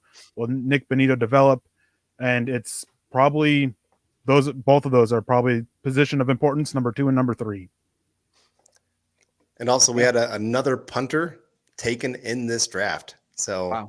Showing some value to the punting position. This time from NC State, Trenton Gill. So Stonehouse still out there from Colorado State. I mean, heck, you might have an inside track to get Stonehouse in here in Denver, given the local kid. I mean, who knows? But Sam Martin, given his contract, is no reason that he should not have competition in the very least. And if it's even at all close, moving on from Sam Martin to save some money. I think they can save about 1.5 million, 2 million moving on from Sam Martin. That may seem, God, I would take that, but that may seem small compared to the salary cap. But that adds up. That's rollover, and that could be a developmental play. Let's say you have an injury in camp, knock on wood, where you have to go out there and get a starter. That $2 million might make or break your ability to bring in somebody like that. So probably rather have that rainy day money versus Sam Martin if you can find a competent, cheap punter. Yeah, and it could be a situation with Stonehouse of, maybe Baltimore Ravens want to go bring him in and Denver's offering him and his mom tells him, no, stay in Denver. What we saw with Philip Lindsay. Yeah. Well, and hey, to that point, money talks and what walks, because undrafted free agents, the way they figure out which team they're going to go to isn't really about the depth chart or who was drafted where, what's there. It's about the money. How much money are you going to get paid? And that's where that's where guys are going to ultimately go. And I was going to ask a question about that, because I think, correct me if I'm wrong, every team gets a pool of how much bonus money they can hand out to undrafted free agents. And I think it's like $180,000. Now you got some of these teams who still have like 20 roster spots open compared to the Broncos with 10. Does that give the Broncos a leg up that they can offer a lot more bonus money to these players that are going to be available?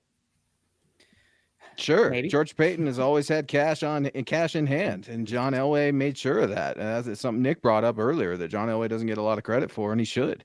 The Broncos are in a great financial position until they pay Russell Wilson. Then they're going to be a little bit locked up. But maybe that's coming with new ownership. That I've heard that theory floated out there as well. Wait to pay Russ until you've got a billionaire owner who can just, pay with his money and pay later. But the price of Russell Wilson's contract goes up. So I think that's interesting. Do the Broncos have more cash to play with than other teams? I certainly think so. And so Matt Henningsen has just gone to be the best pick of this draft, as we see a picture of him as a young kid wearing a Champ Bailey jersey. So And Matt Henningsen also was extremely excited to join the Denver Broncos because he grew up and obviously, 10 years younger than me. God, 8 years younger than me. I was in college when Russell Wilson was in college, and that means he would have been middle school, elementary school-ish age. So definitely grew up loving that Wisconsin Russell Wilson season. And being a walk-on means he probably is a diehard Badger, which, gross.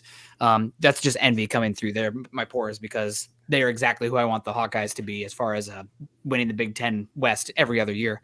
But yeah, no, really fun to see him. That was probably one of my favorite picks of the draft. It would be my second favorite pick behind the Damari Mathis one, and then followed by Awuzurike as my third. Let's look at some some free agents too, as we talk about Broncos bringing down some undrafted free agents. Just some notable names I wanted to throw out there. Veteran players that are currently available on the free agent market. Now, obviously, Julio Jones is out there. Broncos aren't going to go barking up that tree with wide receiver. Yeah. Nate Solder, left tackle. Jarvis Landry, wide receiver. The Honey Badger, he's sitting around at free safety. Landon Collins, free safety. But then you look at a corner. You got Trey Waynes. Joe Hayden, who I'd be just a little curious about, maybe if an injury happened a little bit later towards training camp. I think that's when you're going to get the veteran rush, but right now is when you're going to get the youthful undrafted free agents signed. Yeah. God, for me, the ones that stick out to me are still the defensive linemen. Carlos Dunlap being had for cheap, offering yourself some length and size at the edge rusher position that you currently do not possess. Jadeveon Clowney, I think he'd be, probably that's a luxury signing, but talk about really fortifying the trenches and having some fun up front, because Jadeveon Clowney as a just, stand up and line him up and shoot over a gap. There's not many that are better than him at that in the entire NFL. So two names that stick out there for me as interest and really just leaning into getting after the goddamn quarterback. Any thought of Justin Houston just to mess with the Chiefs? Well, and I'm glad you went there, Carl, to mess with the Chiefs, because apparently the Chiefs are messing with Russell Wilson. Just go over to milehighhuddle.com, and the top story listed from our own Zach Kelberman is Chiefs top pick George Karlaftis wants to sack little guy Russell Wilson. So there you go, right? Chiefs and Broncos, the rivalry is alive, and the Chiefs targeting someone to go after Russ. I find that interesting. I think it's a smart move. You need to try to answer because it's not going to be the same old thing with Denver and Kansas City this year. But what do you make of all that trash talk? George wants that smoke over there in Kansas City from Mr. Unlimited. Well, I think we're seeing the reason why he should have fallen to the second round and why he didn't go earlier and why Nick was so wrong on his opinion on him. So, it is what it is, but you're the new kid on the block, really. And so you want to go sack Russell Wilson, go earn it. If you want to go after the king, don't miss. Yeah. Garrett Bowles is somewhere fuming right now. He's on his way to Kansas City, I'm sure. Number 72, ready to throw down, because you love that about Garrett Bowles too, man. He's fun to poke fun of occasionally here and there, but the level of seriousness in protecting Russell Wilson for Garrett Bowles, I absolutely love. And this is bulletin material for the Broncos. And Carl Nassib still available, says Tina Fairchild. Yeah, maybe. That's for sure. I'm much more interested in some of these veteran free agents that could come in on a pitch count and do a lot of stuff. You mentioned Justin Houston earlier. He'd be interesting. Melvin Ingram is still out there. Trey Flowers is still out there. Those guys interest me a little bit more than Carl Nassib. And one here that kind of, I want to throw this off you guys as well. Obviously, the Broncos roster is pretty well filled out, but we've seen two of them recently. Kareem Jackson and Melvin Gordon. Are we in the mood for any reunion still? Bryce Callahan still out there, could add some more depth to your defensive back inside-outside ability. And Alexander Johnson. I know they're talking about using Baron Browning as a little bit of a hybrid player. Alexander Johnson for, super cheap 1-year deal. Maybe he's healthy this year, has a good year, and you can get a compensatory pick for him after the season and really solidify the linebacker group, something like that. So, not likely, but if those guys wanted to come in for super duper cheap, I wouldn't be against it, honestly. It's hard with, think of they just drafted 3 players for the secondary. Yeah. So who are you getting rid of? to bring in another secondary player? I guess that'd be my big question there. I think you'd be getting rid of someone that could be a high potential moving forward. Yeah. Michael Ojemudia, I think it would be my first name. I would ask, would you rather have, in my case, I would rather have Michael Ojemudia than Bryce Callahan today. Yep. What if somebody offered you a third? That's not happening. So yeah. What else? What else can I get for a third if that's the case? Yeah. What can I get for PJ Locke? Yeah. Because I mean, that's just it. You got to figure out where you want to reload, and it's frustrating, right? But I think Broncos country and maybe even George Payton is just ready for the Vic Fangio cleanse. We don't need none of that. I don't need none of that Chicago Bears injury bullness or any of that here in Broncos country anymore. Yeah, I think of the two players you mentioned, Alexander Johnson probably makes the most sense just because there's so much unknown of the off-ball linebacker position. Yep. And he does have a skill set that works well. If you really want to get versatile and be able to attack up the middle, he's great at those A-gap blitzes. That's all he does. I know it is, but hey, it works. It's important. That's all. And this, he does his little dance. That's interesting, Carl, because I'm not saying it's something I would want, but maybe a veteran reunion on a cheap 1-year deal, serviceable linebacker that is familiar with the locker room, the community. I don't think that's a total stretch. Yeah. Like I said, of the two, I don't want either of them, honestly, if I'm being honest at this point. But, I mean, great. Glad we had them when we did. I think they played pretty well when they were healthy. But I think it's time for the young guys to step in. And Nick was talking about it a little bit earlier when I was off the show, but lining up your linebackers in the A-gap, that double-A mug. And, I mean, if you want to do that, and Johnson's a good fit for that, I mean, with his blitzing ability. Only issue is that it's going to be pretty obvious that he's coming because he doesn't offer up much in coverage. But just the ability to sometimes drop back where they're thinking he's coming and then both the guard and the center kind of pull into him and he drops back. Somebody else is open. So that's the whole point of simulated pressure there. So again, it's just fortifying that room. You talk about the off-ball linebacker position. Broncos addressed in both because is Nick Benito going to be off-ball? Is he going to be edge? Lord only knows. We'll find out. But bringing in somebody like that, Alexander Johnson, it's kind of like bringing back Kareem Jackson where you had a question there. You could improve the room. Sure, you can rely on the young guys. I'm really excited about Baron Browning, but just how much do you want to dabble with him being inside outside? Bringing in Alexander Johnson kind of frees him up and also protects the room from injury, which as much as I love Josie Jewell has had a history of missing time because of his smaller frame. So something to think about here. Jeff Noyes coming in saying who will be sacked more in our 2 games versus the Chiefs, Mahomes or Wilson?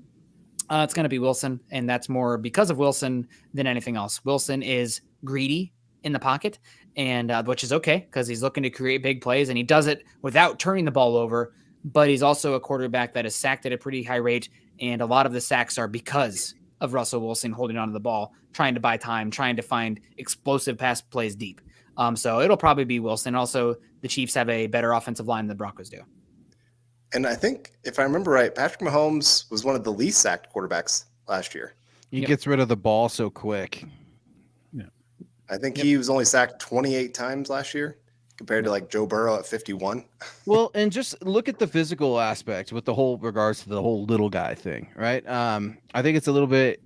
It could go either way when it comes down to bringing down Russell Wilson or Pat Mahomes. Russ could be a little tougher to get. You see some bizarre stuff with Russell Wilson in and out of the pocket, scrambling around, turning around, spin moves and stuff. It's weird. But then you see Pat Mahomes kind of do some of the same thing, but he's a bigger guy. He's harder to bring down, but it's kind of got that quick release. He's a little bit more dialed in to the Kansas City offense, and I think Russ will be in year 1 with the Broncos. This is all new stuff. I get that they're taking some stuff that he did in Seattle and they're sprinkling it in here in Denver and everything like that. But this is still a getting to know you period, which is why Russ having those receivers out there in San Diego was so important before they hooked up for voluntary mini camp last week. And the only 2 picks left, and the Chargers just took a white running back fullback from Purdue, Xander Horvath, another guy who everyone say it with me. Drove my Hawkeyes nuts. There they show the Hawkeyes having a hard time against him. There he goes around the corner. Yep, la-di-da. Have a great time. Purdue, man. I hate Purdue, man. Stupid choo-choo train team. Get out of here. West Lafayette. Ugh. Iowa's just got to get good. Just get Iowa good, man. They're only ever going to be good. That's it. That's the issue. They are good, and that's it. good, period. They were But, number 1 or number 2 in the nation at one point, right? I think they were number 2. I don't think Number they were 2. number 1. So they were Till they number played 2. Purdue. They're number 2. That kind of explains it right there. All right, the draft is getting long, guys. I'm getting really tired. No. All right, well, we have just 2 picks left. Just kind of reflecting back here we still have a bunch of people in here. If you guys haven't done so yet, God, you've been with us for 7 hours today, 6 hours yesterday, 5 hours day one. Maybe I'm mixing up the hours. I don't know. Please find us on iTunes, Mile High Huddle, Huddle Up Pod. Go down there, leave us a 5-star rating saying Nick's asked me 300 times and God, he won't shut up. So I'm finally doing it. If you haven't done so yet, please, really seriously, please do that. It helps us so much. Like our pages on Facebook, join our communities there. We obviously stream live to Facebook all the time at facebook.com/Mile High Huddle, as well as facebook.com/Mile High Huddle Pod. And if you're joining us on YouTube today, or you're listening to this after the fact, or you're hearing a sound bite anywhere, find us on YouTube, Mile High Huddle, subscribe to the show, like the show, and share it. I mean, the draft is coming to a close, but we're still going to be bringing you a heck ton of content here for these next few weeks covering the draft. So go ahead. The Broncos already a report of an undrafted free agent signing in Denver and Jalen Virgil out of Appalachian State. Oh, he's the speed freak. Mm-hmm. He's like a 4.2 flat guy, like track star galore. What position? Wide Wide receiver. receiver. There you go. Another person to compete for a returner job too. He really is fast. I remember hearing about his speed like 3 years ago when like this guy, football skills, track, yes, he can fly. So Jalen Virgil, did he have an injury? Why is he coming out so late? Was it the COVID year thing? I shouldn't say. Hopefully that didn't be my fault. Sure. Does that make like in this draft class 3 players for the Broncos that ran at least 4.40s? I think so. I don't know what Jalen Virgil's official time is. I just know that he's like, this guy is one of the fastest players in all of college football. Okay, because I think the Broncos loaded up on speed this class, and obviously you got to look at Washington, right? Montreal, Washington, as Eric brought up. Okay, so it's going to be some competition at punt returner. Look out, Kendall Hinton. Look out, buddy. We were just talking about you. You're probably really fighting for a roster spot here with some of these young guys. You got to get younger in the league, especially at a dependent position like receiver. And this 4.39 is the 40, Eric says. So, whew. Mr. Irrelevant is quarterback Brock Purdy. As it should be. Iowa State. Wow. Okay, as it should be. That is a wrap, man, for the 2022 NFL draft, as the Broncos are already making some moves with undrafted free agents just like a minute after the draft ended. The George Payton's on the wire. I mean, it says the pick is in for the 49ers. That's one that they had really in there. But that's crazy. And wow. Odell Beckham Jr. Did you guys see this just happen just now? What he said? Did he say something about Debo? Breaking news: 19 problems. Debo Samuel to the New England Patriots. I see that. Holy cow! Interesting. I mean, I don't know if that's Tom Pelissero. This is not true. Carry on. All right. Well, there we go. Oh man, that's why that would have made sense about Bill Belichick doing all this craziness, right? Everyone's messing with Bill. Yeah, absolutely. The Honey Badgers trending. That's not good. Maybe the Eagles looking to bring in Tyrann Mathieu for a veteran presence. That would be fine with me. Would not hate that. All right, guys. Well, the last pick is in. They're always making a big hoopla about it. I think Chris Angel is still spinning above the stage. Oh God. Yeah, he's awake. Still awake. Yeah. Oh man, he's spinning on something. But guys, we're gonna get out of here. Final takeaway from the draft, and then we're gonna wrap it on up. Carl, I'm gonna go to you first. Happy belated birthday, boy. Glad you could join us today, and hopefully you had some fun time with your family yesterday. Yeah. Thank you guys for sticking with us through all of this. Again, 7 hours today, and here you guys still are with us. My final thoughts, like I said, I like this draft. I don't love it like I did last year. I loved a lot of the picks last year. Thought they could be not only short-term help, but long-term. This year, they're going to be day one impact players for the Broncos. I like the depth of the secondary now. I really do think the Broncos with these players could have the best secondary not only this year but moving forward, which is really nice to see. Ronald Darby, he's on notice for next year. I mean, he's still going to be at the Broncos this year, but next year he could be on the move. I like what the Broncos have for the offensive line in total, just the starters and the depth. I know some people are arguing about that with taking tackle, but the Broncos do have a decent competition that's going to be there for that right tackle spot, and really all four other than left tackle. And so again, I like a lot of what the Broncos have moving forward. It's going to be a fun season, and I'm excited that you all get to tune in with us and the rest of the off season. Be paying attention to what we're all going to be talking about. It's going to be fun to break all this down. Yeah, absolutely. Eric, final takeaway. I mean, draft was fine. I mean, some good picks. Curious to see how they all plan out, because a lot of them are guys that I'm not very high on. It'll take some time before we have that. I mean, they targeted needs, though, that they felt they had, and they stuck true to their board, and I can't really fault them for that. But anyways, I want to thank you guys for joining us through these 16 hours that we've been live over the last few days, and some of you have been here the whole time too, and we appreciate that, and appreciate, of course, Carl, Nick, Luke, you guys jumping in and being part of this as well. It's always awesome to have these group podcasts that we have, and Lance out there who's had a frog in his throat and couldn't talk. It was always awesome to have him on, even though I'm getting tired of him on Friday night. So, but hopefully he's getting good at resting that voice and resting that throat, and getting ready to get married here in a few weeks too. So, Fool. No, I'm just kidding. Luke. Don't do it, Lance. Don't do it. No, yeah. Congratulations, man. That's really, really cool. It's one of the reasons why I really like spring. I really do. Right. Yeah. It's literally the new start of our favorite time of the year, which is fall football season, right? So training camp, it's going to be here before we know it, guys. I can't wait to see Broncos country out there at UC Health Training Center. It's not going to be absentee like it was last year. Everyone's going to be wanting to get their eyes on number 3, as you should. But I think in this draft, the Broncos got some players that I didn't have high on my board either. I thought I had an idea of who George Paton would like, being around his scouts so much in Las Vegas and at the pro days and everything like that. I thought I had some sort of idea. Now I don't have any clue on what George Paton really likes, and only time will tell as we start to gather more and more information about these players and George Paton. But the biggest thing I would say is Broncos country. My biggest takeaway is always they're the most educated NFL fan base, rocking with us for all 7 rounds, and even these undrafted cats. I absolutely love it. Please be sure to head on over to milehighhuddle.com. I've got articles of every single draft pick up right now. I think we're just missing 1 or 2, and those are being published any minute now. We're going to have grades. We're going to have undrafted free agent signings. We're going to have the pod tomorrow. The Huddle Up boys will be back on the mic. Zach's out there in Vegas. Chad's on his way home. I'm just super impressed by this whole team, if I'm going to be honest.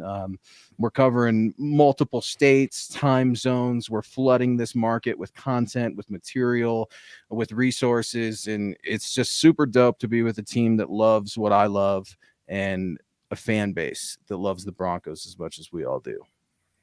Well, my big takeaway is just going to be you guys, and not you guys joining me talking here, you guys in the chat. Thank you for joining us today through 3 days of our nonsense. Obviously, it was a roller coaster of a ride, and we had to wait a long time too. But this is very much a draft that almost every single one of these picks, especially the first 4 or 5 picks, day one rolls on this Broncos team, filling out maybe some niche spots on this roster, but spots that are going to help this team win football games in 2022. This is a team that is gearing up to go for it. I know that Nathaniel Hackett kind of said, it sometimes takes a little bit of time to get after it. But man, this draft says, no time. We're going for it now. We're filling in these spots for guys who can go make an impact today. So should be a lot of fun there. We're going to see how it plays out. Some guys that we're lower on that are going to make us look foolish. Some guys that we're higher on that's going to make us look foolish. Some guys we probably were right on the money.